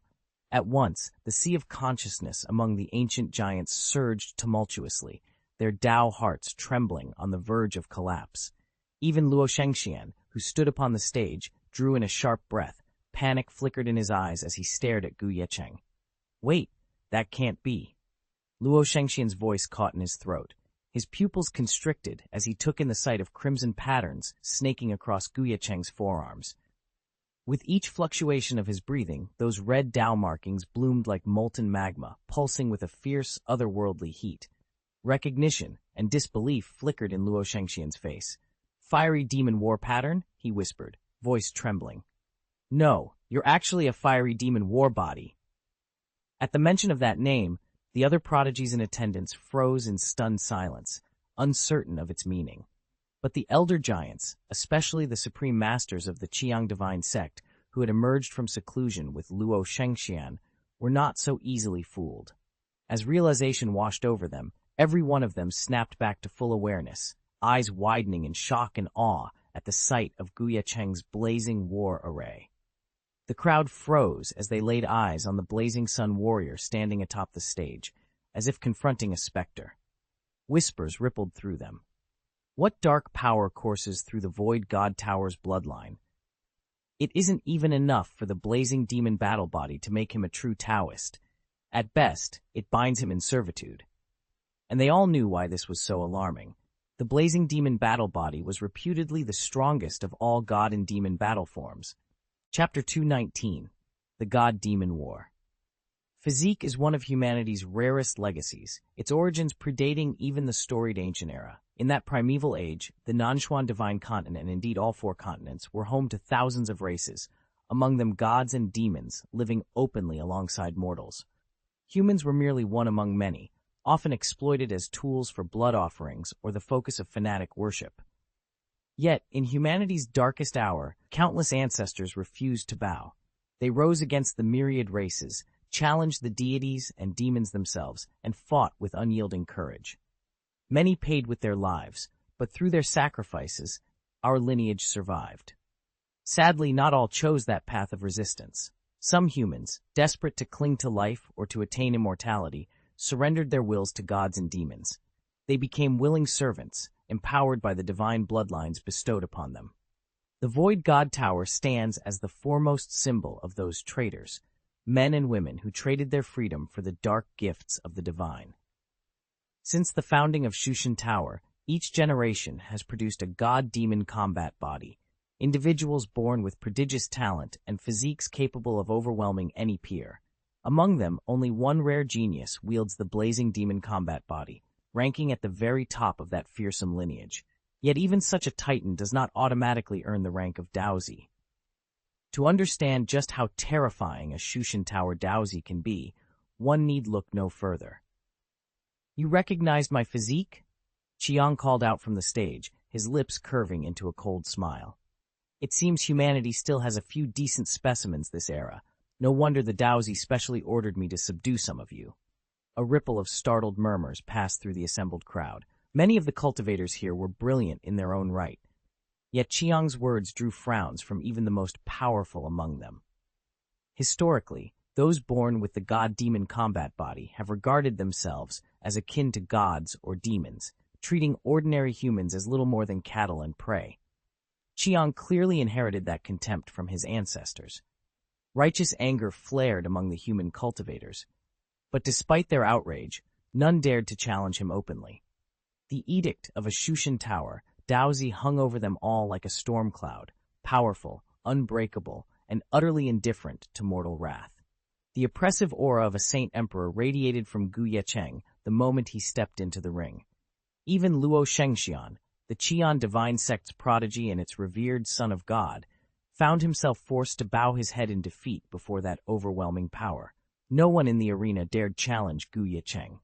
Hidden beneath the dais, Chu Xiao, Qian Miaozhen, and the other true disciples exchanged anxious glances. The sect's elders and senior cultivators joined in telepathic warning. "Shengxian, don't push yourself. It's wiser to withdraw and live to fight another day." Luo Shengxian closed his eyes, drew a steadying breath, and then, to the shock of every onlooker, refused to yield. He flared his aura and ignited his blazing demon body, hurling himself at Ye Cheng with unbridled resolve. What followed was a brutal exchange of blows. For over 50 rounds, flames and spiritual energy rent the air as the Son of God fought with all his might. Still, Ye Cheng's mastery of the Saint Emperor realm held firm. In a single decisive strike, he shattered Luo Shengxian's guard and crushed the bones in his right arm. A splash of blood arced overhead as Luo Shengxian staggered back, agony etched on his face. The arena fell silent.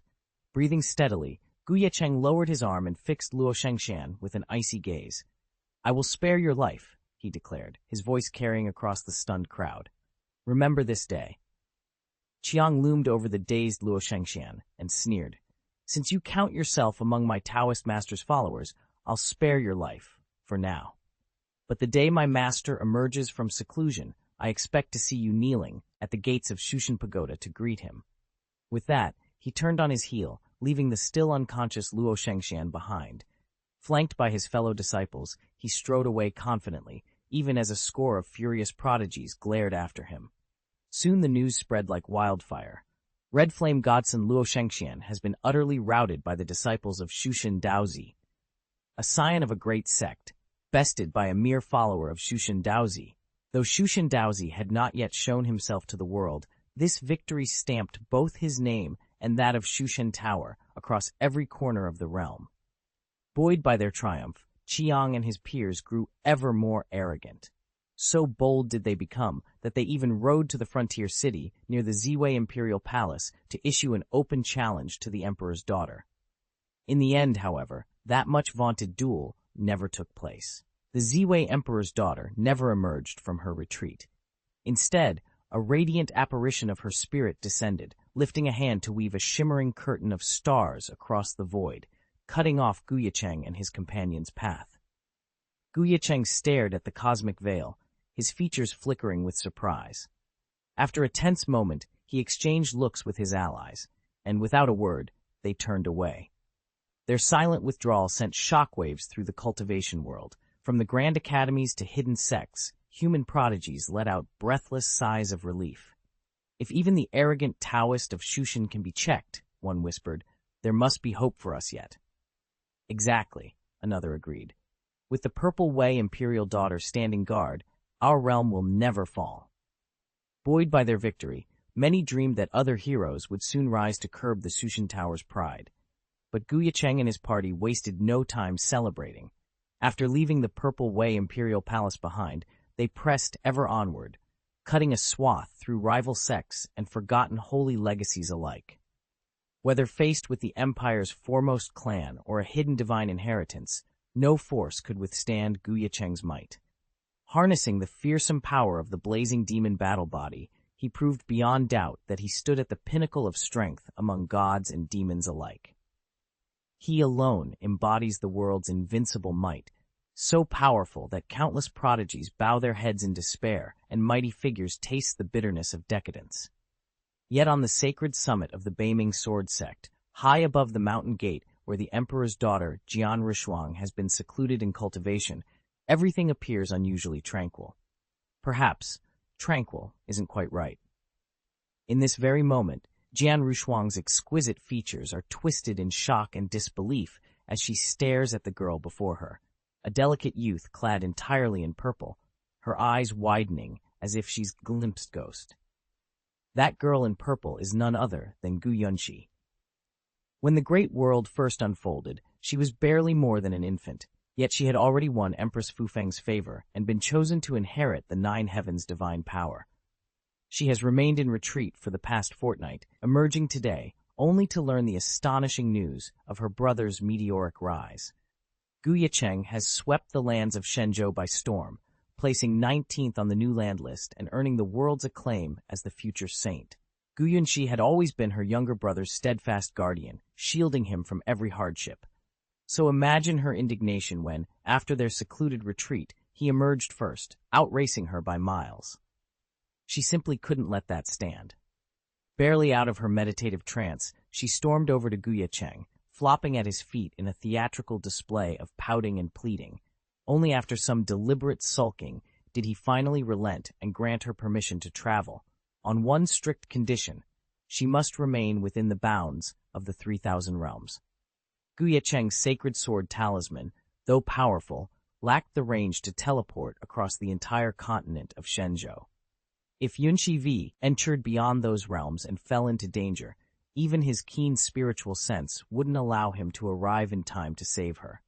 But Gu Yunxi was nothing if not resourceful. No sooner had she lifted her retreat seal than she set her sights on her first destination, the venerable Beiming Sword Sect.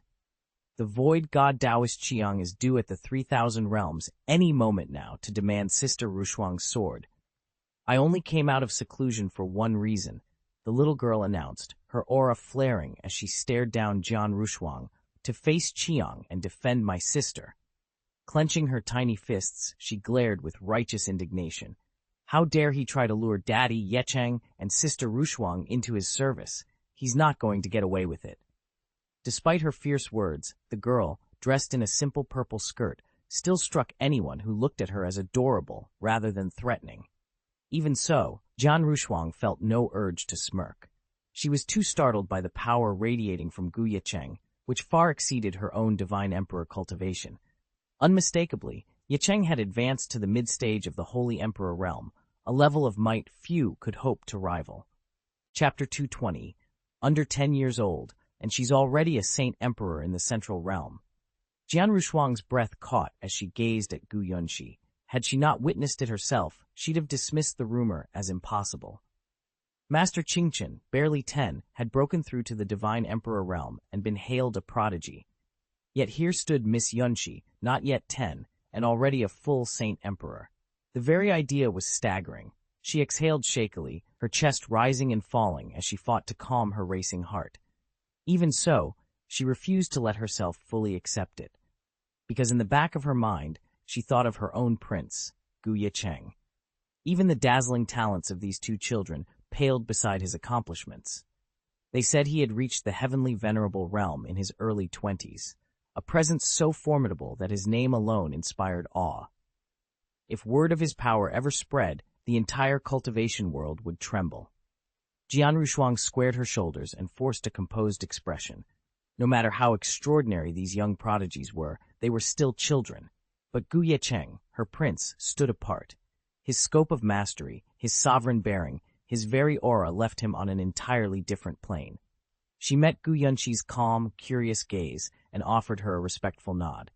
Around them, the gathered disciples and onlookers exchanged excited whispers, every pair of eyes alight with wonder. Yet Jian Rushuang was steady. In a world of geniuses, only one name held her unwavering loyalty, Ye Cheng, the incomparable heavenly venerable. This is only the dawn of the Golden Age, when heaven and earth's spiritual energy is just beginning to recover. As time goes on, the great Tao will reveal itself more fully, making each breakthrough in cultivation that much easier. I wouldn't be surprised if His Highness Ye Cheng's progress suddenly accelerates, so much so that attaining Saint Venerable or even Tao Venerable status won't feel out of reach. And who knows? After 20 years of diligent cultivation, the throne itself might lie within his grasp. Lost in these thoughts, Jian Rushuang glanced over at Gu Yunxi and felt a calm certainty settle over her. Compared to a prodigy not yet 10 years old accomplishing the impossible, dreaming of an emperor's mantle after 2 decades hardly seemed overambitious. "Sister Rushuang, what are you thinking about?" Gu Yunxi asked, her brow creased in curiosity. Jian Rushuang blinked, then realized her gaze had drifted. "I was thinking about His Highness Ye Cheng," she admitted, suddenly aware of how odd it sounded. Just as Rushuang opened her mouth to protest, Gu Yunxi blinked up at her with wide, innocent eyes. "Sister Rushuang," she said softly, You don't want to be my third mother, do you?" Rushuang froze. She almost shook her head in denial, but the image of Ye Cheng's handsome face, especially that breath-stealing moment at Buried Sword Gorge, floated into her mind, leaving her tongue-tied. "Miss, you've got the wrong idea," she managed, but her voice came out choked and uncertain.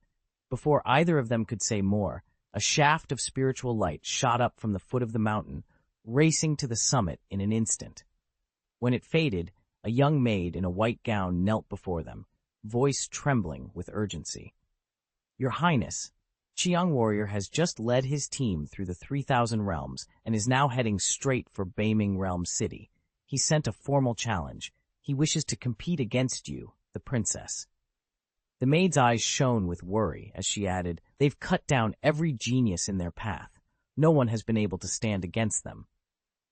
Princess Jian Rushuang had long been celebrated throughout the realm, yet she still paled in comparison to the legendary Ye Cheng, whose victories over imperial scions and even the divine offspring of the sacred order were the talk of every sword hall. No wonder her maid was on edge. "Lianer, don't worry. Just stand up," Rushuang said with a gentle smile, reaching out to steady her trembling attenda. "En port." Lianer rose at once, every nerve on edge, until her gaze fell on the slender youth in flowing purple robes standing at the princess's side.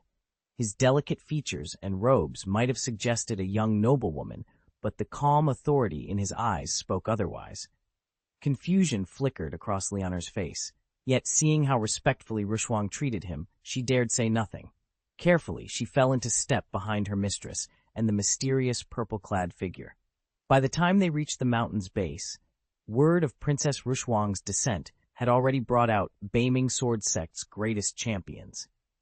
Even the sect's emperor-level elders, reclusive masters who had not walked the world in years, had emerged from seclusion, flanking their venerable sect master as they awaited the princess's arrival.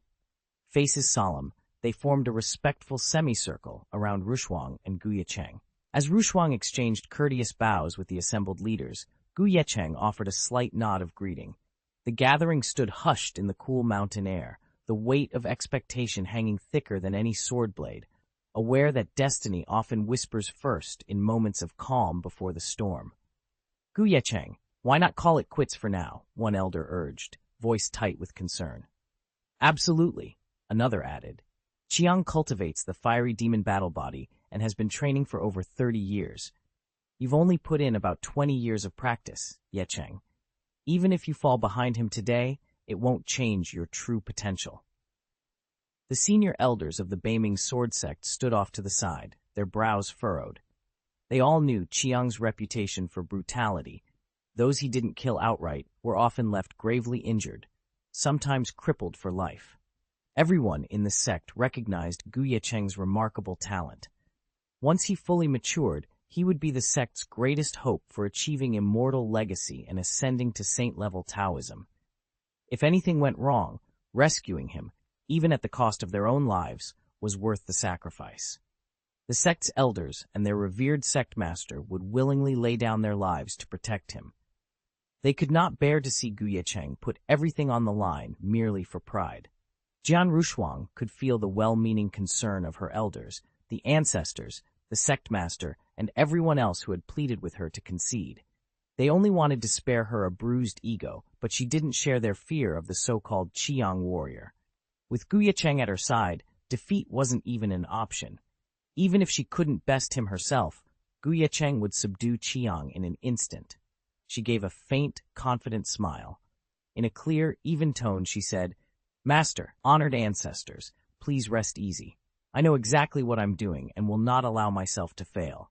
In fact, today, whether I fight or not, the Shushan Tower will lose face, and the Qimo war body will be humiliated." Her bold declaration sent a ripple of stunned silence through the Beiming Sword Sect.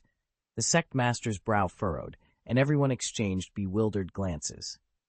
No one had expected Jian Rushuang to be so sure of herself, or to dismiss the need for combat altogether. "What do you mean by that, Rushuang?" the sect master finally demanded. Jian Rushuang only smiled, her expression unreadable. Without another word, she motioned for her maid and Ye Cheng to fall in beside her. Together, the three of them turned and descended the mountain path, their figures soon swallowed by the morning mist. The elders of the Beiming Sword Sect finally came to their senses and noticed a little girl in a purple skirt standing at Jian Rushuang's side. One of them frowned. "Where did she come from? Did he bring her along on purpose?" Another whispered, exchanging puzzled glances. There was no time to debate. Summoning their spirit lights, they streaked after Jian Rushuang, resolved to protect her at all costs. Even if she insisted she wouldn't fight, they wouldn't believe it. Qiang had carved his path to the 3,000 realms, in blood. If Jian Rushuang fell to him, they'd have to intervene to prevent any disgraceful end. Beiming Realm City had lain hushed ever since Jian Rushuang's duel with Ji Haoran, but over the past fortnight, word of Qi Yang's relentless advance toward the 3,000 realms had breathed new life into its streets. Stallkeepers hawked rumors instead of wares, cultivators pressed information from every traveler, and anticipation crackled through the air like static. Everyone sensed that a colossal clash was looming. I can no longer count how many prodigies and heroes have gathered here, and even giants of the cultivation world have come streaming in. It isn't just disciples from the 3,000 realms. Rival imperial sects from beyond have dispatched their best, and even the hidden scions of the Red Flame Divine Sect, their saint-level Taoist elders, have arrived with eager eyes. All hope someone will rise up to challenge Ye Cheng, the famed Qiang warrior, and shatter the pride of the Void God Tower. But for both these young geniuses and the venerable masters of secret lineages, that hope is rapidly fading. A single report out of North Ming Realm City has swept away their last spark of confidence. 3 days ago, the dispatches say, Ye Cheng resonated with the galaxy and the void. His cultivation has surged. He's broken through to the middle stage of the Holy Emperor realm. Middle stage Holy Emperor. Even before this breakthrough, Ye Cheng's strength was said to eclipse that of most contemporary prodigies and demigods. Now with this new advance, any thought of challenging him feels utterly hopeless.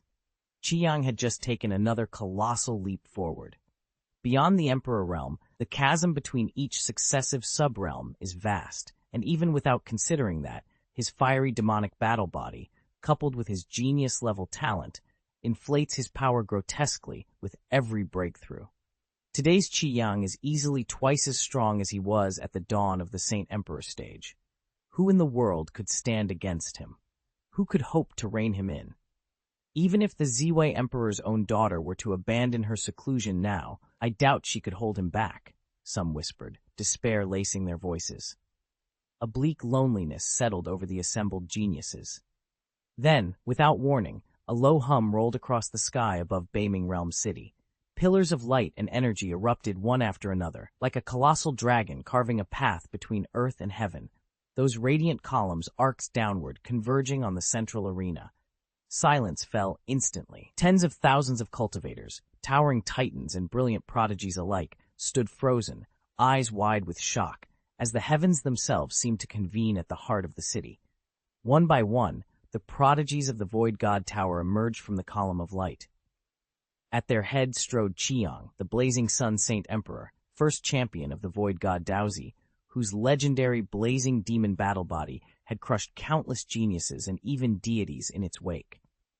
He swept the arena with a contemptuous glare and called out, "The princess of the Beiming sword sect, Ye Cheng, still hasn't arrived? I've given her more than enough time to steel herself for defeat." With a casual flick of his hand, Qiang summoned the other Void God Tower geniuses. They bowed low, then retreated in deference, leaving the entire arena to him. He fixed his gaze on the distant gates of the Beiming sword sect, lips curling into a sneer of supreme arrogance. A tense hush fell over the crowd. Many of the assembled geniuses clenched their fists, eyes blazing with anger and resentment at his taunts. At last, a clear, defiant voice rose above the murmurs. "Your mockery will rebound on you, Qiang. You've been out of the Void God Tower long enough. Are you finally prepared to suffer your own defeat?" Just then, from beneath the soaring arch of the Beiming sword sect's gate, Jian Rushuang's soft, resolute voice drifted across the distance. "The hour has come." Under the watchful eyes of countless prodigies, a young woman in an unadorned skirt stepped lightly through the air, her jade slippers stirring faint ripples in the void. Before anyone could fully comprehend her movement, she had already appeared directly beneath the dual platform. "Standing under the ring?" murmured several spectators in astonishment. Not only the assembled geniuses, they who had come to witness the contest, but even the elders and sect leaders of the Beiming sword sect, who had followed their disciples down the mountain, stared in stunned silence. Jian Rushuang was meant to ascend the ring to face Qiang, yet here she was, deliberately refusing to climb, and instead waiting below. "What's she playing at?" someone whispered. "Is she admitting defeat already? Then where did she get the nerve to speak so boldly just now?" Faces grew wry with confusion. Qiang himself paused mid-smirk, eyes narrowing as he took in Jian Rushuang's deliberate posture below the ring. His expression curled into a sneer. "You, daughter of the North Sea Emperor," he called out, voice ringing across the arena. "Your tongue is sharp enough, but your actions, they don't match your boastful words. Is this the grand display of talent you promised, or are all human geniuses just talk with no skill to back it up?" A ripple of laughter spread through the crowd at Qiang's taunt, but Jian Rushuang did not flush or turn away. Instead, she lifted her chin, calm and unruffled, and smiled as she replied in a gentle, measured tone. "If all you can do is talk, then what are you really? The prodigy who's supposed to challenge you has already taken the stage, and you're still squabbling with me. You boast of your fiery demon battle body, Yet if you train only your flesh and your mind is slower than a child's, what use are you? Ye Cheng froze, flustered. What are you talking about? There's no prodigy here to face me. Below in the arena, the onlookers from the Void God Tower exchanged stunned glances, convinced Jianru Shuang had finally lost her mind. Then, in the blink of an eye, their eyes all went wide. Opposite Ye Cheng now stood a tiny figure in a flowing purple dress. She clenched her small fists, her delicate face set in fierce resolve.